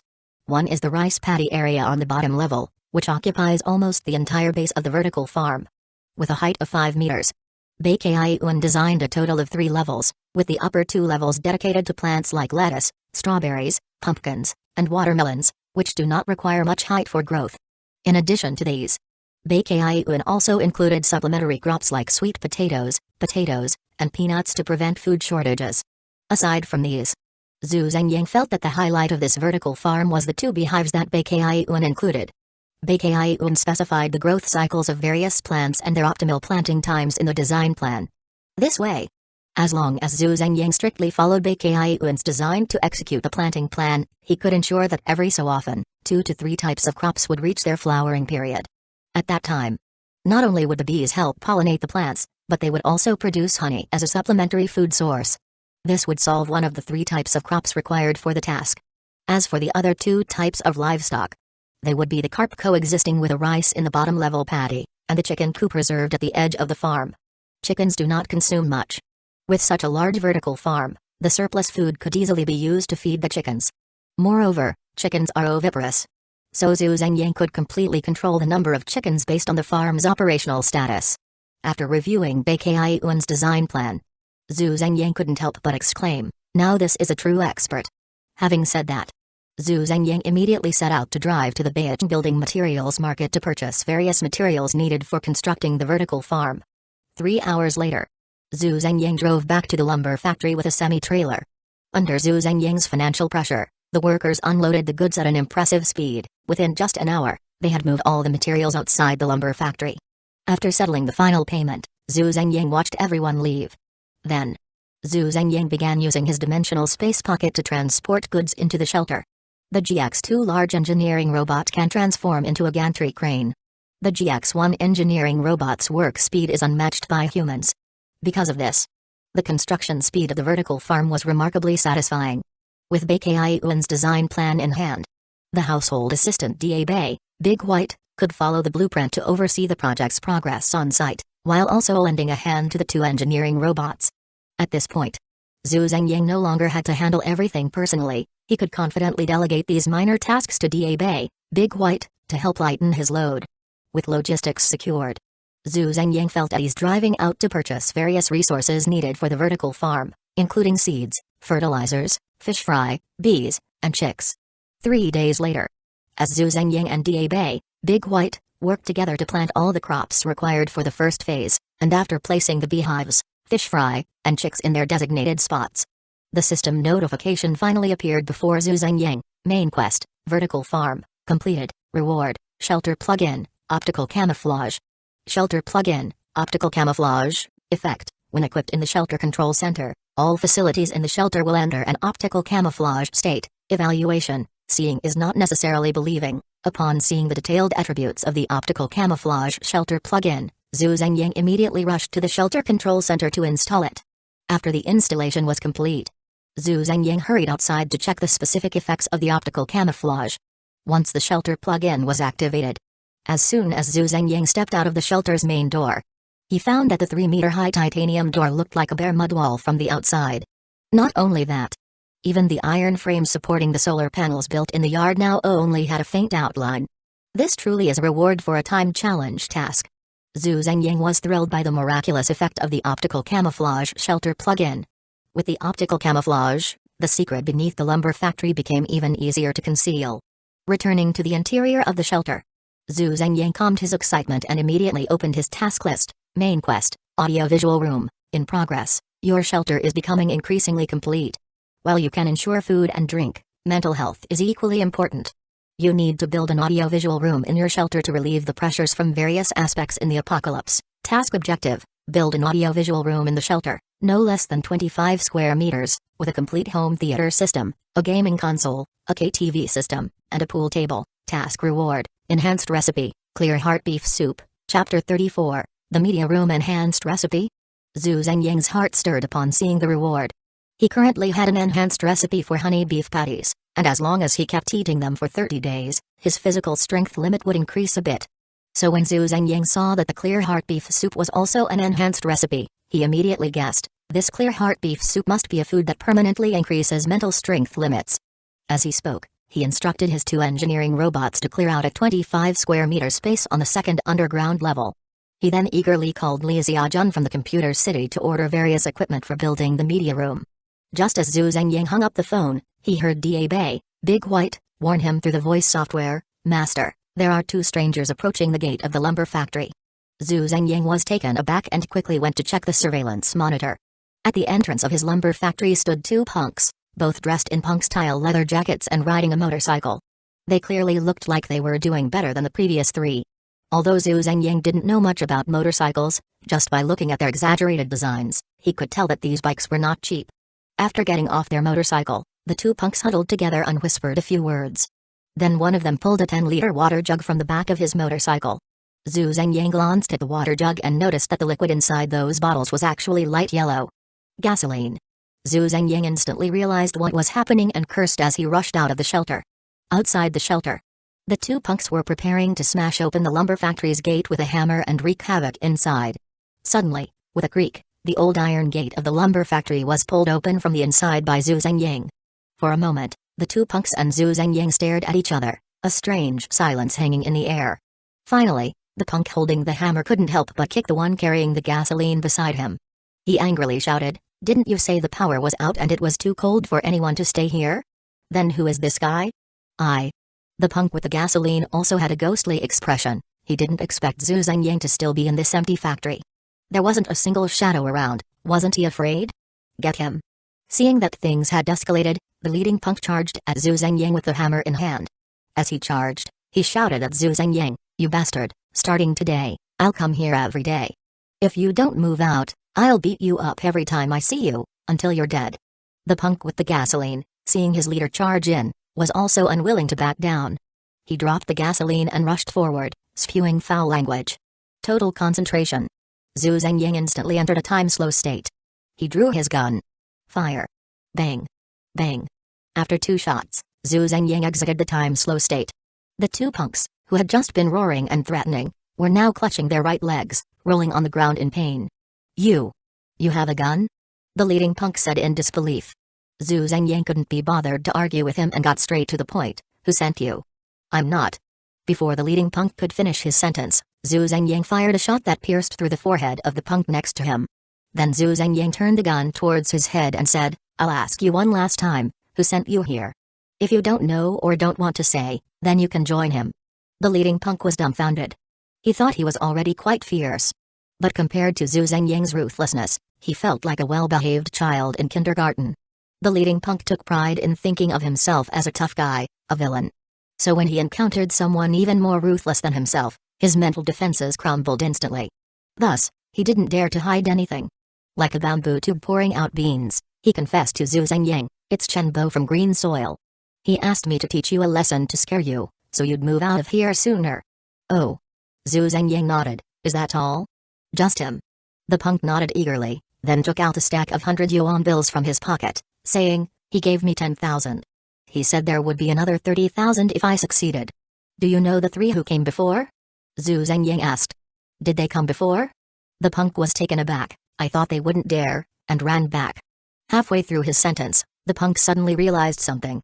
He looked at Zhu Zhengying in terror, and an inexplicable strength surged within him as he cried out and tried to flee. Bang! With a gunshot, the lumber factory returned to silence.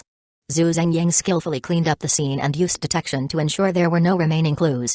Zhu Zhengying's gaze turned cold as he looked towards North Road and said in a chilling voice, "Looks like it's time to do something." The next day, after finishing his daily tasks, Zhu Zhengying received a personal delivery from Li Xiaojun from the computer city. Zhu Zhengying, who always settled transactions promptly, was a breath of fresh air in society. Li Xiaojun practically treated Zhu Zhengying like a father. An hour later, Bei Xiaojun directed the workers to unload the goods, and after receiving his payment, he happily bid farewell to Zhu Zhengying. "Boss Zhu, if you need anything in the future, just let me know. I'll make sure to deliver it to you right away." "Definitely, definitely." Zhu Zhengying exchanged pleasantries with Bei Xiaojun and waved him off. Moving and installing. The soft decoration of the media room was much simpler than that of the vertical farm. All that was needed was to lay down carpets, arrange the sofas, and move in and connect various equipment. With the help of engineering robots and Da Big White, as the household manager, in just half an hour, Zhu Zhengying's media room was completed, and he received the system notification: Main quest, media room, completed, reward, enhanced recipe, clear heart beef soup, enhanced recipe, clear heart beef soup, effect, permanently increases mental limit by 1 point after consuming continuously for 30 days, note, the effect of special food can only be activated once, evaluation, calm and peaceful. After seeing the attributes of the clear heart beef soup, Zhu Zhengying immediately instructed Da Big White to cook for him. He then opened the task list to check the latest main quest, bomb, In progress. In the apocalypse, large-scale destructive weapons are also essential. You need to manufacture 10 bombs with a power of at least 1 kilogram of TNT. Task objective, 0 out of 10. Task reward, QA3 Military Combat Suit. Chapter 35, QA3 Military Combat Suit. Make 10 bombs, and they must have a power equivalent to at least 1 kilogram of TNT. After reading the task details, Zhu Zhengying felt overwhelmed. This time, the task was one that would be easier to complete in a post-apocalyptic world than in the current one. If it were in the apocalypse, with so many resources in his shelter, finding someone to trade for a few bombs would be as easy as going to the supermarket to buy a bottle of cola. But now, I can't possibly go to Siam to ask Yan Xiaoi for help again, can I? Zhu Zhengying frowned. Just as Zhu Zhengying was feeling troubled, suddenly, an idea struck him. He remembered a book he had read out of boredom some time ago. This book was printed during a sensitive period in the last century to prepare for a potential outbreak of full-scale nuclear war. It not only recorded various military skills but also included instructions on how to manufacture some simple weapons.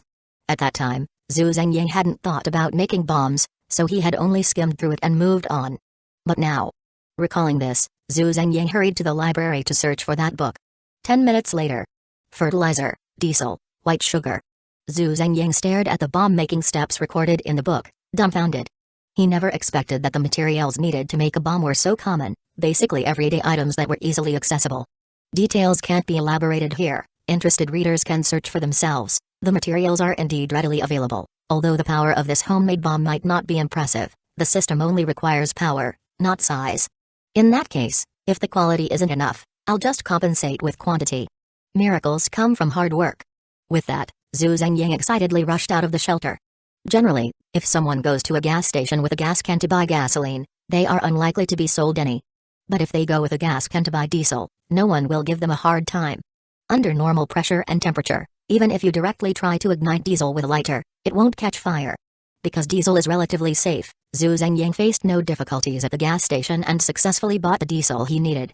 As for the other materials, Zhu Zhengying already had them stocked in his supplies.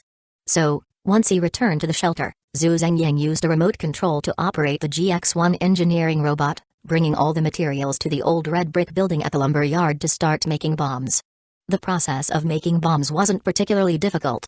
However, Zhu Zhengying's makeshift workshop was quite dangerous, with the potential for accidents at any moment. But since he wasn't doing it himself, he wasn't too worried. As for the engineering robot, with its thick armor, it should be able to withstand the impact of an explosion, right? Half an hour later. After Zhu Zhengying mixed the various materials in the correct proportions, he packed them into a PVC pipe with a diameter of 3 centimeters and a length of 10 centimeters. Next, he attached a fuse and sealed the end with clay. After completing all this, Zhu Zhengying eagerly opened his task list, 0 out of 10. Seeing that the task list hadn't changed, Zhu Zhengying thought he had failed. So, he operated the engineering robot to ignite it and immediately threw the bomb over the courtyard wall. Boom. With a loud bang, the courtyard wall of the lumber yard shook. Such a loud noise startled even Zhu Zhengying below. Fortunately, no one lived in the northern suburbs now, otherwise, with that noise, the police would definitely come to investigate. Did it really explode successfully? Why isn't the task progress reflecting? Zhu Zhengying scratched his head in confusion. Soon, he realized that the power of the bomb he made wasn't enough to meet the 1 kilogram TNT standard. Since the quality is lacking, I'll just pile on the quantity. Zhu Zhengying said, remotely controlling the engineering robot to reload the explosives. Originally, he had used a 3 centimeter diameter, 10 centimeter long PVC pipe to hold the explosives. Since one wasn't enough, he would string together 10 PVC pipes of the same specifications. Moments later, after Zhu Zhengying finished assembling the new bomb group, he checked again. Sure enough. His task list changed from 0 out of 10 to 1 out of 10. Seeing that his homemade bomb indeed met the task requirements, even Zhu Zhengying couldn't help but feel a bit excited. So he didn't waste any time and quickly assembled the second bomb. Half an hour later. Under the operation of the engineering robot, Zhu Zhengying's main task was finally completed successfully, and the familiar system subtitles appeared before him. Main task, bomb, completed, reward, QA3 Military Combat Suit. QA3 Military Combat Suit, skills, tactical helmet. After equipping the combat suit, you can switch between normal vision, night vision, thermal imaging at any time, composite fiber fabric. After equipping the combat suit, your defense is greatly enhanced, even allowing immunity to blade attacks. Note, the composite fiber fabric has 3 built-in bulletproof plate slots, Exoskeleton armor. After equipping the combat suit, your strength +2, agility +1, optical camouflage. After equipping the combat suit, you can enter optical camouflage at any time. Evaluation. Standard combat suit for the 22nd century Longfeng Special Forces. After seeing the attributes of the combat suit with detection, Zhu Zhengying's eyes widened. Tactical helmet. Composite fiber. Optical camouflage. Exoskeleton armor. Each of these 4 items, taken individually, was remarkable. Together, they formed a powerful combination. What a great item! Zhu Zhengying couldn't wait to put on the combat suit, then followed the operating instructions to try out each function of the suit. After a long time, once Zhu Zhengying had enough fun, he reluctantly took off the combat suit. After personally using it, Zhu Zhengying confirmed that with this combat suit, along with his detection and total concentration, 2 god-tier skills, even if negotiations with Yan Xiao and Siam fell through, he could still deal with the Yan family's bodyguards and leave calmly. After removing the combat suit, Zhu Zhengying had grasped the performance of the QA-3 military combat suit. This combat suit is great in every way, but to keep it lightweight, the battery isn't very large, so the endurance isn't great. The tactical helmet doesn't require much power. Even if used continuously, it can last for 24 hours, but if the optical camouflage function is activated, it can only be used for 3 hours. If the exoskeleton armor is fully activated, the combat suit's power will be depleted in a maximum of 45 minutes. At this point, Zhu Zhengying felt relieved. Fortunately, the designer of the combat suit considered that soldiers couldn't always be in a safe rear area to recharge the suit. So the charging protocol for this combat suit is very well adapted. No matter the current or voltage, this combat suit can perfectly adapt, which makes things much more convenient for me. Chapter 36, A Major Operation. After experiencing the power of the combat suit, Zhu Zhengying charged it up and then opened his task list to check the latest main quest. Main quest, Auto Repair Workshop, in progress. In a post-apocalyptic world, with society collapsed and factories shut down, it is difficult to find equipment that can be used directly.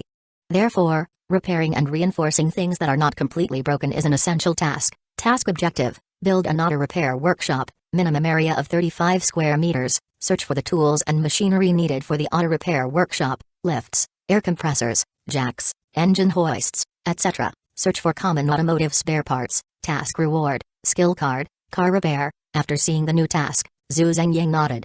Fortunately, this main quest was relatively easy to complete at the moment. Zhu Zhengying first instructed his engineering robot to build partitions on the 2nd floor of the shelter.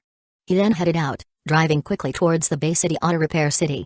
Bay City Auto Repair City. Zhu Zhengying took a look around and went to a shop that didn't seem too hostile, where he pre-ordered the items he needed from the boss. After agreeing on a delivery time, just as Zhu Zhengying was about to head back, he suddenly heard a young man in a suit, wearing sunglasses, talking on the phone with his family. "Mom, trust me, hurry and take the voucher to the northern suburbs to pre-order a green soil shelter. Yesterday I drove Director Wang to the northern suburbs." After Director Wang arrived at the green soil sales office, he whispered a few words to the manager, and that project had just begun demolition, not even the foundation was laid yet. Director Wang immediately bought 5 units in full. "I don't know. But I know that Director Wang definitely knows more than I do. And not just Director Wang, several other bosses in Bay City have also gone there to pre-order shelters. They must know more than we do, following them won't be a mistake." "Alright, Mom, I won't say more. I need to take Director Wang's car back after the maintenance is done." "Okay, hurry up." Hearing the driver's words, Zhu Zhengying's heart sank. If the pre-sale of the Green Soil Shelter Phase 1 project was as hot as this driver said. As long as Green Soil recovers a bit of funding. Based on the nature of those real estate developers, the Phase 2 and Phase 3 projects would soon follow, starting a new round of pre-sales. No wonder the manager of Green Soil wanted to intimidate him. It turned out their business was so good that they were eager to get the land from his lumber factory. Thinking of this, Zhu Zhengying couldn't help but frown. In that case, he must do something to slow down the progress of this project. After all, the partitions for the shelter wouldn't be ready until the next day. So Zhu Zhengying paid a deposit, agreed with the boss on the delivery for the next morning, and drove away. After grabbing a quick bite, by the time Zhu Zhengying returned to the shelter, it was already 4 in the afternoon. During the time Zhu Zhengying was out, the combat suit had fully charged. So Zhu Zhengying put on the combat suit and walked straight out of his shelter, heading north on foot. Today, the temperature outside was very low, with a biting cold wind howling, and the sky was overcast, with the clouds hanging low. Because of this, at just 4 o'clock, The tactical helmet of the combat suit displayed the outdoor real-time temperature had already dropped to -3 degrees. In such an environment, as long as Zhu Zhengyang activated the thermal imaging function, all the powered cameras in the northern suburbs would be clearly displayed in the tactical helmet's view due to the temperature difference between themselves and the environment. For this reason, as soon as Zhu Zhengyang approached a Sky Eye system camera, he directly activated the optical camouflage function of the combat suit to sneak past, avoiding detection by the camera. Zhu Zhengyang walked cautiously, not only avoiding the Sky Eye but also the occasional pedestrians appearing in the northern suburbs. After about an hour of this, Zhu Zhengyang finally arrived at the Green Soil Exhibition Center. Upon arriving, Zhu Zhengyang found that the driver from the auto repair city was indeed not lying. In the newly built makeshift outdoor parking lot outside the exhibition center, at least 50 to 60 cars were parked. Luxury cars like Cullinan, Maybach, Bentley, and others, which are rarely seen, were parked here, with at least 10 of them. Just as Zhu Zhengyang was contemplating how to stop this project, suddenly, he noticed a dilapidated van with no license plates, all its windows tinted, driving into the parking lot and heading in his direction. Zhu Zhengyang was positioned in a corner of the parking lot, a very concealed spot, making it hard to be noticed. Because of this, the driver of the van also seemed to have noticed this spot. Creak as the handbrake was pulled up, a driver, completely covered up, got out of the van. This driver wore a faded work uniform, a large mask, a baseball cap, and oversized sunglasses. Even his clothes were stuffed with newspapers, making it impossible to discern his true figure. After getting out of the vehicle, the driver cautiously looked around. Confirming that there was no one nearby, the driver quickly took out a dozen small packages from the van and hurriedly tossed them under the luxury cars in the parking lot. After doing all this, the driver hurried back to the van, flooring the gas pedal, and quickly drove away in the direction he came from. Beep. Beep. Beep. At that moment, Zhu Zhengyang suddenly heard a very ominous beeping sound. Damn it. Realizing what was happening, Zhu Zhengyang immediately activated the exoskeleton armor assistance of the combat suit and dashed outside at his fastest speed. On his way in, Zhu Zhengyang had seen a deep pit outside the parking lot, so he took 3 steps and jumped into the pit, lying down and covering his ears while opening his mouth. He dove into a one-person deep pit, protecting his head. Boom. Boom. Boom. Boom. Just as Zhu Zhengyang lay down, explosions erupted in the parking lot. Following that, some vehicles were also detonated, causing secondary chain explosions. After the massive shockwave spread, not a single piece of glass within a 2-kilometer radius survived. In an instant, screams echoed from inside the exhibition center. But Zhu Zhengyang was fine. He was in the pit, and with the protection of the combat suit. The explosion only left his ears ringing slightly, without causing any other substantial harm. After a moment, once the explosions had completely ceased, Zhu Zhengyang crawled out of the pit. Looking at the blazing fire in the parking lot and the horrific screams from the sales office, Zhu Zhengyang was first stunned, then heaved a sigh of relief. Looks like I don't need to take action. These wealthy people clearly knew that great danger was imminent, yet they chose not to disclose the information and face it together with everyone, but instead opted to keep it under wraps, painting a false sense of security. This way, they could maintain their superior status, mobilizing various resources to prepare in advance. As for ordinary people, they were completely unaware of the danger, continuing to live their lives in ignorance until the apocalypse struck, only then realizing, if it weren't for the system, I'd probably still be a workhorse at the company, right? Zhu Zhengyang said, then, taking advantage of the combat suit's remaining power, he left the scene without looking back. An hour later, Zhu Zhengyang returned to his shelter. After taking off the combat suit and charging it, Zhu Zhengyang sat down at the computer and opened the official website of Green Soil. Sure enough, after the commotion caused by that mysterious person, the Green Soil Shelter project had indeed been put on hold. Even the sub-web pages that Green Soil had previously set up were now completely taken down, disappearing without a trace. Chapter 37, Blood Red Sky. Zhu Zhengyang closed the webpage and took out his phone to open Dian, scrolling through the local channel. Sure enough, with such a big incident, Green Soil couldn't cover it up at all. After all, the ones involved in the incident in the northern suburbs were not ordinary people, they were all powerful figures. Even though Green Soil was a large company, it couldn't withstand this kind of pressure. Seeing Green Soil in such a mess made Zhu Zhengyang feel a sense of schadenfreude. This is enough to give you a taste of your own medicine. After saying that, Zhu Zhengyang put down his phone and instructed Da Big White, to operate the engineering robot, continuing to process gunpowder on the ground as he had done before. He himself learned from the earlier explosion and did not directly load the explosives, opting instead for the most primitive type of bomb that required ignition to detonate. He drove to the computer city to purchase a batch of remote control devices and other electronic components. After returning to the shelter with his purchases, Zhu Zhengyang went to the precision processing workshop he had previously built, where he created a batch of remote detonators. After installing the remote detonators in the new bombs, the next time Zhu Zhengyang used the bombs, it would be much safer, avoiding the chaos of this time. The next day, Zhu Zhengyang got up early as usual to complete his daily tasks. Once everything was done, the boss of the auto repair city had delivered all the various equipment and tools he had ordered to the outside of the lumber factory, checking the goods, settling the bill, and moving them in. Once Zhu Zhengyang operated the engineering robot to install these large machines in the repair workshop, a familiar system notification appeared before him. Main quest, auto repair workshop, completed, reward, skill card, car repair. Skill card, car repair, effect, after use, you will immediately master the knowledge and skills related to car repair. Zhu Zhengyang was already quite familiar with using skill cards. After digesting the knowledge of car repair, Zhu Zhengyang immediately opened the latest task list. Main quest, cloakroom, in progress. Clothes not only keep you warm but also cover your shame. However, in the apocalypse, with society in ruins, you either gather some unwanted ready-made clothes that don't fit well from stores, or you forcibly take clothes from others. But no matter how you acquire the clothes, they are bound to be uncomfortable.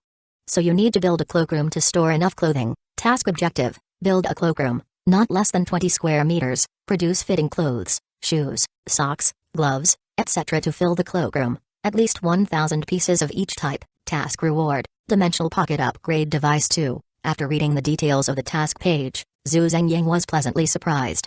The reward for this main quest was actually an upgrade kit for the dimensional space pocket. After completing this task, Zhu Zhengyang could finally bring that powerful monster, the Yang Wang U8, home. The reason Zhu Zhengyang hadn't bought this car before was entirely because the Yang Wang U8 was too large to fit into the dimensional space pocket to bring back to the shelter's garage. But now it was different. As long as the cloakroom was built and he obtained the upgrade kit for the dimensional space pocket, that would no longer be a problem. In the apocalypse, you needed to drive such a 1,200 horsepower monster vehicle, equipped with drones, that was not afraid of flat tires or water. With 1,200 horsepower, even if Zhu Zhengyang welded a steel box with 20 mm thick steel plates to completely encase the car, the weight would not burden the vehicle at all. Only such a car could provide Zhu Zhengyang with enough sense of security. With this thought in mind, Zhu Zhengyang first gave instructions to the engineering robot to start partitioning a 20 square meter space within the shelter. He then immediately drove to the Yang Wang 4S store in Beijing, looking at cars, making reservations, and paying. Under Zhu Zhengyang's financial pressure, the manager of the 4S store patted his chest and assured Zhu Zhengyang that it would definitely arrive within a week. Hearing this, Zhu Zhengyang didn't delay. He then drove to the small commodity wholesale market in Beijing. In the apocalypse, gathering 1,000 fitting pieces of clothing, socks, gloves, and shoes might be very difficult. But at the small commodity wholesale market, Zhu Zhengyang only needed to tell them what he needed and how many pieces. Then, after paying a deposit, he could return to the lumber factory and wait for them to deliver the goods to his door. After returning to the shelter, it was only 11 in the morning. So Zhu Zhengyang casually ate something and was just about to prepare a little food to fill his stomach when he stumbled upon a video. After the rain stopped, the sky here turned blood red. At first, Zhu Zhengyang didn't take this video seriously, thinking it was just someone having fun. But after scrolling through a few more videos, he found that not just one person in that city was posting about the blood red sky. Different people using different devices, from different angles, were capturing the same blood red sky. This made Zhu Zhengyang feel a sense of foreboding. Could it be related to the biochemical crisis? So Zhu Zhengyang quickly clicked into the comments section, wanting to see if the locals had noticed anything else unusual besides the blood red sky. The video had already been deleted? Zhu Zhengyang was taken aback for a moment, then hurriedly scrolled back to look for the previous videos. Without exception, any video related to blood red sky had been taken down. Even if Zhu Zhengyang searched for keywords, whether blood red or place name, he couldn't find anything. Something unusual must be afoot. So Zhu Zhengyang simply sent the private message to the person who posted the video, "Hey, what's going on over there?" But just as Zhu Zhengyang sent the message, he received a notification from DN. This account is a risk account and has had all services suspended. Seeing this risk warning, Zhu Zhengyang felt even more anxious. Is something really happening? Is it necessary to silence people like this?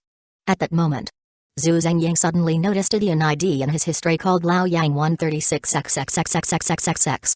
Seeing this, Zhu Zhengyang's eyes lit up, and he immediately called the number. "Hello, Is this Lao Yang? I'm quite curious about what your sky looks like. Can you tell me? How about we add WeChat? I'll send you a red envelope first. Chapter 38 Main Quest, Bullet Production Line. Is this a sign of the apocalypse? Zhu Zhengying murmured as he watched the video sent by Lao Yang. It was already late December. According to the system, there were still about 10 months before the apocalypse would arrive. The system stated that the first disaster of the apocalypse would be a biochemical crisis. Zhu Zhengying had initially thought that this disaster would be like those depicted in games and movies, a man-made catastrophe resulting from a country's overreaching biochemical experiments. But looking at it now, it was clear that this biochemical crisis was far from what Zhu Zhengying had imagined. After all, no matter how strong the zombies were, they were still flesh and blood. As long as they could be killed by bullets, with the firepower and organizational capabilities of a modern army, no matter how many zombies there were, they would eventually be cleared out. The only way zombies could become an apocalyptic disaster was if the zombie virus erupted indiscriminately in a short period, infecting and transforming 90% of the global population into zombies. Only then could it paralyze all government institutions on Earth, halt civilization, and lead to a true apocalypse. Thinking of this, Zhu Zhengying couldn't help but break out in a cold sweat. At that moment, Lao Yang sent Zhu Zhengying a message. By the way, I caught a net full of rotten fish while fishing this morning. Rotten fish? Zhu Zhengying was taken aback upon reading Lao Yang's message. What could fish possibly look like when they are rotten? But immediately after, Lao Yang sent a photo. In the image, the fish looked as if they had been inflated, their bodies swollen like balls, scales bursting open, and large areas of their skin rotting, with fresh blood seeping out. Just seeing the picture made Zhu Zhengying feel a strong sense of physiological discomfort. So he continued to message Lao Yang, "Is anything else strange happening over there?" But just as he sent the message, Zhu Zhengying was shocked to see a red exclamation mark appear in front of his message. Lao Yang deleted me as a friend? Zhu Zhengying was stunned for a moment, and just as he was about to call Lao Yang, a bad thought suddenly crossed his mind. Could it be that Lao Yang's WeChat account was also banned? After a moment, Zhu Zhengying calmed down and said, "Forget it. Even if the strange blood color over there is related to the apocalypse, at least things here in Mage are still relatively normal. As long as the influence from over there hasn't reached here, I can still take advantage of the stability here to continue upgrading my shelter." Saying this, Zhu Zhengying finally felt a sense of relief. The next day, after Zhu Zhengying finished his beef pie and beef soup, consuming enough calories, the boss of the small goods wholesale market delivered all the supplies Zhu Zhengying had ordered the day before. Checking the goods, settling the bill, and moving them. Once Zhu Zhengying had neatly organized the various clothing, shoes, socks, gloves, and other supplies in the cloakroom, the system prompt appeared before him as he wished. Main quest, cloakroom, completed. Reward, Dimensional Pocket Upgrade Device 2. Dimensional Pocket Upgrade Device 2. Effect, increases the space of the dimensional space pocket to a spherical space with a diameter of 15 meters. Note, it will take effect once placed in the dimensional space pocket. Initially, Zhu Zhengying's dimensional space pocket had only 1 cubic meter of space.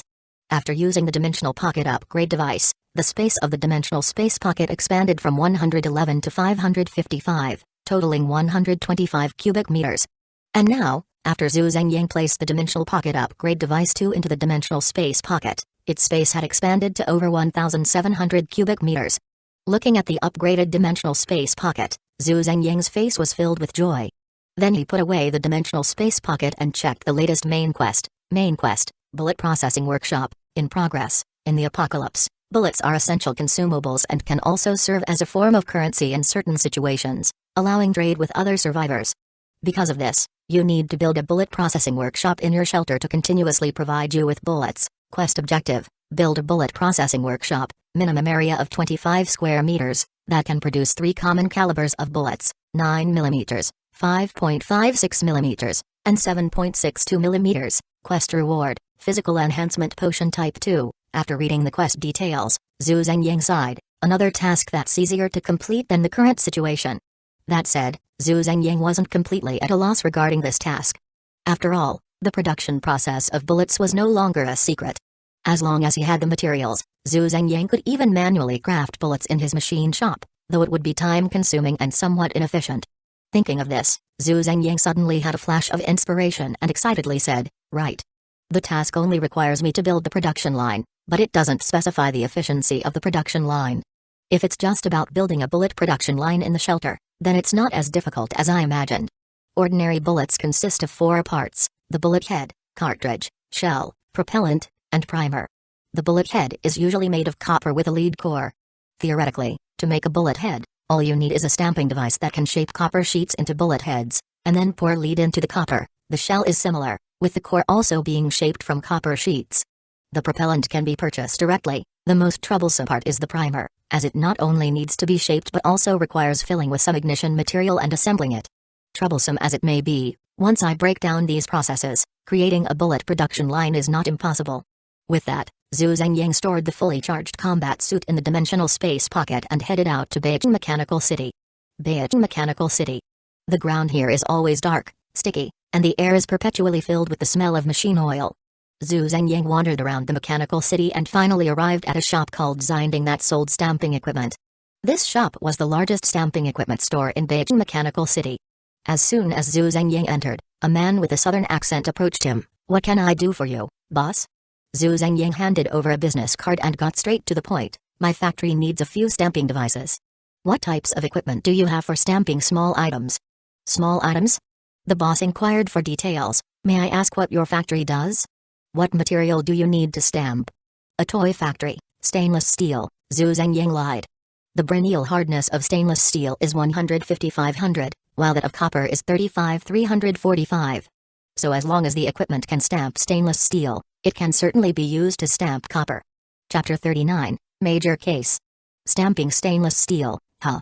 Upon hearing Zhu Zhengyang's request, the shop boss quickly searched his mind for which of his machines could meet Zhu Zhengyang's requirements. He continued to inquire, "What kind of toys are you making? Do you have any specific precision requirements for the stamping machine?" Zhu Zhengyang, having prepared his response in advance, said to the boss, "I'm making licensed Gundam figurines. So money is not an issue, what I need is the highest precision machine available." After saying this, Zhu Zhengyang added, "I can pay 20% of the total upfront, and as soon as the goods arrive, I'll settle the remaining balance immediately." The words immediate settlement were as powerful as an atomic bomb for these small business bosses.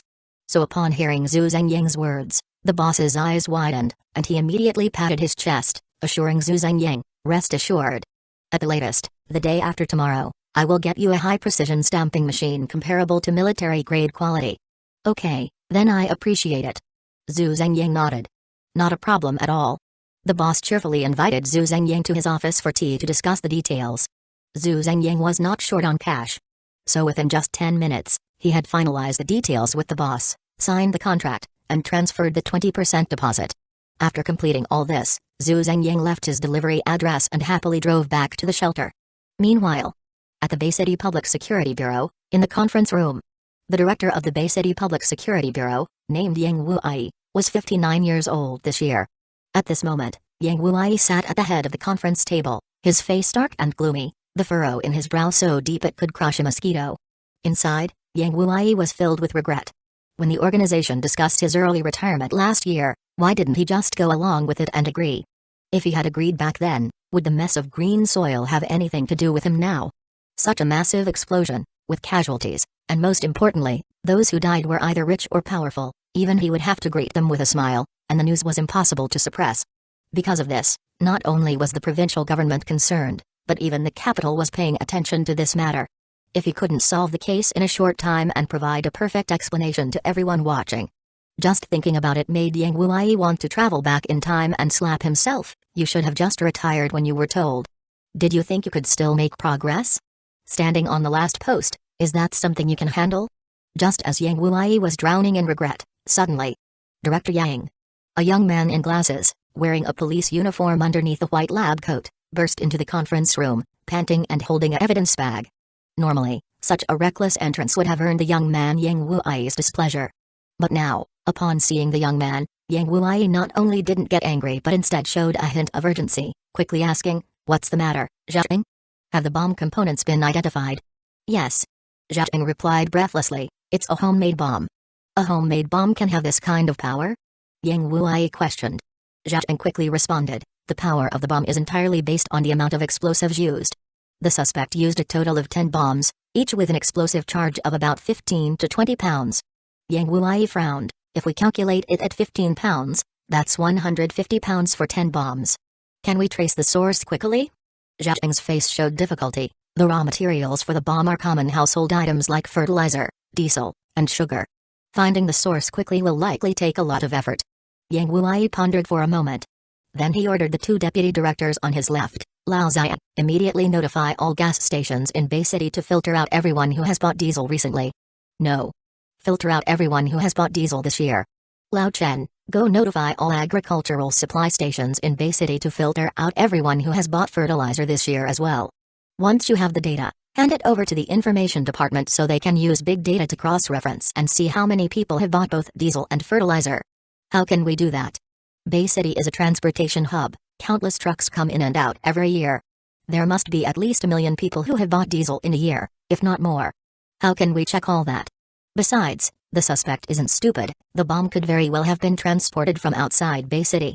Lao Zia frowned. What? You can't take orders from me? Yang Wuai turned his head and coldly glared at Lao Zia. Yang Wuai was under immense pressure. So he had no time to beat around the bush with his deputies. He didn't hide his intentions and directly threatened Lao Zia in front of everyone. I won't officially retire until next year. In 2 years, I can't solve any problems for you. But as long as I'm in this position, it's easy to ruin your good deeds. Do you understand what I mean?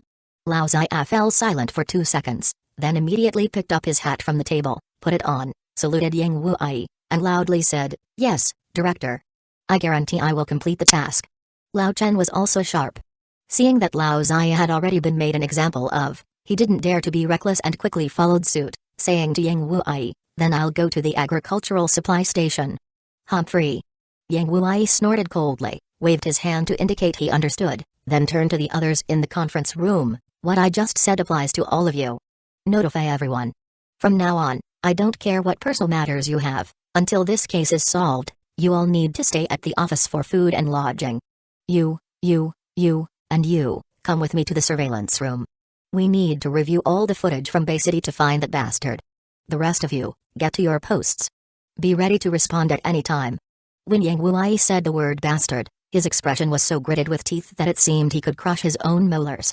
The next morning, after completing his daily tasks as usual, the boss from the mechanical city finally delivered the goods Zhu Zhengying had ordered. Inspection, payment, transportation, installation. Zhu Zhengying was already more than familiar with this entire process. Once Zhu Zhengying set up the high-precision machine he had purchased in the shelter and connected it to the power supply, he received the system notification he had been hoping for. Main quest, bullet production line, completed. Reward, physical enhancement potion type 2, physical enhancement potion type 2, effect, permanently increases stamina by 2 points upon consumption. Chapter 40, Physical Awakening Task. Looking at the physical enhancement potion that had appeared in his hand out of nowhere, Zhu Zhengying did not hesitate and downed it in one go. After drinking the potion, Zhu Zhengying's physical attribute had reached 3.7 points. Thanks to the gym's building effect, Zhu Zhengying had been consistently working out in the shelter these past few days. Now, with the help of the physical enhancement potion, Zhu Zhengying's muscles had become as powerful as Bruce Lee's in an extremely short time, and they were filled with aesthetic appeal. If one were to describe Zhu Zhengying in 4 words right now, it would be imposing and striking. Fantastic. Zhu Zhengying stood in front of the mirror, admiring himself for a while before opening the task list to check the latest main quest. Main quest, assault, in progress. In the apocalypse, it is inevitable to encounter enemies hiding behind solid fortifications. To successfully defeat such enemies, you need to prepare large-scale lethal weapons that can strike enemies 300 meters away in advance. Task objective, manufacture 10 large-scale lethal weapons that can strike enemies 300 meters away. Task reward, strength enhancement potion type 2. Upon seeing the details of the new task, Zhu Zhengying's mind began to race. Although this task belonged to the type that was easier to complete in the apocalypse than now, it was still not impossible to accomplish. In the apocalypse, Zhu Zhengying might only need to take some supplies stored in a shelter and find a gathering point with mortars or rocket launchers to exchange for a mortar and a rocket launcher. Then he would just need to trade for some corresponding ammunition. But now, after thinking for a moment, Zhu Zhengying suddenly had a bright idea, recalling a video he had seen on Bilibili about the Russia-Ukraine war. No mortars, but I can use drones. And these can be personally operated, self-tracking long-range lethal weapons. Zhu Zhengying exclaimed excitedly. Today's drones, whether in terms of flight speed or payload capacity, were astonishingly powerful. Even the civilian versions of agricultural drones could carry 60 kilograms of pesticides and fly for at least 20 minutes. After realizing this, Zhu Zhengying immediately went to his computer and searched the official website of Beijing for various drone models and specifications. After a moment, Zhu Zhengyang compared the options and finally focused on a drone that could fly at about 60 km/h and had a payload of 20 pounds, flying for 25 minutes. "This one it is," Zhu Zhengyang said, and immediately ordered 100 units. After securing the main quest, Zhu Zhengyang was about to head to the gym to test how much weight he could lift after using the physical enhancement potion type 2 when he received a call from Chen Yong, who he hadn't contacted in a long time. "Aizen, where are you now?" "I'm busy at the lumber factory," Zhu Zhengyang replied. Chen Yong said directly, "Check your WeChat. I have a friend in the south who brought over a very strange item looking for a buyer, but I don't know if your boss is interested." "Okay." Zhu Zhengyang agreed, and after hanging up, he opened his WeChat. In the short video that Chen Yong sent him, there was a 1-meter square fish tank containing a very peculiar-looking carp. The carp was about 15 centimeters long. But on its head, there was a 2-centimeter diameter bead that occasionally flickered with a blood-red glow. "This?" Zhu Zhengyang hesitated. If this fish was born looking like this, it must have collectible value. But now that the apocalypse was approaching, Zhu Zhengyang had little interest in collecting.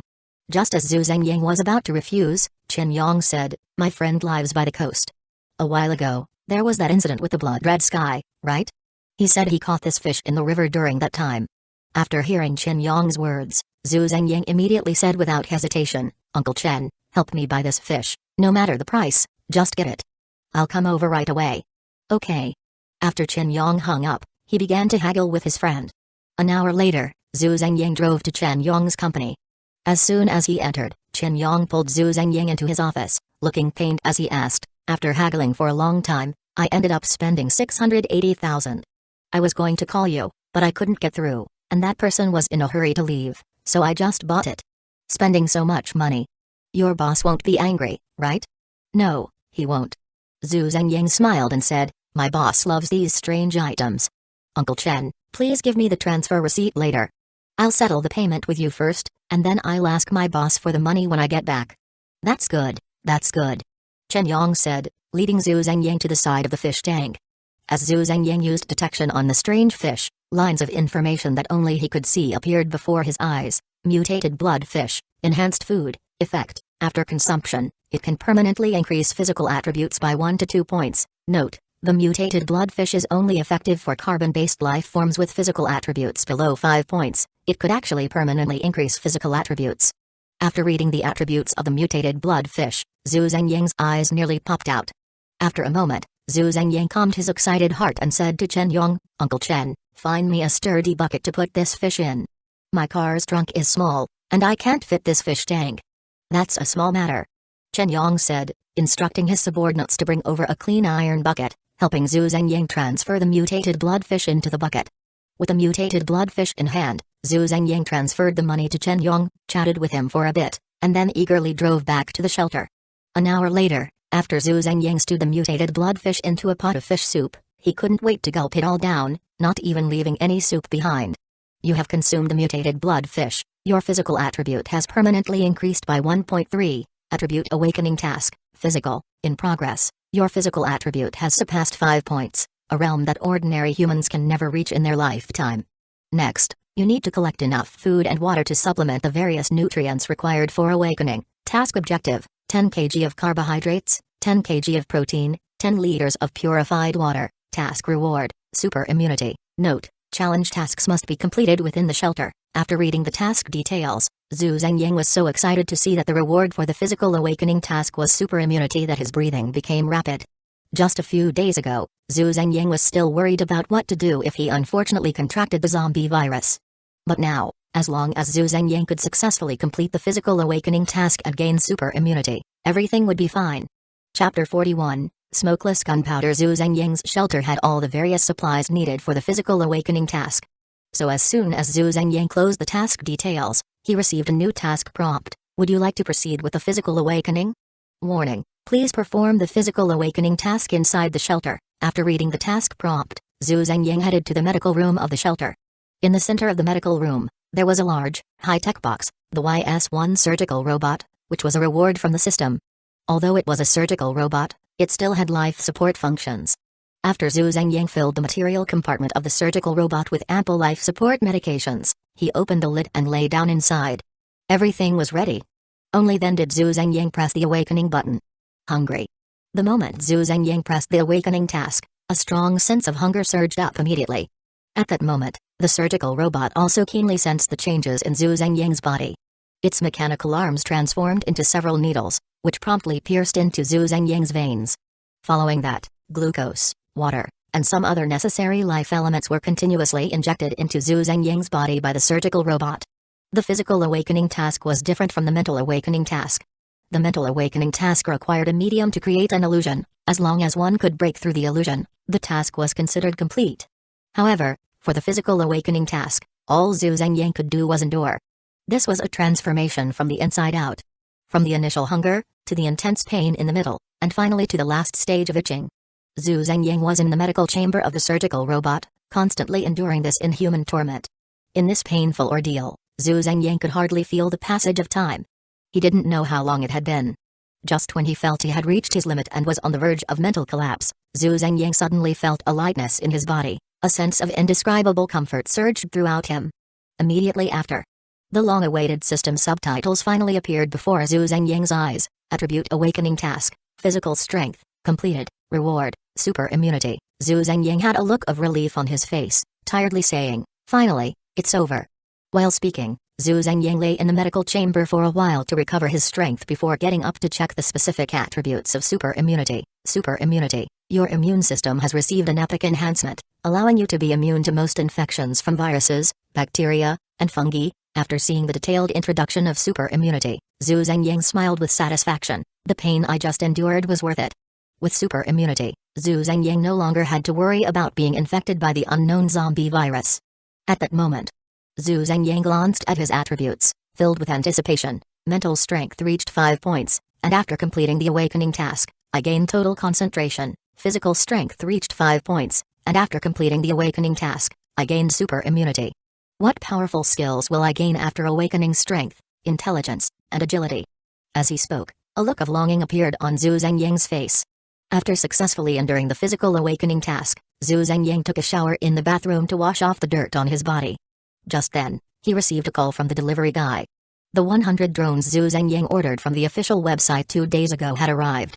After checking the goods, signing for them, and moving them, once Zhu Zhengyang moved all the drones into the shelter, he couldn't wait to tape the remote-controlled bombs he had made to the hollow cargo hold of the drones.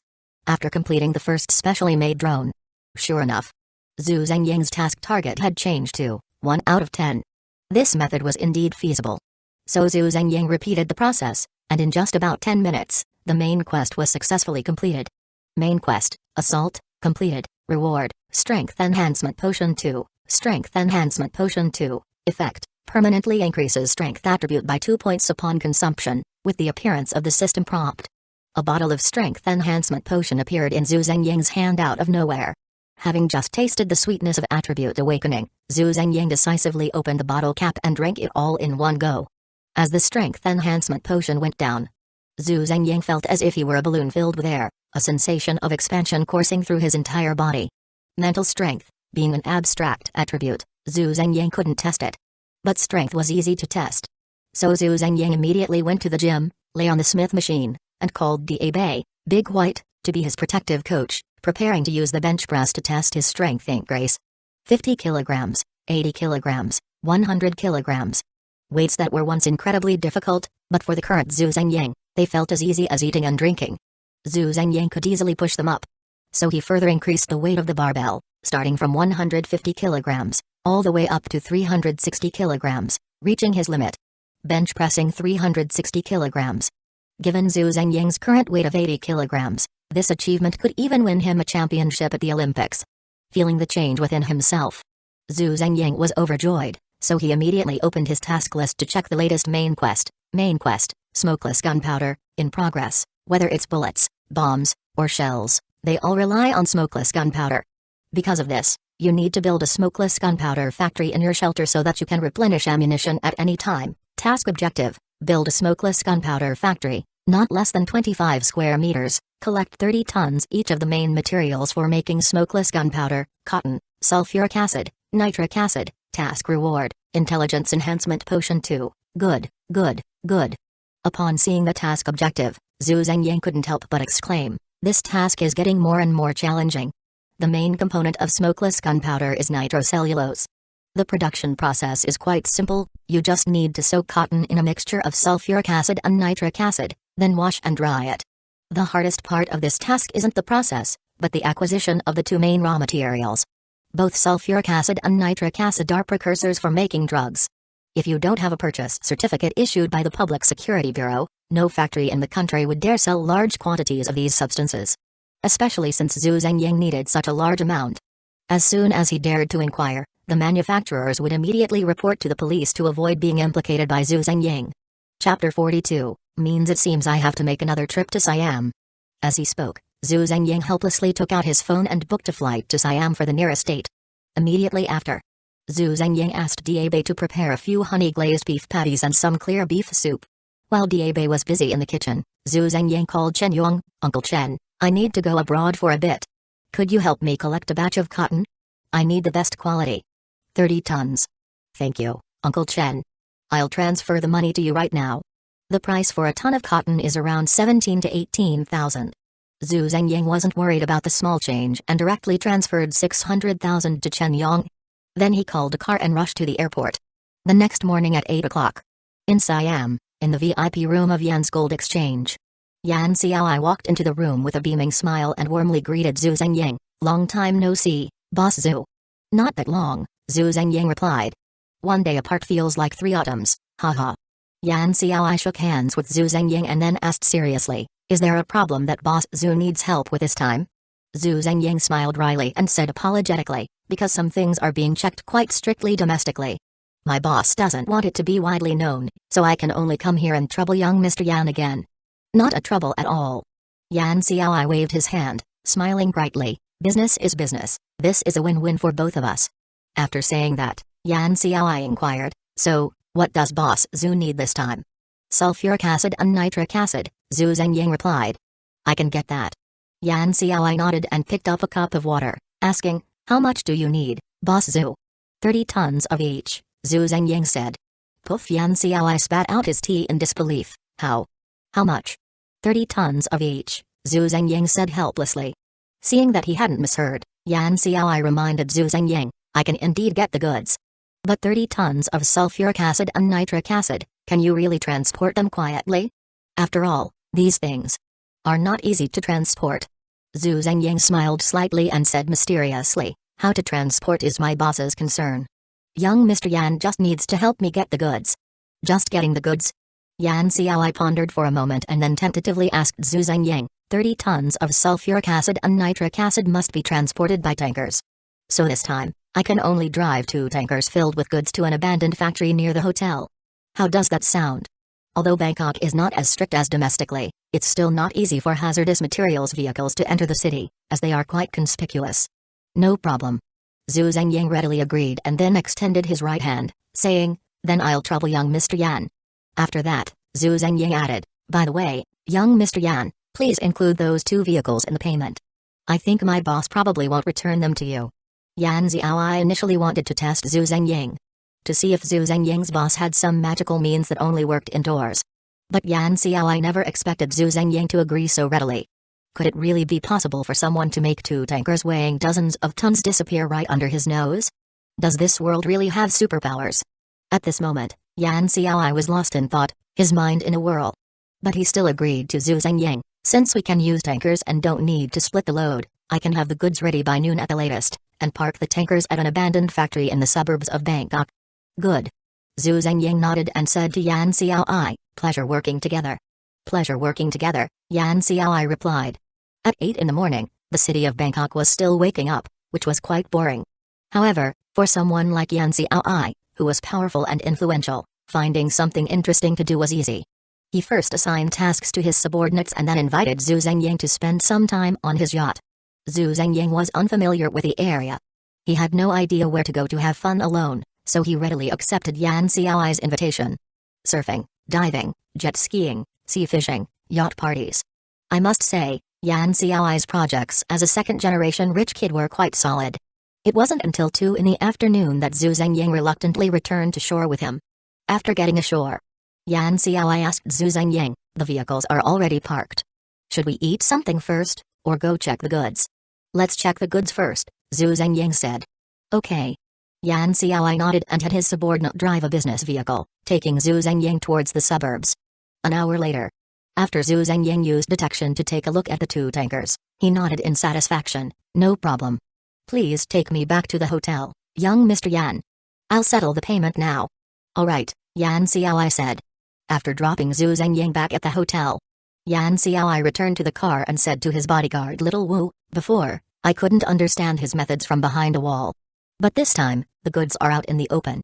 And with two such large tankers, if I can't figure out how he got them away. Yan Xiaoi said this, casting a cold glance at Little Wu. The meaning was clear.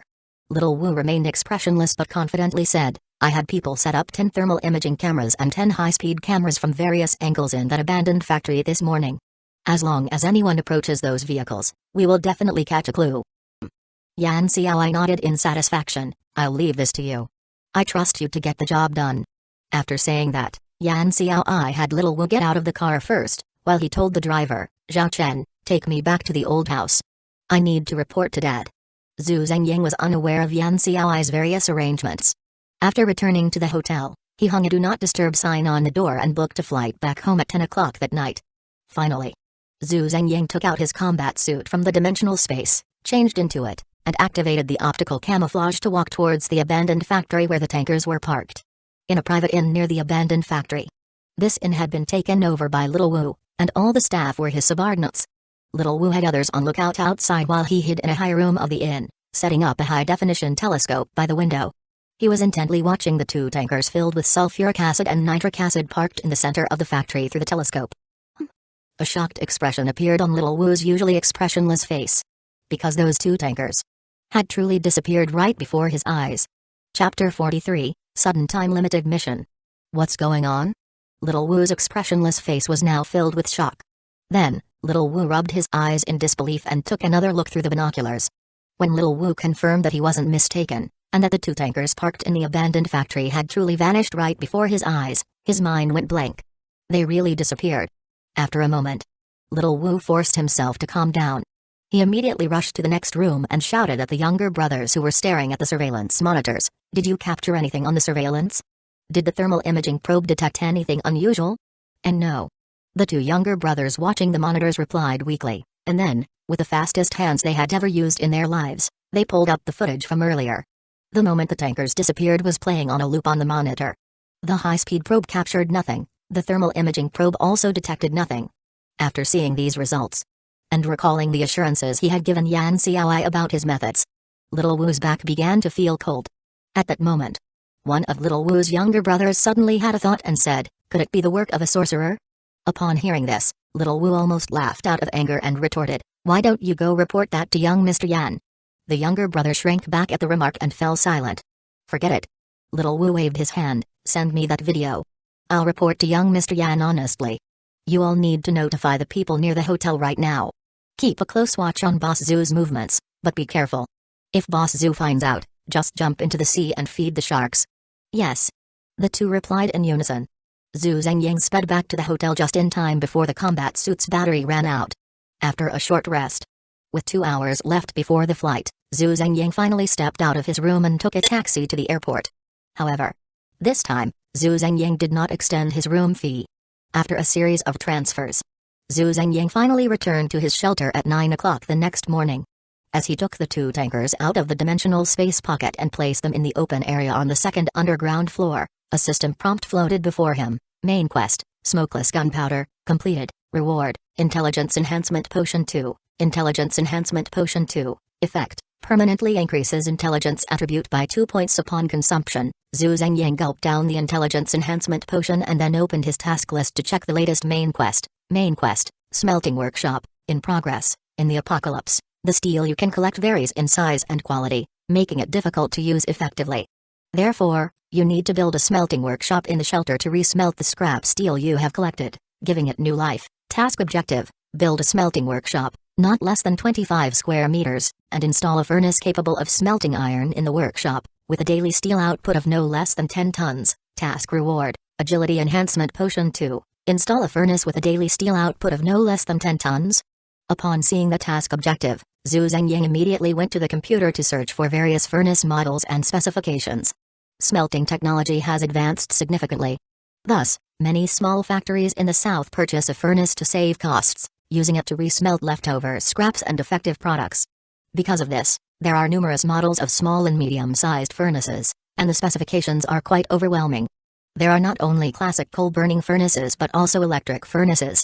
Given the limited oxygen in Zhu Zhengying's shelter, and for the sake of convenience and cleanliness, after comparing the parameters of various furnaces, Zhu Zhengying ultimately chose a vacuum electric arc furnace with a power of 45 kW, a maximum working temperature of 1700 degrees, a continuous working temperature of 1600 degrees, and a maximum daily output of 30 tons. This vacuum electric arc furnace not only perfectly met Zhu Zhengying's needs in terms of specifications. Most importantly, it is powered by electricity, which is not only clean but also does not consume the shelter's oxygen. After placing the order, under Zhu Zhengying's aggressive offer, the shop's boss immediately patted his chest and assured Zhu Zhengying that he would find a vehicle to help transport it right away. If all goes well, in no more than 36 hours, the electric arc furnace would be delivered to the lumber factory. After resolving the main quest issue, Zhu Zhengying had the engineering robot start working to carve out a new small room on the second floor of the shelter. He then went to the gym to begin his daily tasks. An hour later, after burning off today's calories in the gym and taking a shower, Zhu Zhengying received a call from the 4S dealership.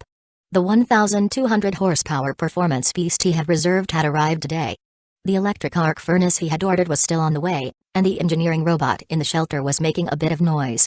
So, Zhu Zhengying changed his clothes and hurried over to pick up the car. After all, a luxury car is a luxury car.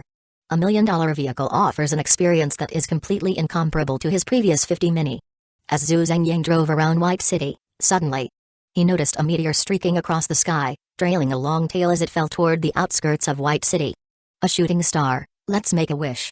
Just as Zhu Zhengying finished his teasing remark, several lines of system text suddenly appeared before him. Sudden time-limited mission, incomplete intelligent core, in progress, task objective, obtain the incomplete intelligent core from the meteor and bring it back to the shelter within the time limit, 2 hours, 59 minutes, 56 seconds, an incomplete intelligent core inside the meteor?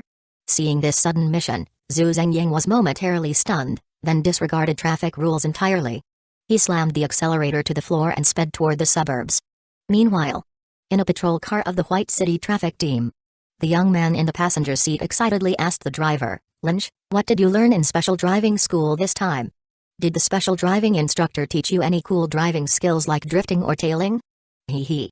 Zhao Lin smiled proudly and said, "Drifting and tailing? That's nothing. If I hadn't been reluctant to leave our traffic team brothers, I would have almost been recruited by that instructor to become a professional driver." "Really?" Before the young man could finish his sentence, he saw an unregistered U8 weaving through traffic like a nimble fish, almost causing a chain collision. So the young man pointed at the U8 and shouted to the driver, "Lynch, look at that U8. It's going so fast in the city, it must be going at least 120. Chapter 44, Da Bay, Big White, evolves. Humphrey, hold on tight, Zhao Li. Seeing this, Zhao Lin snorted disdainfully, activated the siren, and floored the accelerator. The roar of the car's engine instantly drowned out the siren on the roof. Zhao Lin's speed also increased to 120 in a short time, directly chasing after the speeding U8. At the same time, Zhao Lin also said to Zhao Li in the passenger seat, "Tell him to stop, I'm going to intercept him." "Okay." Zhao Li encountered this kind of scene for the first time, excitedly held on tight, and immediately took down the loudspeaker from the center console of the car, shouting at the U8 in front without a license plate, "You are now speeding severely and suspected of dangerous driving. Please turn off the engine and pull over immediately to accept our inspection." Zhao Lin's driving skills are very good. After activating the siren, his car rushed into the traffic like a fish, trying to get in front of the U8 and intercept it. But there was too much traffic on the road, and the road conditions were too complicated. Although Zhao Lin had driven the car to 120 miles per hour, he could only watch the taillights of the U8 gradually disappear from his sight. 3 minutes later, Zhao Lin turned off the siren on the roof with a frustrated expression and parked the car on the side of the road. Then he pressed the transmit button on the walkie-talkie on his shoulder and said to the walkie-talkie, Command Center, there is an unlicensed U8 speeding severely, currently driving at over 140 in the city. It just drove out of Zongshan Road, and it looks like it's heading to the suburbs. Please notify the comrades over there to pay attention to interception, over. Command center received, over. After reporting. Cough cough. Zhao Lin coughed twice to cover up his embarrassment and said to Zhao Li in the passenger seat, the main reason is that his car has too much horsepower. If I were driving the same car, I wouldn't necessarily lose to him. Zhao Li. Because the completion time of this sudden limited time mission is only 3 hours, and not only must he obtain this intelligent core, but he must also bring it back to his shelter. So how could Zhu Zhengyang care about traffic rules? Anyway, Zhu Zhengyang had previously obtained a driving proficiency skill card. With this skill, it was more than enough to deal with the current situation. Because of this, under Zhu Zhengyang's full power, he drove the car to the suburbs in just 40 minutes. Fortunately, the U8 Zhu Zhengyang bought was the off-road player version, and the roof came with a drone. Otherwise, the suburbs are so big. Zhu Zhengyang would really have a hard time finding the landed meteorite. After arriving at the meteorite crater, Zhu Zhengyang smelled an unspeakable burnt smell. In the center of the meteorite crater, there was a meteorite about the size of a fist, half black and half silver-white. Zhu Zhengyang looked at the extraterrestrial visitor that had been burned to only this little bit left and immediately threw a detection at it. Intelligent core, defective, effect. After use, it can iterate the algorithm of artificial intelligence and has a certain chance to evolve weak eye into strong artificial intelligence. Evaluation, part of the brain tissue of a silicon-based life form. Its vitality is constantly being lost. Iterate the algorithm of artificial intelligence.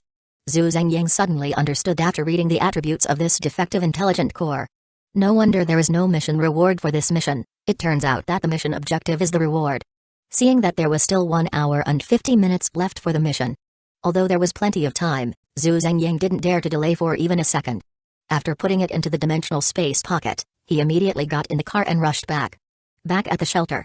Seeing that there was still more than half an hour left for the mission, Zhu Zhengyang breathed a sigh of relief and immediately called Da Bei, Big White, to his side. Da Bei, Big White, is weak eye. It can only execute all of Zhu Zhengyang's orders step by step and cannot truly reason and solve problems. So Zhu Zhengyang took out the defective intelligent core from the dimensional space pocket, selected Da Bei, Big White, and immediately used it. Do you want to use intelligent core, defective, on JY1 household butler? Warning, once the intelligent core is used, it cannot be undone. Please choose carefully. Yes. Zhu Zhengyang said without hesitation. Among the robots he owns, only the household butler has weak eye, and Zhu Zhengyang has no choice at all. As Zhu Zhengyang clicked yes, the intelligent core that had experienced a long journey suddenly burst out with a dazzling silver light. The intensity of this light. In just 1 second, it made Zhu Zhengyang's eyes red and tears flowed.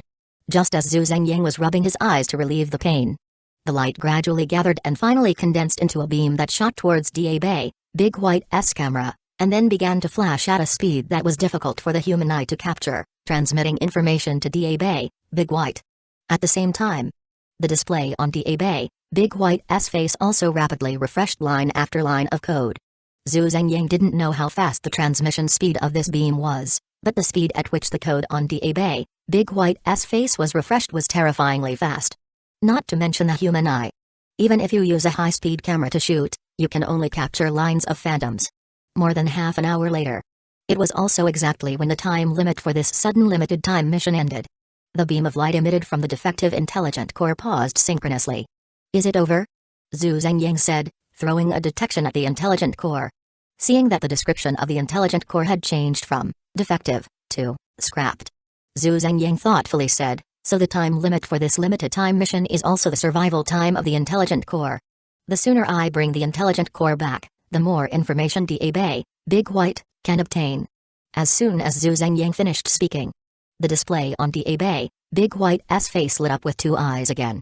At the same time, Da Bei, Big White, tilted his head and said to Zhu Zhengyang, "By Bo, I am a robot." Zhu Zhengyang looked puzzled. Hee, just kidding. Da Bei, Big White, said, and the display on his face also synchronously showed, such an emoticon to express his mood. After seeing Da Bei, Big White's changes, Zhu Zhengyang couldn't say a word for a long time. A moment later, Zhu Zhengyang asked Da Bei, Big White, compared to before, what new abilities do you have now? Of course I do. Da Bei, Big White, said, making a structural diagram of the shelter on the display on his face. At the same time, Da Bei, Big White, marked dense red dots on the structural diagram and said to Zhu Zhengyang, Master, look, these devices all have back doors. As long as they are willing, They can invade your devices through these backdoors at any time. I have now taken emergency measures to deal with these backdoors. But I can block the software backdoors, and even I can't do anything about the hardware backdoors. After Dabe, Big White, finished speaking, he even squeezed out a small display area on the display on his face, which didn't have much space to begin with, and sent a colorful flashing emoticon, _ parenthesis chapter 45, Dabe, Big White's new abilities. Seeing the dense cluster of red dots on Dabe, Big White's display, Zhu Zhengyang felt a chill in his heart. Although Zhu Zhengyang had long known that in this day and age, his privacy had already been leaked like a sieve. But he never expected that most of the electronic products in his shelter actually had security vulnerabilities. Good thing I have you, Zhu Zhengyang said with emotion. He. Dabe, Big White, smiled and touched his head, the display on his face flashing such a cheerful emoticon, and then Zhu Zhengyang asked Dabe, Big White, again, by the way, what did you mean by hardware backdoors just now? Hearing this, Dabe, Big White, played a chip structure that Zhu Zhengyang couldn't understand on the display on his face. Then Dabe, Big White, highlighted a part of this structure. Only then did he explain to Zhu Zhengyang, take your computer as an example, master. Its CPU has hardware vulnerabilities at the architecture level by design. As long as your computer is powered on and connected to the internet, someone can use these hardware vulnerabilities to monitor and even manipulate your computer. The internet security community had already reported this news in October. Because of this, when Zhu Zhengyang built his computer before, he specifically avoided those latest CPU models that the internet security community had mentioned. But Zhu Zhengyang didn't expect that he had underestimated the shamelessness of capitalists. They actually left hardware vulnerabilities on all the chips. Then what about this vulnerability? Zhu Zhengyang asked Dabe, Big White. Hearing this, the display on Dabe, Big White's face showed a expression, and said, I just gained the ability to think. I'm temporarily helpless against this kind of high-priority hardware vulnerability. Until I fully understand all the computer languages and network protocols of this era. Master, you can only ensure the security of your computer by disconnecting it from the internet and physically isolating it. Then disconnect it. As Zhu Zhengyang said this, he directly unplugged the network cable behind the computer.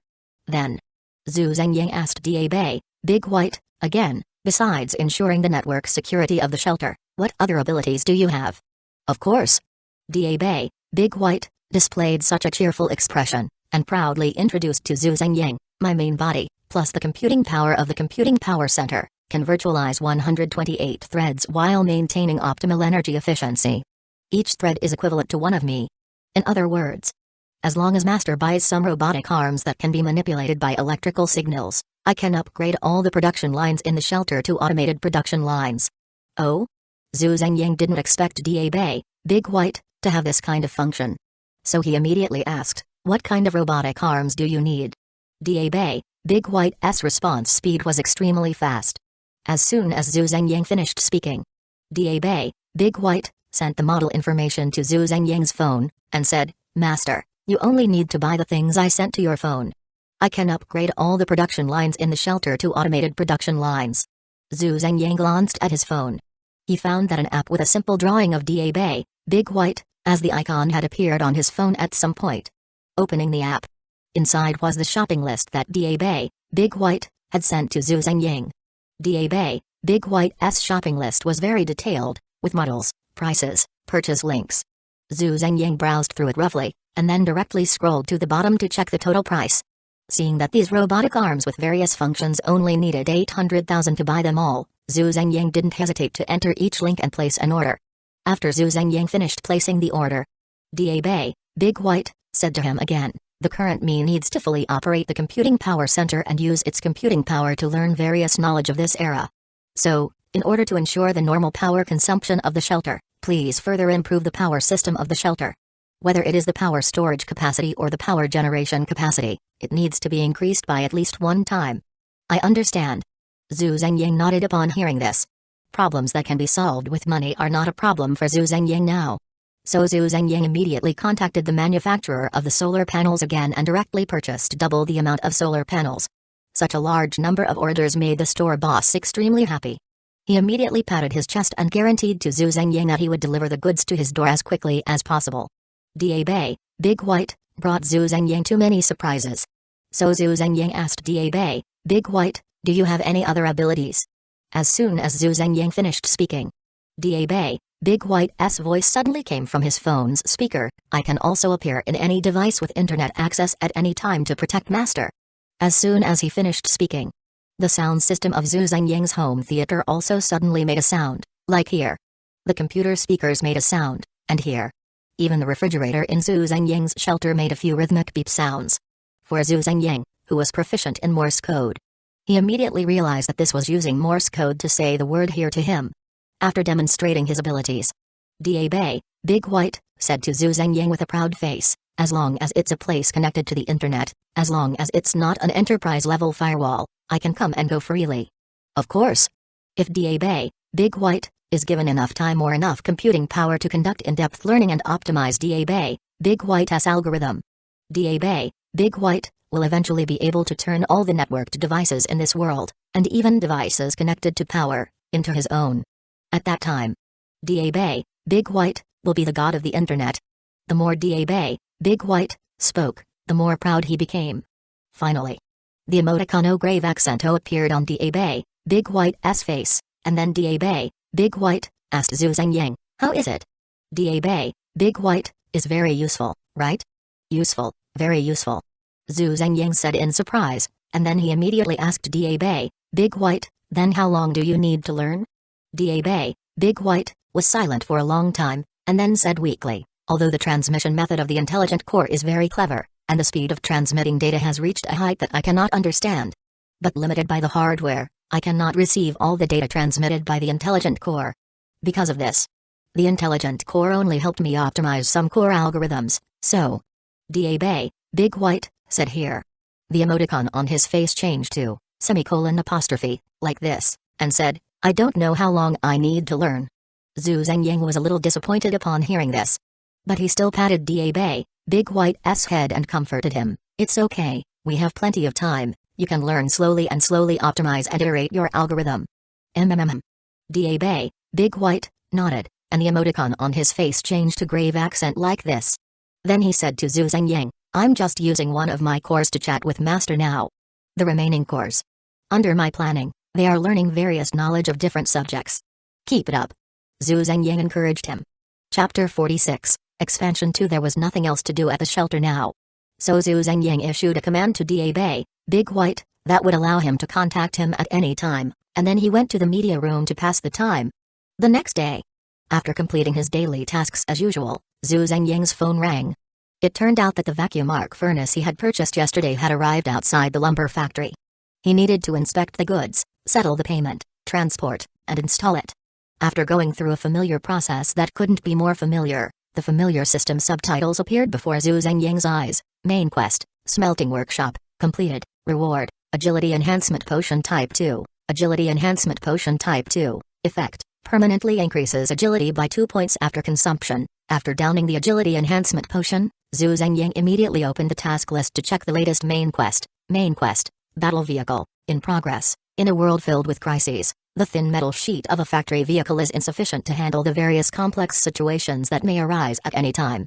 Therefore, you need to modify your vehicle to withstand at least 30 rounds of 7.62 mm bullet fire. Quest objective, modify a vehicle to withstand 30 rounds of 7.62 mm bullet fire. Quest reward, Mental Enhancement Potion Type 2. After seeing the quest details, Zhu Zhengying was thrilled and said, "Finally, it's time for the reward of the Mental Enhancement Potion."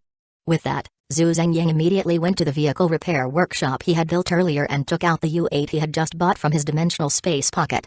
The U8 was a performance beast with 1,200 horsepower, its power comparable to that of a modern main battle tank. With such robust power support, Zhu Zhengying could completely disregard the details and let his creativity run wild in the modifications. Welding a steel shovel to the front, welding steel plates to the doors, welding slanted steel frames like shutters to the front and rear windshields and windows.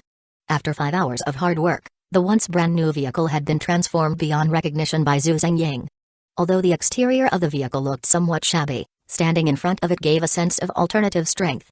With the completion of the vehicle modifications, Zhu Zhengying clapped his hands in satisfaction, and the system subtitles appeared before him as expected. Main quest, Battle Vehicle, completed. Reward, Mental Enhancement Potion Type 2, Mental Enhancement Potion Type 2, effect, permanently increases mental attributes by 2 points after consumption. Zhu Zhengying's highest attribute was now mental strength, and his strongest active skill, total concentration, also required mental strength to activate.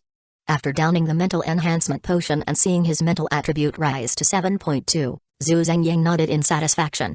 Then he opened the task list to check the new main quest, Expansion 2, in progress. Your shelter has become increasingly refined, but the idle space in the shelter is also becoming tighter, making it difficult to meet your growing needs. You need to expand your shelter once again. Quest objective: maintain current building standards and expand the total usable area of your shelter to 3,000 square meters, with a height of no less than 5 meters. Quest reward: shelter plug-in, 4-dimensional cube. After reading the quest details, Zhu Zhengying was taken aback. 4-dimensional cube? The 2 shelter plugins Zhu Zhengying had previously obtained were reinforced and optical camouflage. The reinforced plug-in was a passive defense, and Zhu Zhengying didn't know how much it enhanced the shelter. But he had personally witnessed the power of the optical camouflage. So when Zhu Zhengying saw that the quest reward was a 4-dimensional cube that looked very high-end, his heart immediately ignited with excitement. Zhu Zhengying then called Chen Yong. "Uncle Chen, are you busy? I need a batch of building materials. I'll send you the specific list on WeChat." "Yeah, the sooner the better, I need it urgently." For Chen Yong, the tasks Zhu Zhengying assigned him were always the top priority. So just 2 hours after Zhu Zhengying's call, Chen Yong personally arrived with 5 semi-trailers and a crane. He brought the materials Zhu Zhengying needed to the lumber factory. While unloading the goods, Chen Yong pulled Zhu Zhengying into his pickup truck and excitedly took out his phone to show Zhu Zhengying, "Look. I've already set up the framework for our shelter, all that's left is the decoration. This is the room for me and your aunt, this one is for you and your sister-in-law, and this suite is reserved for you. Then over here are the kitchen, warehouse, and bathroom in order." Seeing that Chen Yong was also prepared for the apocalypse, Zhu Zhengying felt much more at ease and praised him. "Impressive, Uncle Chen." "Of course." Chen Yong nodded proudly, then suddenly turned to Zhu Zhengying and said, "By the way, Aizen, I have a cousin named Zhu Lin, who just graduated from college this year and is 3 years younger than you. Lin not only looks good but also has a great personality and cooks well. How about you come over for dinner tonight? I'll set you two up. If you two hit it off, when the world really changes, you can move in together." Zhu Zhengying didn't expect Chen Yong to arrange a blind date for him, and he was taken aback. So he quickly waved his hands to refuse. No, Uncle Chen, I won't go." After saying that, Zhu Zhengying saw that Chen Yong was not willing to give up, looking like he was determined to drag him to the blind date. He quickly made up a lie and said to Chen Yong, "Actually, my boss is a woman. She's a year older than me, good-looking, and has a nice personality. Uncle Chen. You understand what I mean, right?" Chen Yong looked skeptical and said, "You're making that up? How could I lie to you, Uncle Chen?" Zhu Zhengying smiled at Chen Yong and said, "What boss would give their employees this level of financial authority like I do?" Hearing this, Chen Yong was momentarily stunned and believed it about 70 to 80%. After all, if the roles were reversed, Chen Yong would definitely not give his employees such significant financial authority. So Chen Yong said with a look of regret, "Then Lin doesn't have that fortune." At that moment, the robotic arms that Zhu Zhengying had previously ordered, which could be controlled by telecommunication signals, also began to arrive one after another. So Zhu Zhengying quickly used this as an excuse to escape the truck, shouting to Chen Yong outside, "Uncle Chen, I'm going to inspect the goods. You keep an eye on this side for me." "Okay, go ahead." Chen Yong waved his hand. Even with the crane's help, it took another 2 hours to unload these 3 trucks of goods.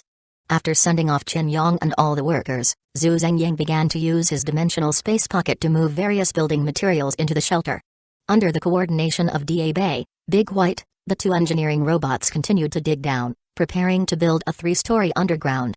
Thanks to Jiayu Xiaoyunlong and Cherry Tree under the agreement, for their generous support of 100 starting point coins. Boss is generous. Chapter 47, The Godlike 4-Dimensional Cube. As Zhu Zhengying's shelter operation expanded, the power supply of the shelter gradually became strained. Especially at night when there was no sunlight, and both engineering robots needed to operate at full capacity. The shelter's power situation became increasingly tight.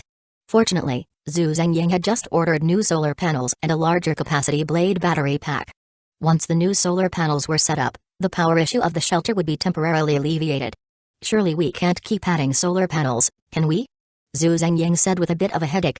Although solar power is clean and safe, its output is quite unstable and can easily be affected by the weather. At times like this, Zhu Zhengying found himself unexpectedly looking forward to the apocalypse arriving sooner. Only when social order collapses would he be free from the oversight of various departments, allowing his development to proceed without restrictions. Forget it. Zhu Zhengying sighed. Let's just deal with the present for now. If there's a power shortage later, I'll just build a power plant right next to the shelter. If someone comes to find me, I'll just pay it. And if someone tries to demolish it. At this point, a fierce glint flashed in Zhu Zhengying's eyes. Let them try. Just then, Dabe's voice suddenly came through Zhu Zhengying's phone speaker. Master, there are 2 police officers knocking at the door of the lumber factory. I just hacked into their communication devices.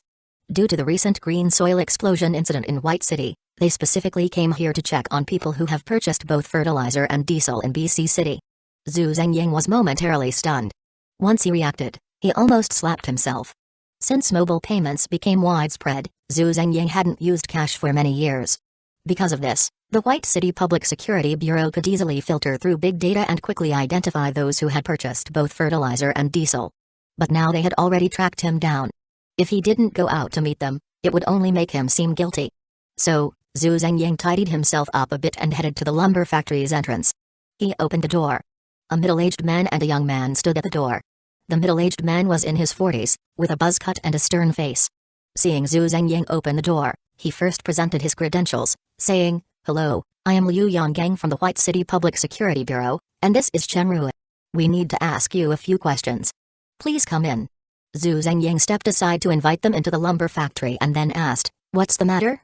To disguise his underground shelter, Zhu Zhengying had already fabricated signs of life in a few red brick houses in the corner of the lumber factory. With the optical camouflage plug-in for the shelter, outsiders would not be able to discover Zhu Zhengying's shelter unless they got very close. Liu Yonggang discreetly scanned Zhu Zhengying's lumber factory and then said, "It's like this. A few days ago, there was an explosion at Green Soil, so we need to conduct a large-scale investigation. You recently purchased both fertilizer and diesel. What are they for?" Zhu Zhengying pointed to the wheat field and vegetable greenhouse on the factory floor, saying, "The fertilizer is for them. As for the diesel," Zhu Zhengying said as he led Liu Yonggang and the others to a red brick house. Pointing to the diesel generator inside, he explained, "This factory is in an industrial zone, and the industrial power supply was cut off recently. But in today's life, we can't do without electricity. So, I got a diesel generator." While Zhu Zhengying was talking to Liu Yonggang, Chen Rui stood behind, constantly changing angles to take photos. Especially of the wheat field, vegetable greenhouse, and diesel generator. "Well, that's all for now." Seeing this, Liu Yonggang smiled, handed Zhu Zhengying a cigarette, and curiously asked, "Why do you insist on living here? The northern suburbs have nothing. Not only is the location remote, but most importantly, there's no electricity or heating. Aren't you cold?" Zhu Zhengying felt relieved that Liu Yonggang had no suspicions. So he pulled out his previous excuse and told Liu Yonggang, "Next year, I want to hold a memorial for my dad here for the 3rd anniversary. Although I've already signed a contract with the community, agreeing to take half of the demolition compensation, they plan to demolish this place next year. But it seems Green Soil can't wait. They've sent people to harass me more than once. I'm afraid they'll forcefully demolish it while I'm not around, so I have to stay here until I hold the memorial for my dad. I don't want to lose my home and have my dad unable to find his way back." Liu Yonggang, in his 40s, was at an age where he was most sensitive to life and death. So after hearing Zhu Zhengying's words, he remained silent for a while. After a moment, Liu Yonggang patted Zhu Zhengying on the shoulder and comforted him, "People always have to move on, you need to look ahead." Saying this, Liu Yonggang took out his phone and said to Zhu Zhengying, "You should keep my number. If Green Soil comes to cause trouble again, no matter when, just call me, and I'll come to support you right away." Zhu Zhengying never expected Liu Yonggang would take an interest in his affairs.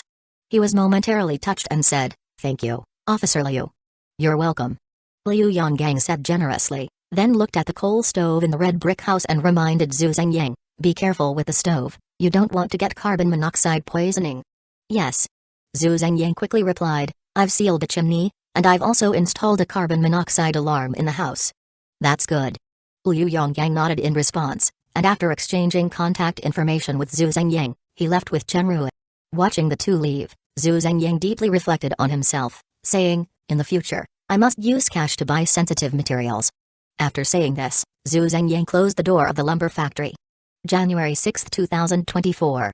In the month since the shelter expansion, Zhu Zhengying's life had been quite peaceful.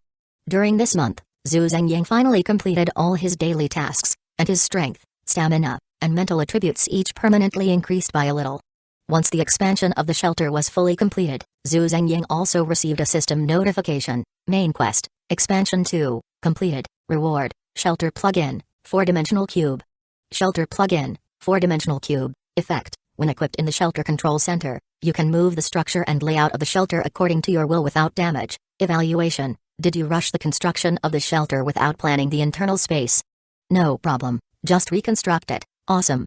Seeing the attributes of the 4-dimensional cube shelter plug-in, Zhu Zhengying exclaimed in excitement. The 4-dimensional cube was simply divine. Chapter 48, This is Life. Zhu Zhengying immediately rushed to the shelter control center with the newly acquired shelter plug-in and equipped it. Following that, Zhu Zhengying discussed with Dabe, Big White, and, based on Dabe's design, replanned the shelter. Previously, the various rooms in Zhu Zhengying's shelter were built adjacent to each other according to the requirements of the task list. Each building served different functions and had varying space requirements. As a result, the overall layout of Zhu Zhengying's shelter appeared chaotic and lacked any planning. But now, with the help of the 4-dimensional cube, Zhu Zhengying rezoned his shelter, organizing the living area, functional area, and industrial area in an orderly manner. He even made slight adjustments to the sizes of some rooms, making the corridors within the shelter perfectly straight. It looked so pleasing. After utilizing the 4-dimensional cube plug-in to adjust the zoning of the shelter, Zhu Zhengying nodded in satisfaction. Now this looks comfortable. With that said, Zhu Zhengying opened his task list to check the latest main quest. Main quest, claustrophobia, in progress. Your shelter is already safe enough, but long-term residence underground inevitably leads to mental health issues. To ensure your physical and mental well-being, please renovate your living area. Task objective, expand and renovate your bedroom, requiring an area of no less than 500 square meters. You need to use natural materials such as greenery, soil, gravel, and rocks to renovate your bedroom. At the same time, you also need to use paintings or electronic displays to modify the appearance of the walls and floor around the bedroom. Ultimately, you must transform your bedroom into a structure that simulates nature, allowing you to live more comfortably. Task reward, shelter plug-in, weather simulation. After reading the task details, Zhu Zhengying frowned. Expanding and renovating the room was not difficult for him. Now that he had the 4-dimensional cube, completing construction tasks in the shelter was a piece of cake. However, deciding which direction to renovate was a dilemma for Zhu Zhengying. After thinking for a while, that's it. Zhu Zhengying had a flash of inspiration. He suddenly remembered a classic movie he had watched a long time ago, The Truman Show. He could completely transform his bedroom like the world the director built for Truman. He could turn his bedroom into a seaside vacation cabin with a beach and tropical trees. Without hesitation, he got to work. Zhu Zhengying first used the 4-dimensional cube to isolate his bedroom and then allocated 500 square meters of unused space. Next, Zhu Zhengying had the engineering robots come over to build walls for functional zoning, while he immediately booked a plane ticket to the seaside. Zhu Zhengying planned to use his dimensional space pocket to personally go to the beach and collect some beach sand, of course. Since he was creating a beach-themed room, he couldn't forget essential tropical plants like coconut trees, banana trees, and jackfruit trees. Concrete pouring also takes time to dry, so Zhu Zhengying simply spent 2 days at the beach, treating it as a vacation. On the third day, when Dabe, Big White, informed him that the concrete at home had completely set, Zhu Zhengying returned to the shelter with the items he had collected. In the newly built supersized bedroom, all the walls had been treated with the highest standard of waterproofing. Moreover, Dabe, Big White, had already painted blue skies and white clouds on all the walls of the bedroom. Upon returning to the shelter, Zhu Zhengying nodded in satisfaction at his current bedroom. He then filled the bottom of the bedroom with a thick layer of soil and gravel. Next, Zhu Zhengying had the GX2 large engineering robot transform into a roller to compact the soil, creating a preliminary shape of the beach. Following that, Zhu Zhengying replanted the various tropical trees he had brought back along the beach and fertilized and watered them. Then, Zhu Zhengying instructed Dabe, Big White, to direct the engineering robots to build a small vacation cabin with wood. Finally, while pumping groundwater into the reserved sea, Zhu Zhengying made several trips back and forth between the Bay City water plant and the shelter to steal water, finally completing his beach-themed supersized bedroom. After the room was decorated, Zhu Zhengying finally received the system prompt. Main quest, claustrophobia, completed. Reward, shelter plug-in, weather simulation. No mistakes, all in one go.